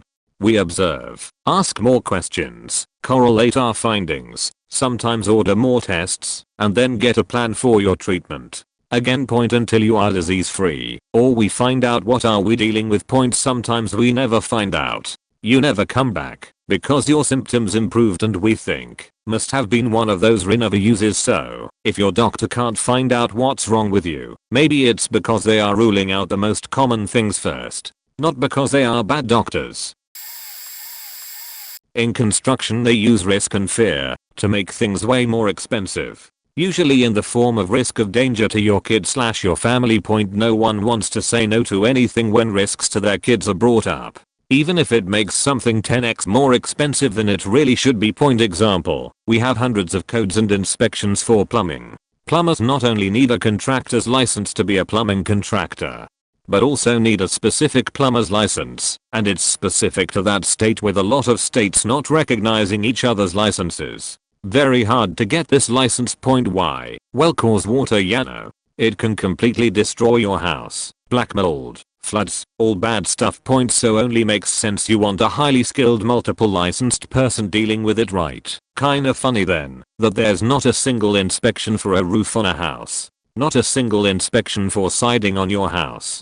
What's more common? A pipe bursting or rain, no inspections for doors and windows, no inspections checking all the penetrations through your house to see if they're watertight. All the gas pipes, dryer vents, lights on the walls, water spigots, none of them get looked at to see if water will get in.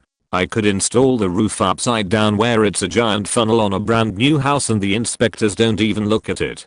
If you want to build a new house with your own money, on your land you own, the government will still force you to pay $50,000 for permits and inspections, in my state and county at least, and they would sign it off, and the entire house would be destroyed first rain. Point so why is this? Plumbers got together a long time ago, and created unions, that give money to politicians, and they wanted to eliminate competition. They didn't want some kind, handy guy who totally understands how kindergarten level easy lots of residential plumbing is to charge so little. If he does, he forces them to drop their wages too, to compete. Point. So they got rid of all those guys by forcing them to get licenses. They did it so that guy can't fix your faucet for $20 an hour. They successfully barred those guys, so now you have to pay the $125 an hour plumber who comes with his helper, who they also charge $125 an hour for. That's what most of my plumbing subs cost me. $250 hours approximately. Or it's based on fixture units, so to put your sink in I have to hire a plumber, cause I'm a licensed home builder, but not a licensed plumber, who charges me $1,700 per fixture unit. One sink/faucet is a fixture. That's how much I have to pay them to put in one sink. One toilet is a fixture unit. One shower is a fixture unit.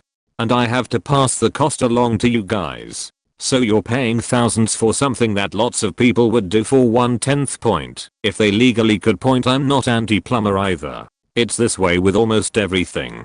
Not just construction. Almost everything is artificially more expensive than it would be in a true free market. Fear gets you to open your wallets.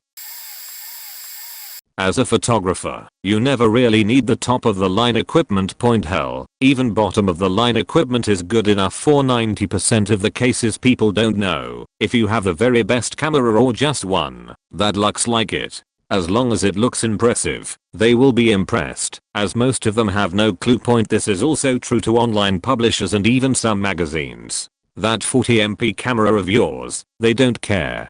Your image is going to be retouched and posted or printed off a 12MP size anyway. Besides, most of the mid-range equipment is almost as good as 99% of the top super expensive equipment. Mid-range brands lighting equipment is just as good as the top brands. Lighting modifiers are actually very good on the mid-range brands, and no one is going to not take you for a job by asking you, do you have top brand? No, okay, no thanks. What they care is the end results. Most places to get into modeling photography, sport photography, journalism is 80% connections, 20% creativity, and being in the right place at the right time on the right angle. If you are extremely dedicated and creative, you can bypass the connections issue. If you are not, and most of photographers are not, you will not be able to enter that market and just end up being a local photographer who does the same generic photo shoots in your career. The US military has bases in a shitload of countries. The service members and their families have to move from time to time for any number of reasons. My company is a contractor that helps them move, but doesn't own any trucks. We contract the work out with smaller, local moving companies when shipments are lost. More than half the time, if someone at one of those agents would just go look in a warehouse, they'd find the crate/box right there. Calling my company, we can't do that. Nothing we do can force some corksucker to go look in a warehouse. A lot of the time the box/crate is found later the survey's done, especially after the move is completed, wind up making a huge difference. Better surveys equals higher tier rating, which I'm not 100% what all it means, but I believe it opens the door for larger numbers of shipments we can accept per area. This in turn means next year we can hire more people. I was one of those people last year. The military offers 2 types of moves: household goods, bedroom and kitchen things, furniture, etc., and unaccompanied baggage, pro gear, some clothing, etc. If you're in the military, or know someone that is, those things that you take for granted, but aren't able to take on your flight, or in your car, have the budget to get them when you arrive to your destination. Like baby things. A lot of the complaint calls we get are related to waiting on baby things that are in transit. We cannot make that stuff move faster. If it's on a ship, that sheet moves slowly. If it's on a plane, customs is more thorough. If it's by truck, trucks break down and get into accidents. There's all sorts of fucking delays, and there's literally nothing we can do about it. Literally nothing. All we can do is offer some money, which is usually valued as a per pound cost rather than item cost, unless clearly a high value item like a TV or game console, or whatever. For baby stuff, that is absolutely needed when you move from Kansas to Okinawa with your heavily pregnant wife, but your best bet is to trim that stuff down beforehand, or plan on getting it once you move. Get the carrier and stroller and whatnot locally. It won't save you money, but it will save you time and hassle. Seeing what I've seen, I'd ship things I want but nothing of high value that couldn't be affordably replaced. If my couch is lost, I'm really not gonna be happy about that, but I file a claim and go buy a couch. Simple. Spending hundreds of dollars and more on baby stuff only to have it lost cause a truck caught fire. Happens rarely but does happen, or is severely delayed. Cause Corksucker Jones wouldn't look in his warehouse, then you get a fraction of that money back and have to go buy it again. Pissed off spouse, etc. Just save yourself headache and buy it once you're there. I worked in a buffet in 2004 to 2006. I accidentally dropped a whole smoked meat on a, let's say it, faking disgusting part of the floor. I brought it in the back to rinse it and putting it in the oven for a couple minutes before I bring it back in the front to serve it like nothing happened. On the Friday we would receive Mile-Fuel's cakes. We were in the fridges. We would lick the custard between the 2 sheets of pastry.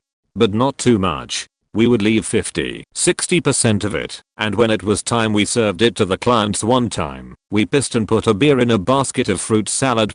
I once pissed in a basket of chocolate pudding. The fridges leaked in the salads baskets. When we cleaned in the afternoon and there was nobody around, we would lick every utensils in the room. We once saw a huge spider trapped in a jello.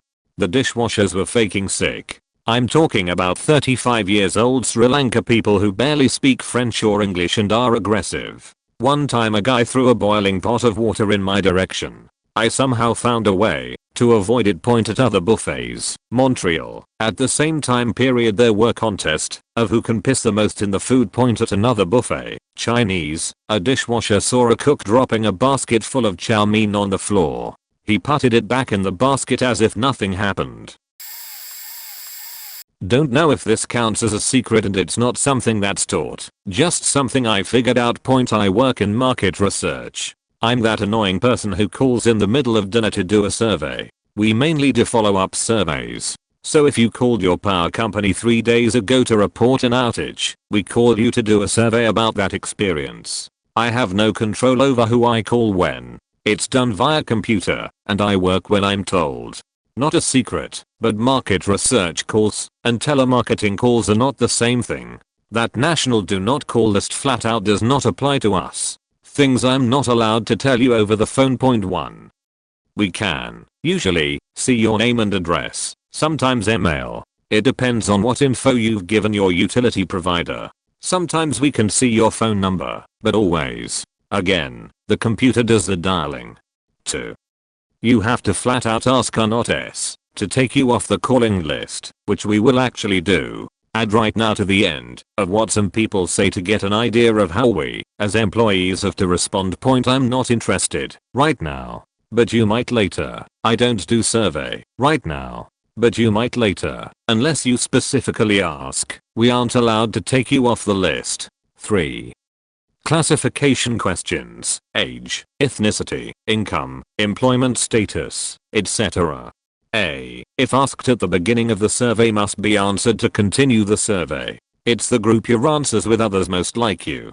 Side note, a lot of people hang up at the age group question. We don't need to know your exact age or birthday, but we do need to know if you would like 18 to 25, 26 to 35, etc. I have no clue why. Like, what am I going to do with the fact that you're 45 to 54? If we have the needed amount of surveys for your age group, you don't have to do the survey. B. If asked at the end of a survey, can either be skipped entirely, just be like, I'm not answering those and hang up, or you can say that you prefer not to answer. If you don't want me to know your total household income in 2019 was $150,000 to $200,000, that's fine. It won't affect the survey. 4. You have to get to at least the classification questions for the survey to be completed. It doesn't matter if you spent a solid 15 to 20 minutes answering questions. If you just hang up because you're tired of doing the survey, absolutely none of your responses will go through. Most surveys are not that long. You can always ask how long it should take. We can reschedule. I think that covers it. Point also, please don't scream at us for calling you during dinner. This is a 3 to 4 hour a day job that pays $8 an hour, and often our shifts are cancelled. I might work 9 hours one week and 3 the next. I'm an 18-year-old male, not in an industry currently, but noticed a lot of people talking about diet for weight loss, BS, and running or doing heavy exercise, lifting weights that destroy a body cause none of your muscles are stretched. Building fake unstretched on a body has not just stood still. Stand up, practice extreme deep breathing exercises, not if you're a smoker, while stretching, and I'm not talking about an app or yoga or pilates, which are all good when your body has reached that level of muscle flexibility, grace, and control. You might be poor like I am and not be able to afford tons of meat for a protein-based diet, which is the only that works for people. Genetically processed protein. Other diets are based according to what our genetics say are. Point. Some people are vegetarian because eating meat is harmful to their body. Point. But if you're not born that way, all of stupid green eating people. Point. Tell me eating green works when you're a construction worker or a service hand in a factory or any activity throughout a day. A woman needs 50 g of protein and a man needs 60 g without doing anything for the quarantine day. Point. A bowl of rice, dal, split peas, a sugar beans, or any kind of bean to replace meat cause you can't afford it is 15 g of protein. Highest source of protein to feed people, and I've researched. Feel free to research. Take a lot of time. Diet protein. Exercise, stretching, breathing in deep through nose, hold it until you feel like you're gonna burst, then breath out all your air and hold on breath in any air until you feel like you're gonna burst, then breath normal 5 to 10 times a night before you go to sleep, and keep your body straight while doing it. Point. I've noticed that my core starts getting tighter with stretching and I've got more strength. Point. Not pull up or exercise. That your body is not prepared for that. Breathing is deep and strong with a stretched body. That why people look stiff and clumsy, can't move proper. Point. Myself as an asthmatic person who can't breathe properly, can't have a proper diet cause I'm poor, and can't exercise properly because I wasn't breathing properly. Oh, don't do this. If you're a smoker or an asthmatic who is currently severe, drink mango leaves if you can and swim in a pool or the sea if possible. And if you're a smoker who has 2 free months and want to detox, I would say in my experience with a mom who was a smoker, thyroid issues, obese, and more, molasses and water with essential vitamins and nutrients for the body without eating, and just detox and sheet black pimples and plus farting, vomiting. Extreme. So consult a proper doctor who is a servant of the people, who has the medical exp and knowledge, not a qualified thief cause pills don't work when you got all the medical problems and spent time and money on advice and fake pills which never work cause I would sure as hell be in on exercise bedridden. Fat asthmatic. If my mother listened to the doctors who had spent time watching their son die, or their mother who was traumatized and obese with thyroid and abuse, be alive today cause of doctor. Actually it was plus bigj in heaven. Point. So here, sorry for your time and God bless you, and common sense, and don't follow her. Mind or world, both are designed to bring you down, which I'm still on the walk of Christ as God reveals all the evil, wrong, perverted ways, and thinking of myself as well as all the demonic thoughts that we all think in things we do and can't control. Call it main, while it's just stupid me not walking in God, but I still feel his spirit, as sinful, stupid, horrible as I am. Interned in a large court system in the southern US for a summer sentencing for non-violent crimes, and whether the prosecutor pursues your case are entirely subjective and based on random factors. It largely depends on what judge you get, whether you wear nice clothes to court, your attitude, whether the defendant is black or Latino, or even if the judge or DA is having a bad day or wants to get out early to golf. There are usually too many cases to handle, and not enough space in jail, so many get dropped or reduced to probation or house arrest. Point, it's all about money. If you can hire an attorney with connections and the time to keep dragging it out, clerks like me would take your name off the docket, because everyone is sick of dealing with it. You can also hire expert witnesses who sell their credentials to give an appearance of legitimacy to your technical arguments, or make the jury get so lost in the weeds that they don't care anymore. Being from a good family counts for a lot, so does having a good career that could be threatened by jail time. One slimeball defense attorney was on the state board tasked with recommending judges to hire courts, so if a prosecutor wasted his time with a jury trial, they would mysteriously end up doing junk cases like homeless guys contesting their open container and littering citations. Wealthy out-of-towners or foreigners would usually be let off with warnings. It would be pointless for a judge to go against powers he doesn't know for justice on a case nobody cares about. Point, evidence and case files are usually on paper and stored in dusty file cabinets maintained by hungover unpaid college interns like I was, or underpaid, overworked office staff. If a case is dismissed for lack of evidence, chances are someone just lost your folder. Of course, for serious cases with media attention, everyone is on their best behavior. These are a chance to get re-election points and publicity, or for the defense to build a reputation and get more high-paying clients.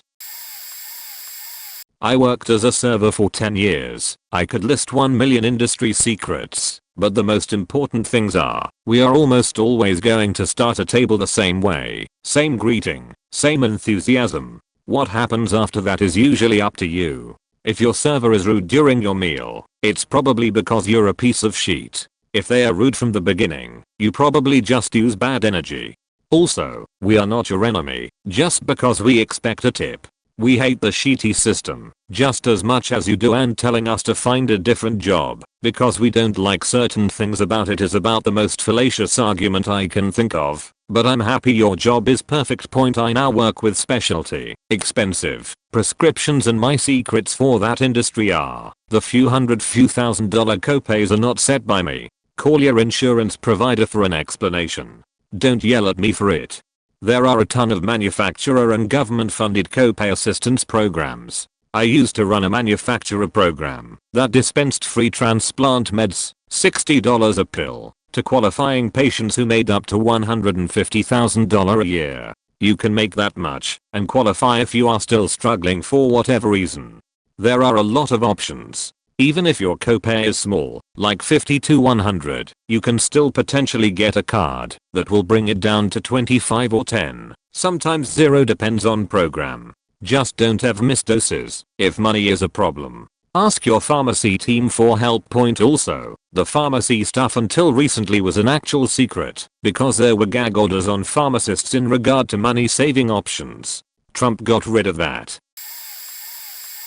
I work with claim processing for total loss and repair vehicles. If you bought an extended warranty when you bought your car and your car was totaled, repaired, or just sold/traded in, most likely you can get a prorated refund on those purchased warranties. To do this, 95% of the time you would contact the dealer that sold you the vehicle. The dealer reaches out to the warranty co, usually third party, to cancel. Then they wait for the funds before you get the refund. No, it's not smooth fast process at all. If you are impatient with the dealer, I can assure you it will be delayed more than the normal few weeks. The type of warranties that are cancelable for refunds: mechanical repair warranties, prepaid maintenance warranties, some dent warranties, Credit life and disability coverages. Gap contracts if the vehicle was not totaled. The type of warranties that are usually non-cancelable.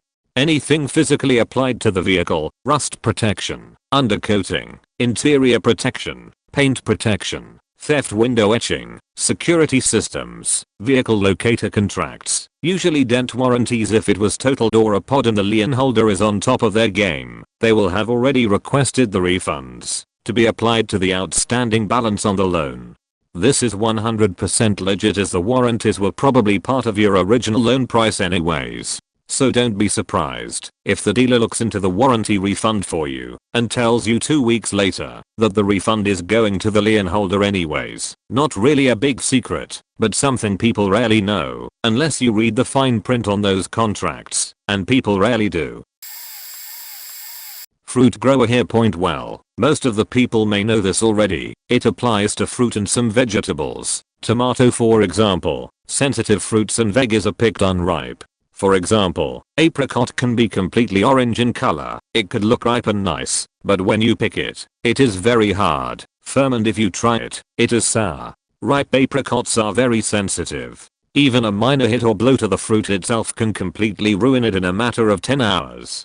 That is why every major fruit producer picks them unripe. They look ripe, but trust me, they are not. Same thing as with almost everything you buy. Bananas, apricots, cherries, peaches, pineapples, tomato. Tomato is the absolute worst. It can be completely red, yet it still needs a couple of more days on the vine. Also, tomatoes can be picked half ripe when they have orange color.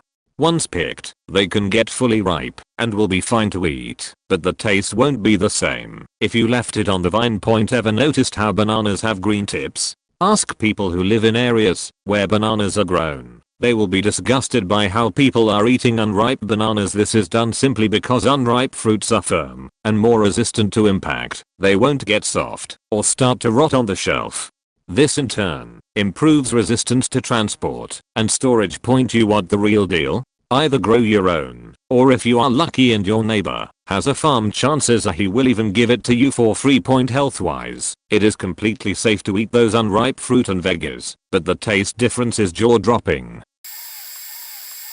Former pizza slinger here. Think twice before ordering a topping that isn't very popular. For instance, anchovies, banana peppers. The container has likely been sitting in that Airline cooler for a long time. For anything that comes in a tin, fish of any kind, chances are that it has not been stored in an airtight container. Either every store has that one customer, the one who orders every week or two and finds something wrong with the food every single time they order, but never complains while the food is still there and hot. They complain a day or two later after they've eaten it all / tossed it out. They whine to the store, and if they don't get free cards, coupons for free pizzas, and a refund, they escalate it to corporate / a submissive owner who just wants to make the customer happy, which will cave in every time. There are people who have not paid for a pizza order without getting a refund in years because of this.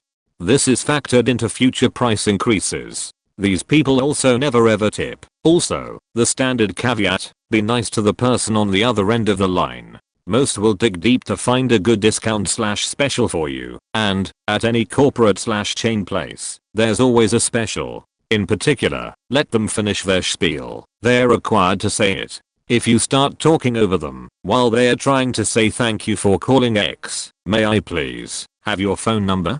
Or whatever, you'll just have to give your order to them again, unless whoever designed the POS software allows them to go back and just enter customer data out of order. This is extremely rare, but if your phone number is 1 digit off from a store's number, or else close enough that you get customers calling you to order pizza all of the time, go in and complain about it, politely, along with proof / the call record. If possible. If it's bad enough, they'll offer to buy your phone number off of you for a few grand. For this reason, stores that have been around for a long time will often have a dozen or more phone numbers, far more than the actual number of telephone / lines. Only the primary one will usually be posted publicly anywhere. One last thing, yes, the stereotype of half of the drivers are on weed is reasonably accurate at many places.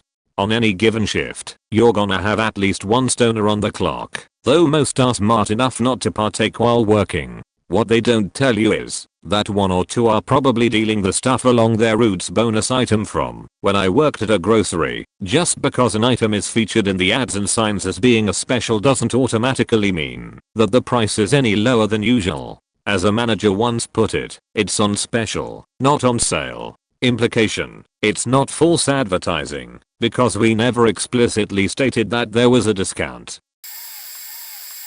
Not unique to a specific industry, but folks should be aware of the $HOLE tax, especially in business-to-business transactions. Unlike business-to-consumer transactions, where everyone typically pays the same price for a commodity, your attitude as a buyer can dramatically affect the cost you pay for a good or service in B2B transactions. A whole or generally unpleasant.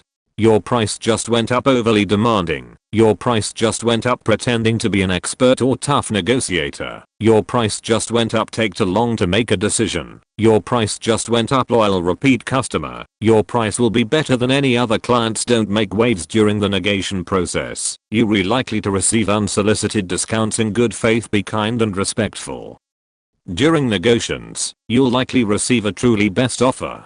Most of our deals are in the $1 to $10 million range and are specific to oil field equipment in this particular case. But the principle's a universal point. Believe it or not, the customer is not always right. And believe it or not, your vendors and service providers are not out to screw you or your company. Kindness and respect from both parties will end up with everyone getting the best deal. Point LPT. You don't have to be a dick to get a good deal. Child protection and social work. Not a social worker, but held a clinical position within child protective services in my home province in Canada, and worked most of my career very closely working with social workers. When a child is put in foster care and the biological parents have lost parental rights, the aim is to get that child adopted. However, they will lie and pull dirty tricks to get kids adopted.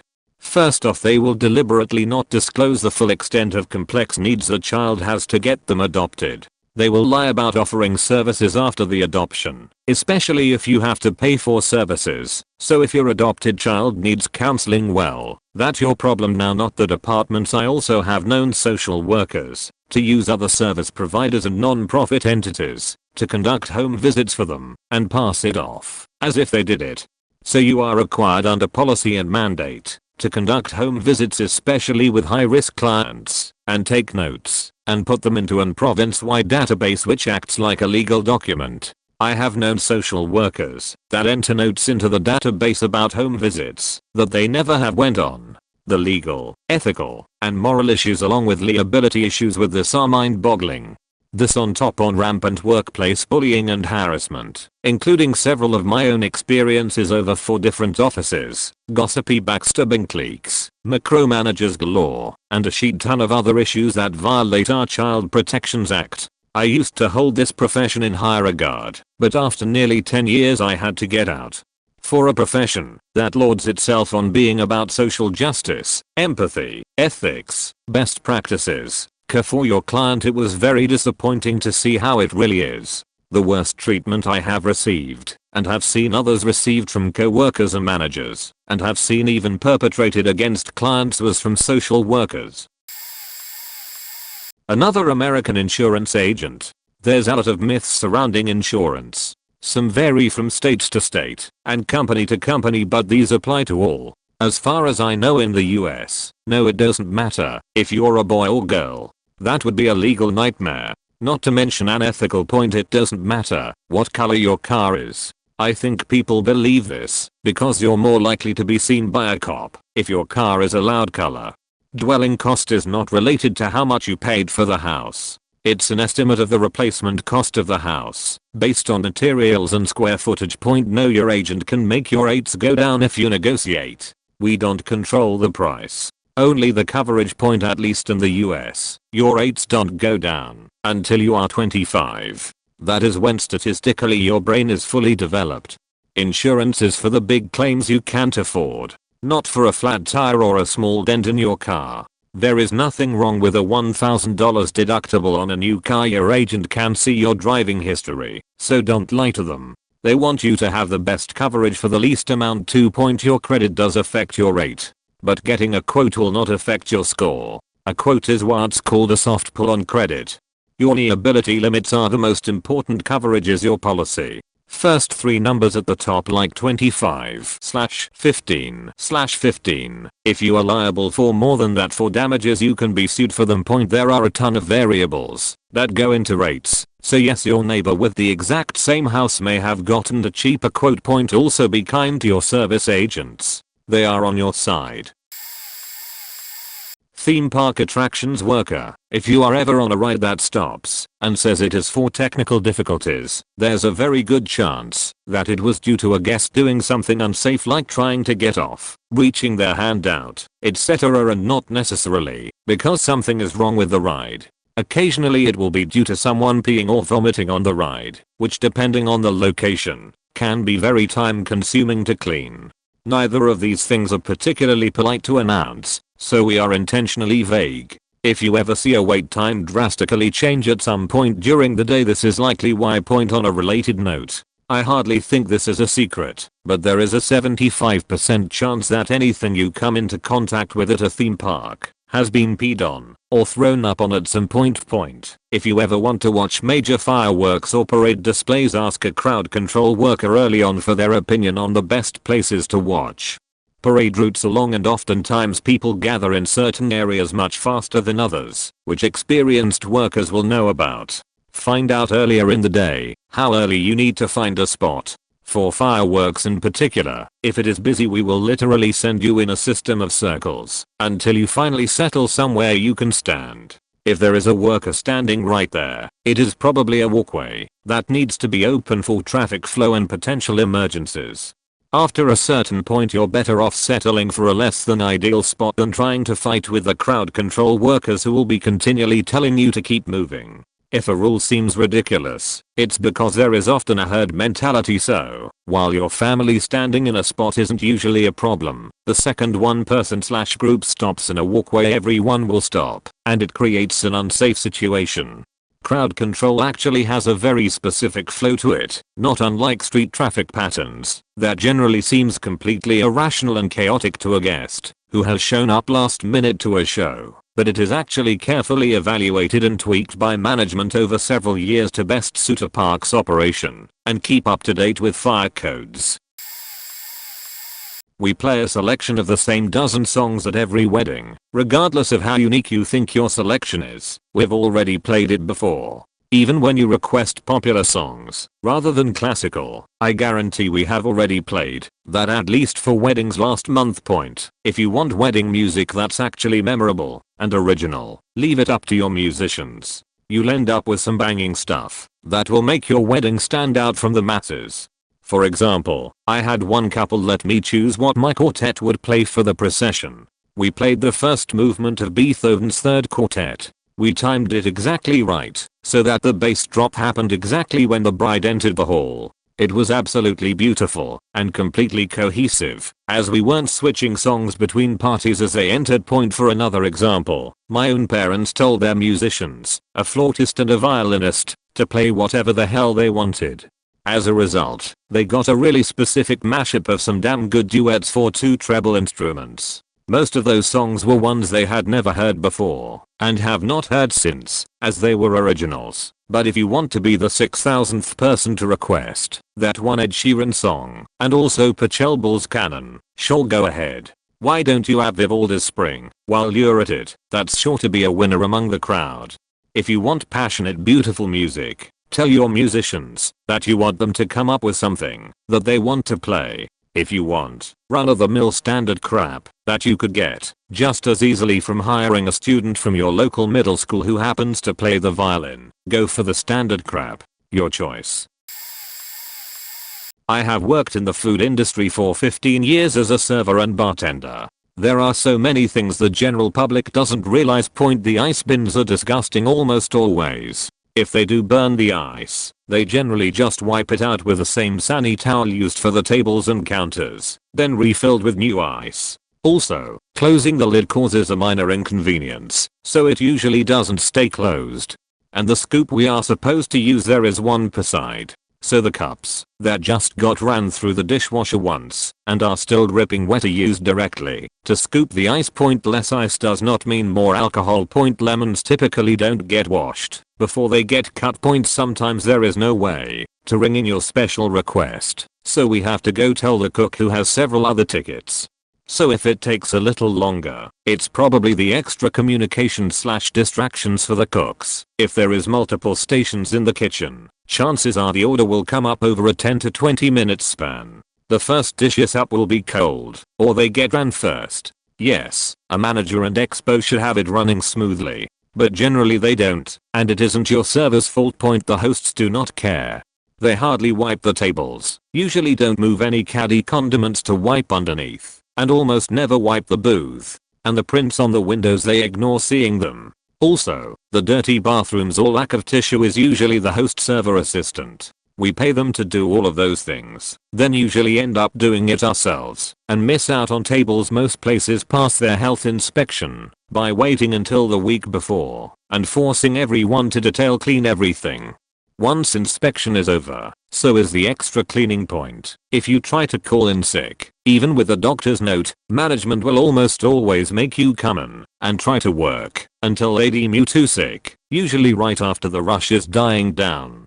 They will literally not let you call off. Most servers do not get breaks. Some prefer it, me, but some need a break and don't get one. People will steal food out of the server window if given the chance. Fries, chips, any bread or finger food, they are the most common. New cooks are awful for everyone, and I mean no offense to anyone. They will hire anyone if they are in need, and if the person has no cooking experience, it is not a 1 or 2 week training, especially for salmon, chicken, steak, and if they are proud or too confident, they become uncoachable. The guest suffers, then your server, then ultimately the restaurant. With that said, there are many people who come in willing to learn and take pride in their work, but there are so many more that are there for the check, and they do the absolute bare minimum and do not care if they send out half-cooked tilapia 3 times in a row. I have worked in the food industry for 15 years as a server and bartender. There are so many things the general public doesn't realize. The ice bins are disgusting almost always. If they do burn the ice, they generally just wipe it out with the same sunny towel used for the tables and counters, then refilled with new ice. Also, closing the lid causes a minor inconvenience, so it usually doesn't stay closed. And the scoop we are supposed to use there is 1 per side. So the cups that just got ran through the dishwasher once and are still dripping wet are used directly to scoop the ice. Less ice does not mean more alcohol.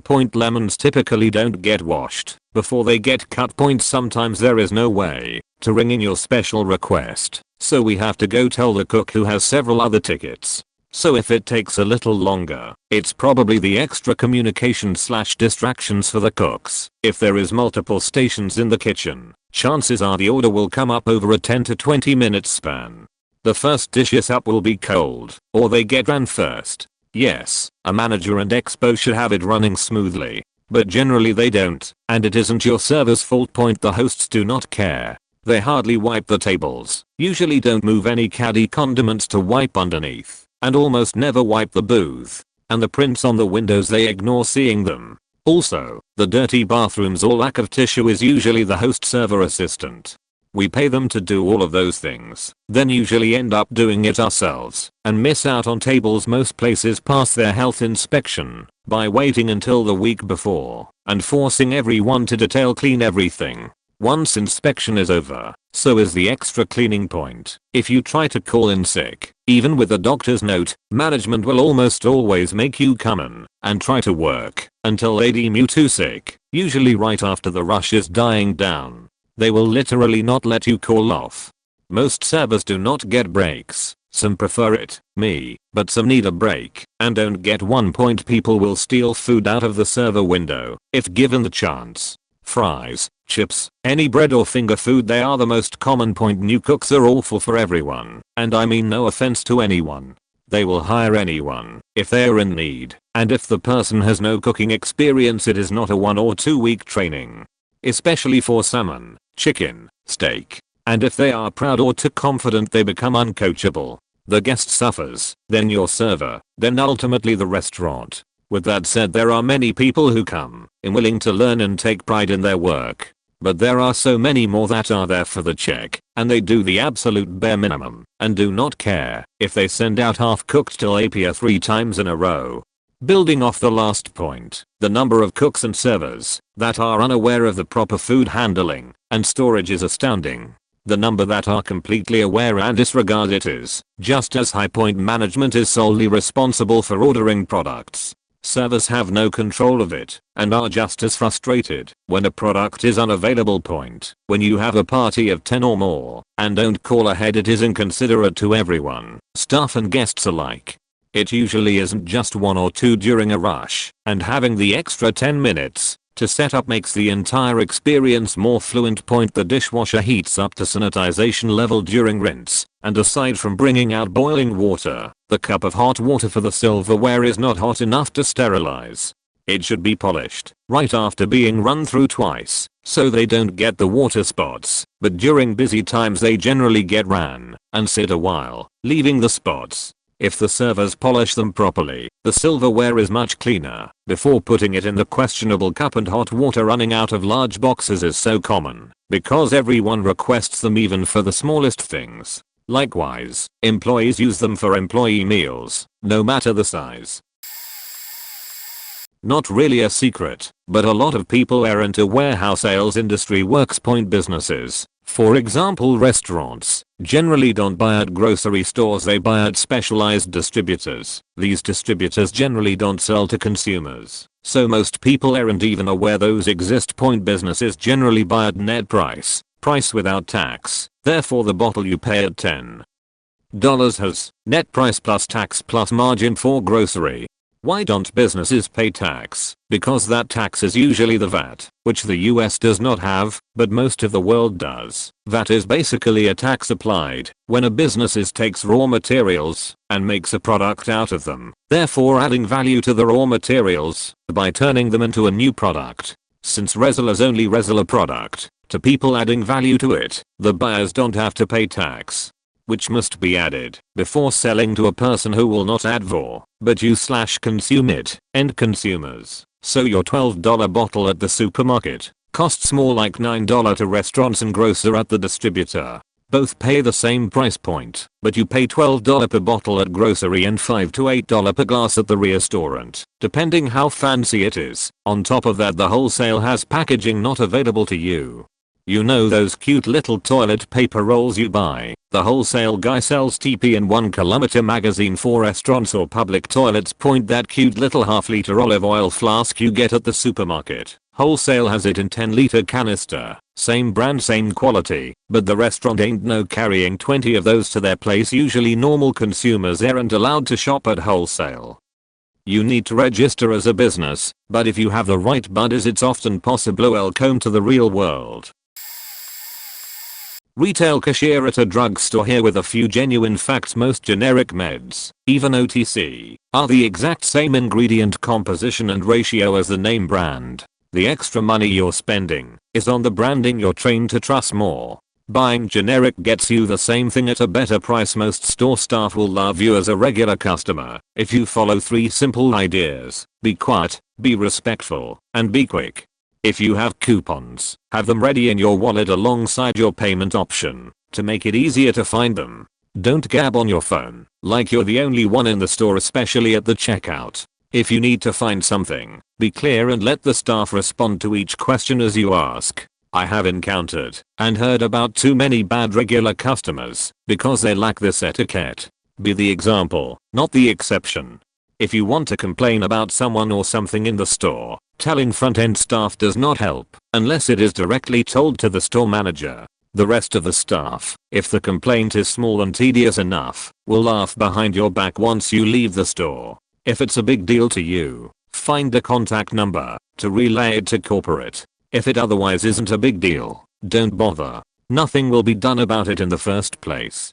And please, if you find out you don't want something while you're browsing, don't randomly put the item in some haphazard shelf. Bring it with you to the front and tell the cashier you weren't interested in it so they can set it aside to be put back. We won't be bothered by this, and it's better than someone grabbing it thinking it's priced lower than it actually is, because it was put in an empty spot with a lower price, because of where they found it. Saves us the headache to explaining things to ignorant penny pinchers, please and thank you. From your local drugstore cashier.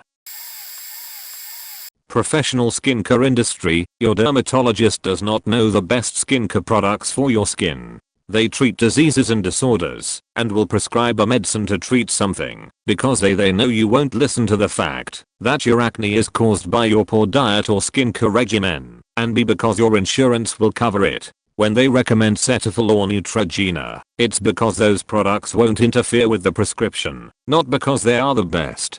Those companies leave boxes of samples with your derm for free, so the derm just gives them out. Derms don't get training on different skincare products. They just have 15 minutes to diagnose and prescribe point for most non-infectious, non-cancerous skincare issues. A licensed esthetician can help more than a derm can. The esthetician will do a consultation and spend time on your skin, examining it and finding solutions that fit your life. The only problem is, this way takes time and commitment from the client to follow directions for recurring treatments and daily home care, and most Americans would rather pop a pill for a quick fix. Also, since it is not covered by medical insurance, most people are loath to pay out of pocket. They also think the esthetician is only trying to sell them products to make money, but the products they are recommending are 50% of the solution. Going for a facial once a month, but using CVS brand face wash and coconut oil for home care is like paying a personal trainer to work out once a month, eating McDonald's every day, and expecting to lose weight. Work at a small liquor store with a wide variety of liquor, especially bourbon, whiskies, straight, blended, etc., and always get asked for the rare and highly allocated bottles by bottle hunters, collectors, and actual customers who actually drink and enjoy them, rather than hunt and collect. We'll put out a bottle or two to keep customers coming back, but keep the rest in the back for the boss and owner to delegate. Who can get one or not because of past experiences of customers who brag online that they got one, tag us on their post for others to see and bombard us, and or decide to flip it instead, since we don't price gouge, and they can easily make their money back plus more from those willing to pay. I have to lie more than half the time to those I don't recognize as regular customers, friends of the owner who have helped us out and always get a bottle. Or those I know that I have been given permission to give if asked. The secret, if we see someone regularly, actually knows and buys other bottles, just as good as the bottles they're really looking for, and we have available, as well as not going to flip it, we'll take notice. Remember, you let our boss know, convince them, and try our best to get you a bottle, if it means you'll continue to do business with us instead of the larger stores that do stupid stuff like a waitlist, lottery, or a loyalty program that requires you to spend over $1,200 a year or something to even be considered to be in the know whenever they have bottles to sell. And whenever they do decide to sell to you, they price gouge, and yet we are considered the bad guys when we determine if you're a legit buyer or flipper.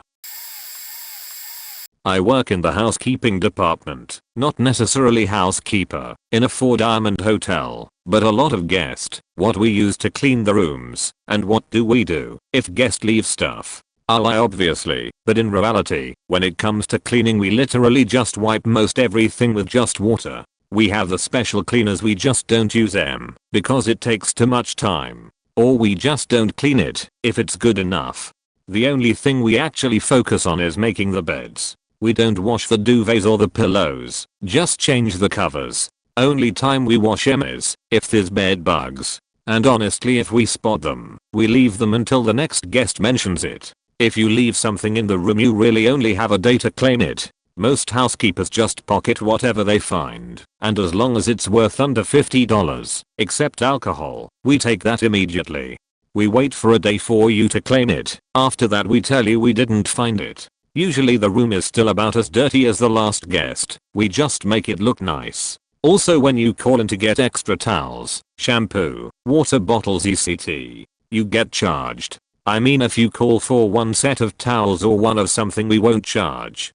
But if you're calling for multiples of something, we will charge you, and it gets charged to your room. And if you think you give the money to the houseman, what I do to pay for it, well, you're out of luck, because we just pocket it while you still get billed at the end of your stay. And if you argue it, the front desk will tell you it's in the contract. It's not, and you obviously didn't read it. And what you gave us as a tip.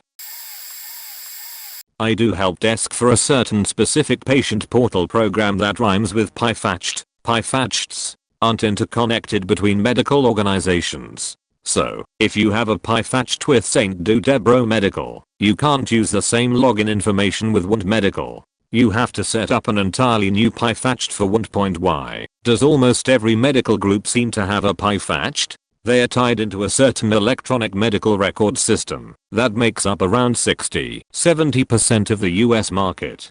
Your pie-fatched is not going to have all of your health information. It should have the important stuff, but there are some things that it just doesn't share. If you need those details, you just need to request your medical records directly from the source. Oh, and your provider has to release certain things to pie-fatched before it becomes visible to you. So, for example, if you have a test result that isn't showing, it's probably because the person who ordered it hasn't released it yet.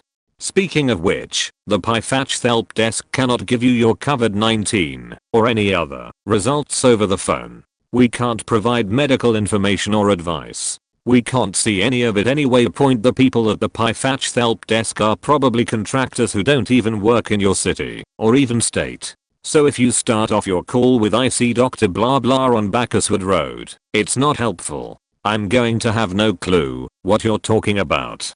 Depending on your state, yes, we do need to ask your 12 to 17-year-old teen for their permission for you to help them with or be in their pie-fatched. There are special protections for that age range that restrict parents from accessing certain types of health information. No, I don't care that they are still minors or you pay their bills. The law is the law.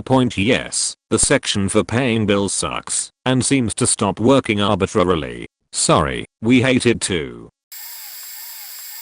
Radiation oncology. Not all radiation cancer treatment plans are going to be the best for a particular individual. These are created by dosimetrists who, to a degree, are kind of like pharmacists who fulfill a prescription for the doctor. Radiation oncologist. The issue is that this job requires a high degree of physics and technical competence, which is something younger freshly graduated professionals generally have. However, often you see folks in these positions who have ticked the necessary boxes to sit in a seat, are bad at their job and adversely impact the quality of patient care. Often this occurrence is tied in with years of experience which are now redundant because of where the field now is technically. They use the years of experience as a crutch to convince physicians they are doing the best they can, when in reality they are struggling to grasp simple technical problems/software. I have seen not insignificant over/underdoses of radiation brought on purely through poor managerial decision/putting the wrong people in jobs/poor understanding of software/ego point of view, or a loved one are going to have radiation treatment. You need to be asking the physician what they are doing to ensure that you/loved ones are receiving objectively the best quality of care for your individual case. Get them to prove what kind of quality metrics and credentialing they have in place for their staff creating the treatment plans. I found out about this one day at work. I work in a nondescript office building in which several companies own a stake in. Some cook-head homeless, Vietnam soldier looking guy that roams that downtown STR1P was muttering about all sorts of crazy things, and I just so happened to listen in a little during my smoke break. First he repeatedly said sympathy, sympathy, sympathy, and on until he changed to a more intelligible tone. He then said 7 is the last character, yet the most sympathetic of us SP3 without talking. This is a human condition. The word stuck in my head. It doesn't mean anything. It didn't mean anything. But the word stuck in my head. So much so I began to dream about it. This is where I began my research. I started watching green text videos about Reddit posts on YouTube. I would find nothing too similar, but the ideas in my head grew, and my obsession with it. The more Thug 40 I gave it, the more it seemed to follow me. Ed set small goals or nudges, such as, I want coffee, and then my coworker presented me with a coffee. Here's the thing, I never asked. I never would. Everything began to make sense. Why the popular kids had everything they wanted. Why some people are so rich. Why kids on TikTok throw around the word manifesting. I admit it isn't as cookie as that trend, but it holds merit. I kept it to myself, and I never spoke about it to anyone, but underneath I called to it, and it nudged back. It wasn't my greatest moment. I was going to my office building when I bumped into the Home 5S man. I spilled my coffee all over him. I didn't know what to do, but I knew not to feel like I was as because then people would be called to think I am. It was stupid, but that's beside the point. I wiped him down with papers he had in a box which were all kinds of nasty. He was yelling at me in hostility. After I did that, I looked and I saw it. There it was. I was in disbelief. It said the human condition test, and I had one motive. To run right there and spree a 6 as much as I can to the world. This Reddit is the one place I know to go to. I'm gonna need your help to spread it. There is much about this world that we don't know. The Homo sapien species has evolved wireless communication point, and it starts with a 1.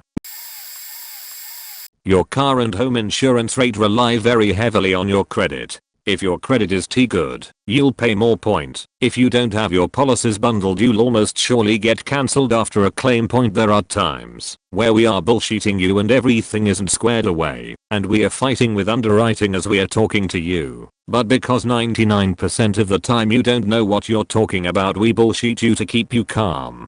Every car says they are newer and safer, but truth is it takes years to get the data to find out if it is actually safe. So you pay more for a brand new car because we err on the side of caution and assume it isn't until we get the data. In a few years, shopping around and jumping from company to company actually causes you to pay more. Odds are your company will reward you for loyalty and you'll get a better rate after a few years of sticking it out than switching when the rate goes up. Your personal record of driving isn't what determines your rates. It's how many people put in claim within a few miles of your address. Lots of claim means higher price for you. Even if you have a clean record, point being 26 has less to do with your rates than you think. More, we care how long you've had your license. But men and single people are charged higher than married people and women.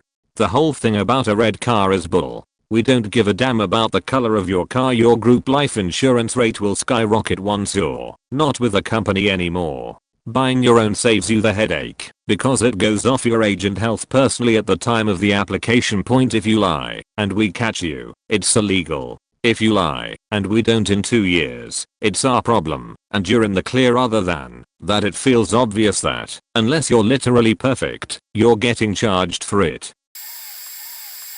You will never win haggling with a home remodeler. If the price isn't good, cut down on the amount of work or use less expensive material. When a contractor walks in your house, you are sized up immediately. Keep in mind, we talk to home owners for a living. We can tell if and how you are going to try to get us to come down on pricing before you ever do. We know what we need to make to do the job, and if you manage to haggle us down on price, we have already accounted for it, or you will get the crappy subs to make up for it. If you want to get more for your money, ask after the fact for extra work in the certain scopes that you are working in.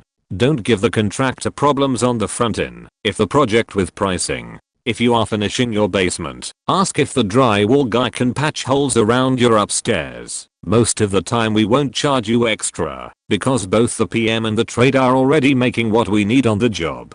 If you start messing with our profits at the beginning, we will be all too happy to use cheaper labor and mark up additional work to make the difference. Point be upfront about your actual budget. If you can speak to us with candor and honesty, we feel like we can do the same. There is no benefit to telling your contractor a lower budget than you actually have. If you are upfront, we will work with you to make it happen and keep you very informed on where your money is going.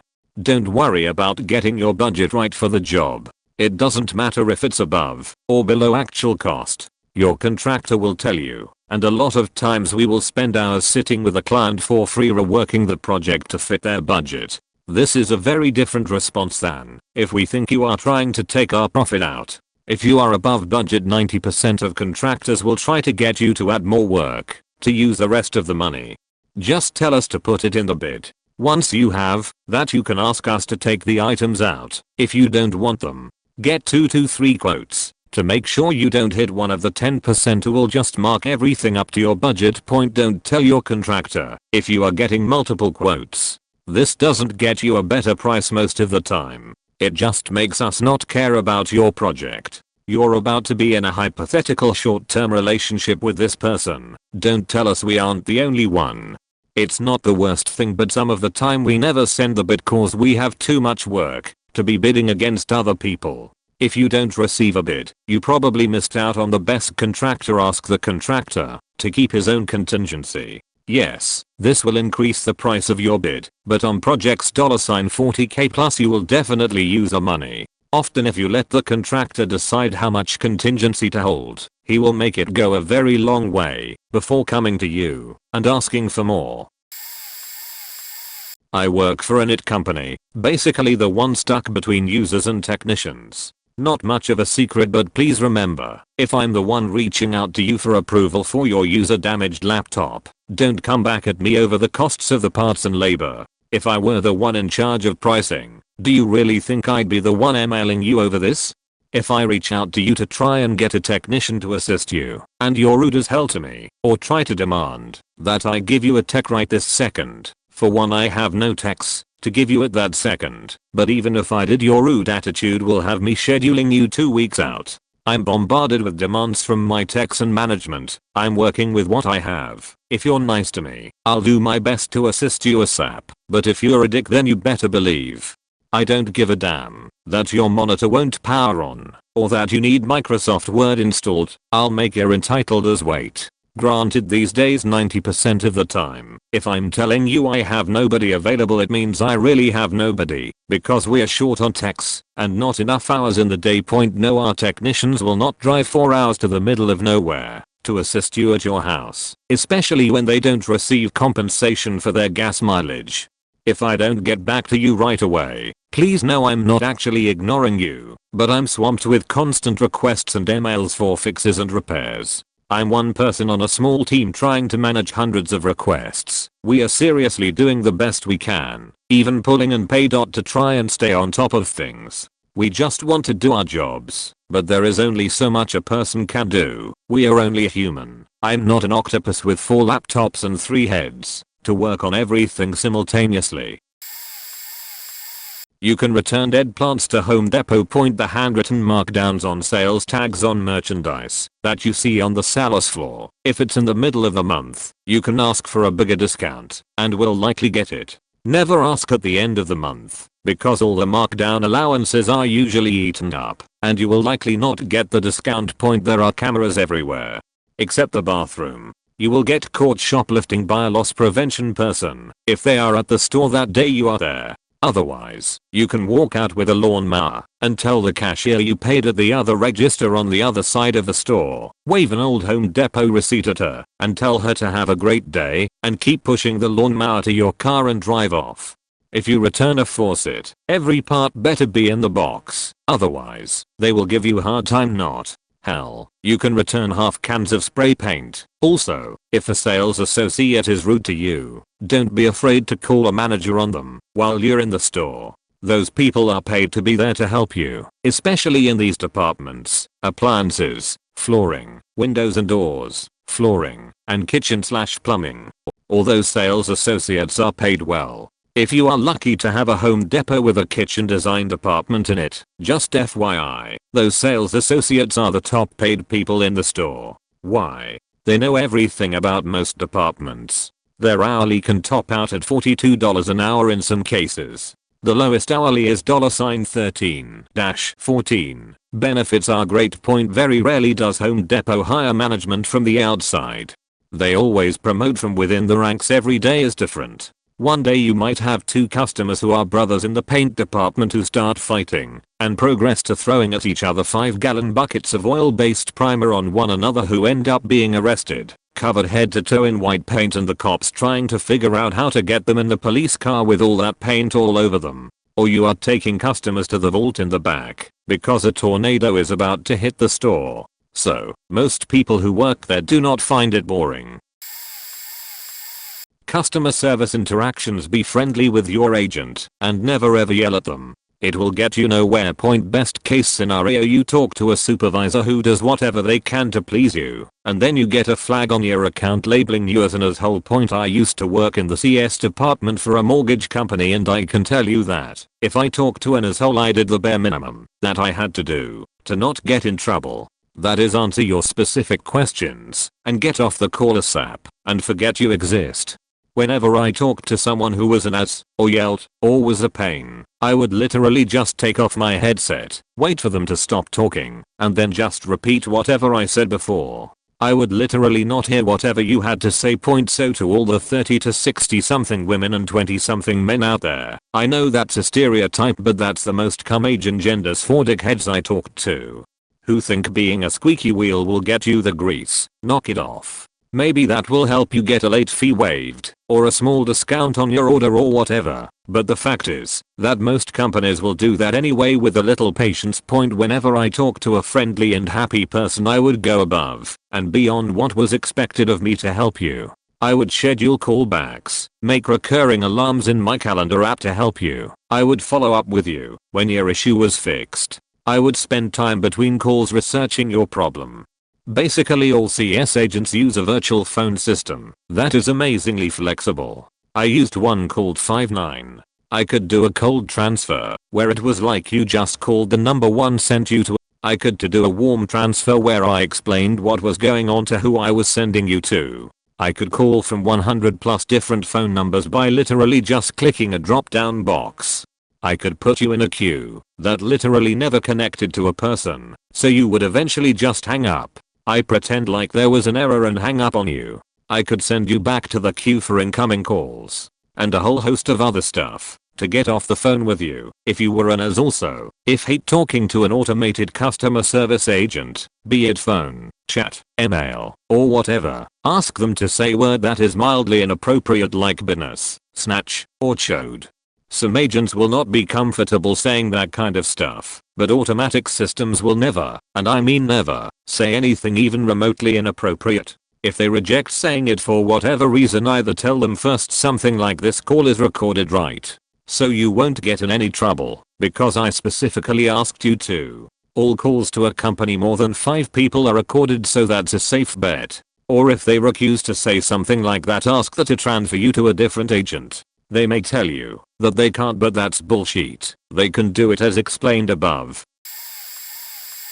I'm a banker for one of the largest banks in the US. I am the one that refunds your fees. If you're nice, you'll get further. If you're demanding, rude, a repeat offender, or just make bad choices, don't count on getting very far. I genuinely don't care when you threaten to bank somewhere else. It does not affect me or my company, and our policies remain the same. I will simply wish you the best of luck and offer to close your accounts for you.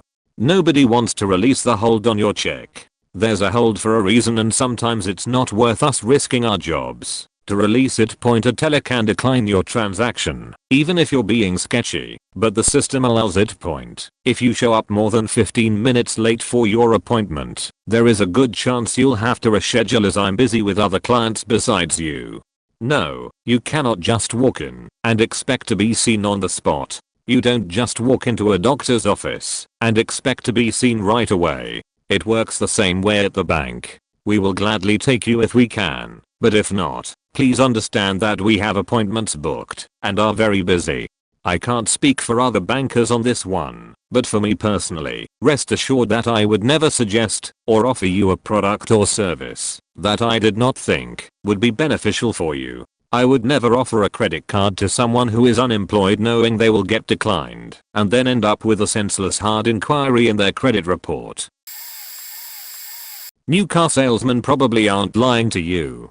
Cars are so standard that you can find all the information. Look around for a while on the car you know you're going to get and see the ads for the lowest price brand new one you want. Sometimes we'd sell them knowing we are taking a $1,000 loss, just hoping that we'd make it back in the finance office or in bonuses from the car manufacturer. Yes, we would literally take a loss to sell a really popular car so that we sold more than other dealers. Used car salesmen might be lying to you. There's less incentive to lie in new cars because there's not as much to lie about. Everyone knows more about them, and there are surveys that must be positive or else the salesperson might lose out on half their pay. When you buy a used car, there's no survey, so it doesn't matter to them as much, strictly speaking. If you have any questions, have your mechanic check it out fully with the sale hinging on that.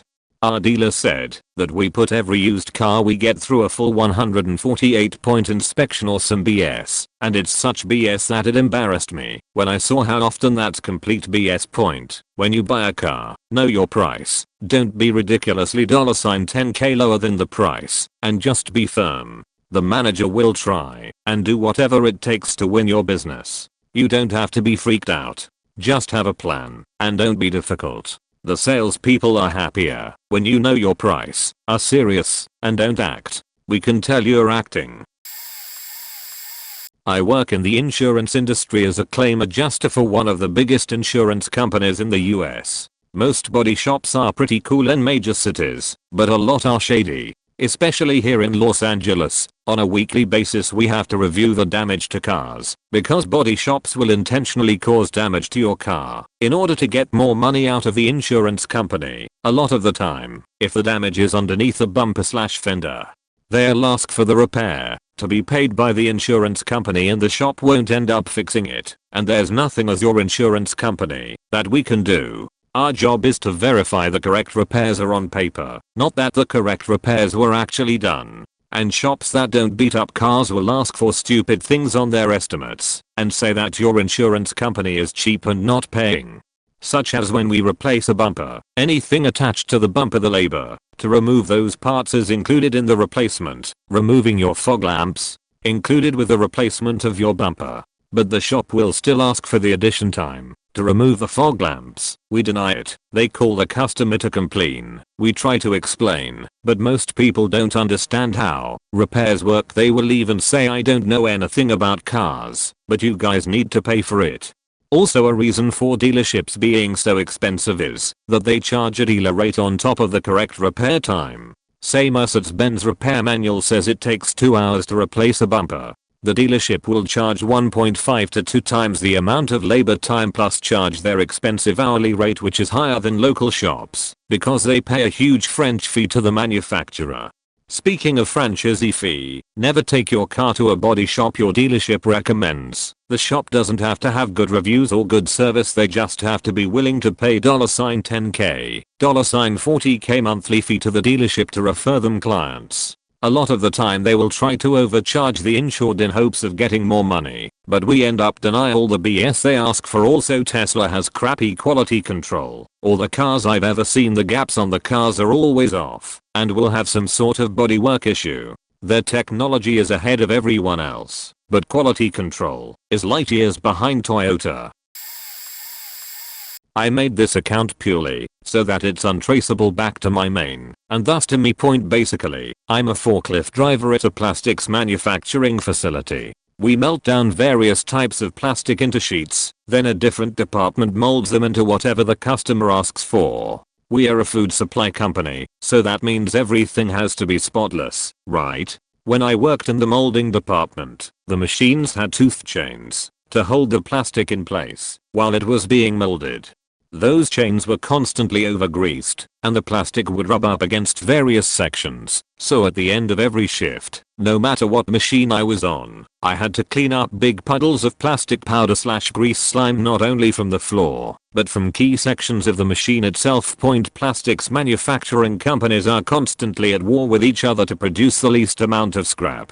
In my region, we are #1 for least scrap produced. On paper, anyway. In reality, we throw away about 30 to 40 pounds of plastic every day. This is because the plastic we throw away is not able to be recycled. About 60% of the material is like this, or because it would cost too much to grind up the remaining 40%. Not only that, but you know how I said the place has to be spotless? Well, one of the supervisors on the other shifts chews and spits into a trash can on the production floor. Needless to say, I and my supervisor are trying to get him out of there, not just because of that. He's also the laziest man you've ever seen. sits in the break room the whole shift, then complains that his job is so boring. Remember these things next time you eat a pre-packaged meal. I read a lot of the comments, but not all, so sorry if this is a repeat. Body shop estimator turned insurance company damage appraiser here. Body shop. Repairing a car is a craft. Even if you go to a dealership body shop, your car is not going to be painted in as good of conditions as the factory. Parts come in damaged, shit happens. Most shops, if the floor is not visible to the lesser trained eye, will deliver a vehicle back to you in less than pre-loss condition and hope you don't notice. Most people don't. It's not lazy, there are just many limiting factors, plus a lot of y'all are really touchy about getting back in your car as soon as possible. If you need an estimate and intend to repair through insurance, tell the shop that. It's about 50 over 50, but some shops will write with insurance rates, which are lower and more cost-effective part options, to reduce the amount of changes they have to make on their end when they match the insurance estimate. No reputable shop will change it back if you tell them you've decided to pay out of pocket. Insurance damage appraiser. There's not much you can do to argue payout on auto, like you can with bodily injury. This is why most attorneys won't even touch property damage. Policy language, insurance law and contract law are very clear, and as long as we know we didn't do anything sketchy, it'll uphold. The Department of Insurance exists if you feel like we did something wrong, but threatening a DOI complaint won't necessarily make us change our stance. And if we know we did everything right, we don't care if you threaten that, and especially not an attorney. We don't care if you threaten to change insurance companies. It's not the claims department's job to handle customer retention. We do want to provide good service, but that sort of threat won't get you what you want. There is some leeway we can afford in estimates and settlements, but it's an individual choice, and we are risking a hit on an audit if we make that concession for you.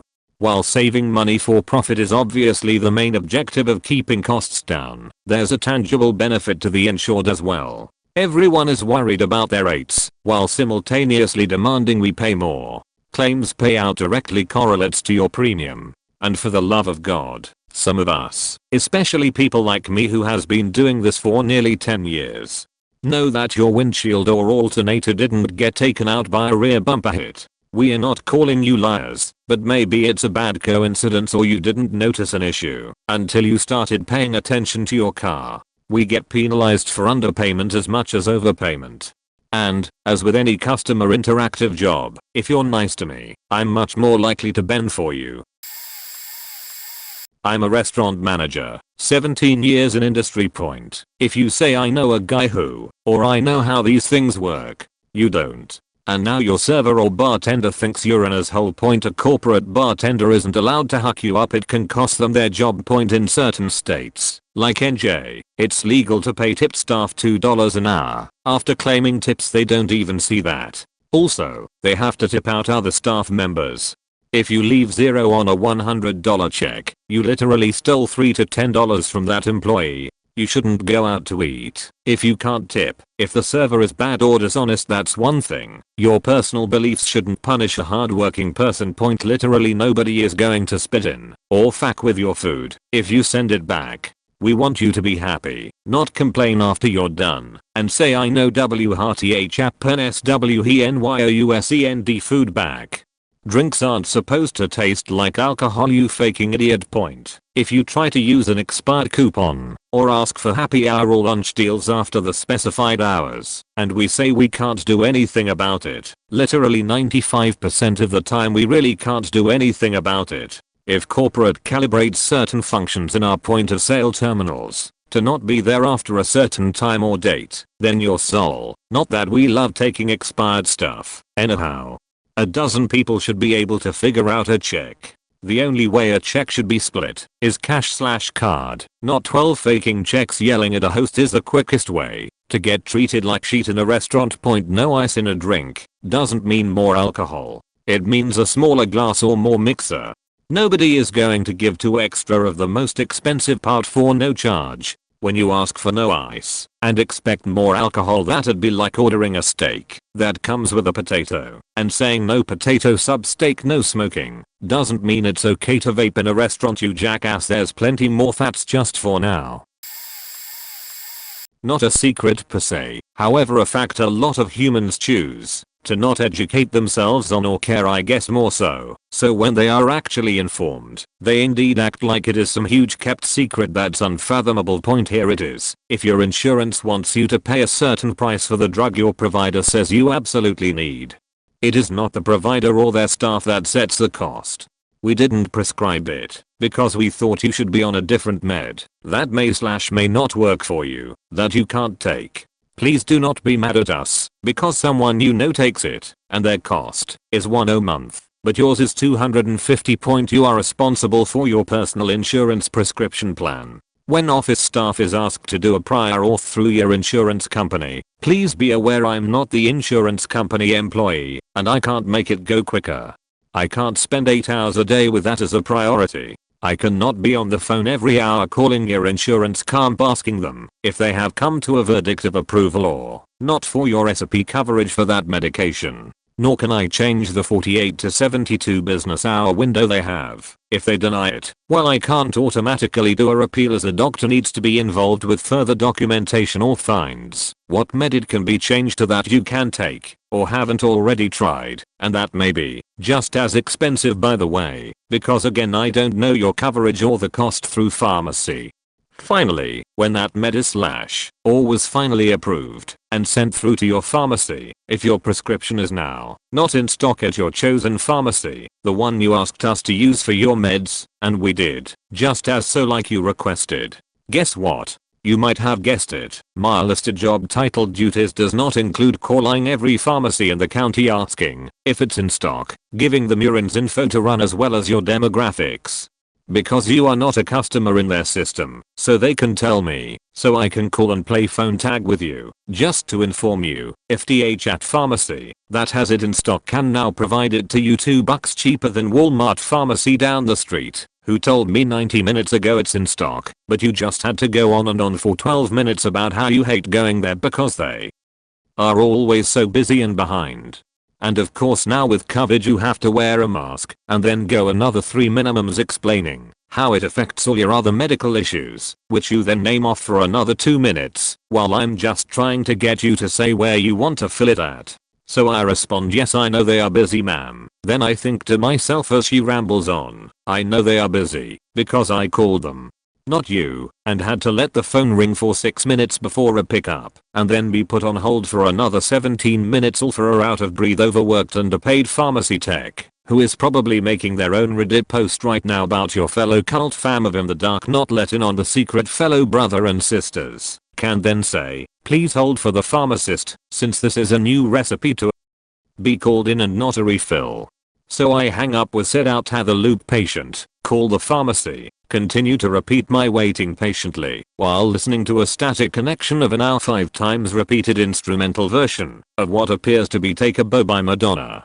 But of course, right when I'm about to hear my favorite part of the song, again, as I'm singing in my head to myself a lovely duet karaoke version with the one and only Madonna, I'm quickly snapped back to reality as pharmacist picks up and talks to me like I'm a bother of their own. Point now, as I look over at my coworker giving me the stank eye because they are now doing what was actually my assigned job of the day. I know I'm in for fellow coworker attitude and fake everything is fine. Please do not raise your tone, curse me or attack my coworkers and myself because you are not getting the results you want from your said insurance and or pharmacy. In closing my rant of the evening, I do all this for you because I like to help PPL and appreciate when someone goes above and beyond. However, please be appreciative and not upset if I didn't get right to it, as I actually have patients in the office to attend to as well. Secret, I guess, is you're an asshole if you display any of the above said qualities and / or we will make fun of you / gossip vent. Aka, talk shit about you more if your actual name is Karen. Please be aware that I'm also aware our healthcare system is fed up, nor do I agree with the price of standing prescription medication. I'm a human and need medical assistance from time to time involving my own insurance coverage / lack thereof, just like you and my patients. This is not a rant about the assholes that run insurance coverage or own rights to boost med costs. because that is overall not a secret. This rant right here is for all the entitled patients of the world who should worry more about their acting skills than why I'm not taking my workday on the phone with their insurance, because they are more important than the emergency that just walked through the door. Nobody buys your I didn't know that you didn't know the cost ahead time, that it's not my job to see if it's stocked anywhere, or that it's my job to know my personal coverage or even insurance company name / or that I'm supposed to bring my insurance cards with me to my spot so you can do your actual job. Because it's just one big secret. Please join me next week on Secrets Uncovered, Rant Edition, Episode 2, title, Why Some Doctors Act Like They Are Unaware They Have Shitty Bedside Manner, and That It's Their Fault They Are Behind Schedule. Finally, why the patient takes it out on everyone but the provider.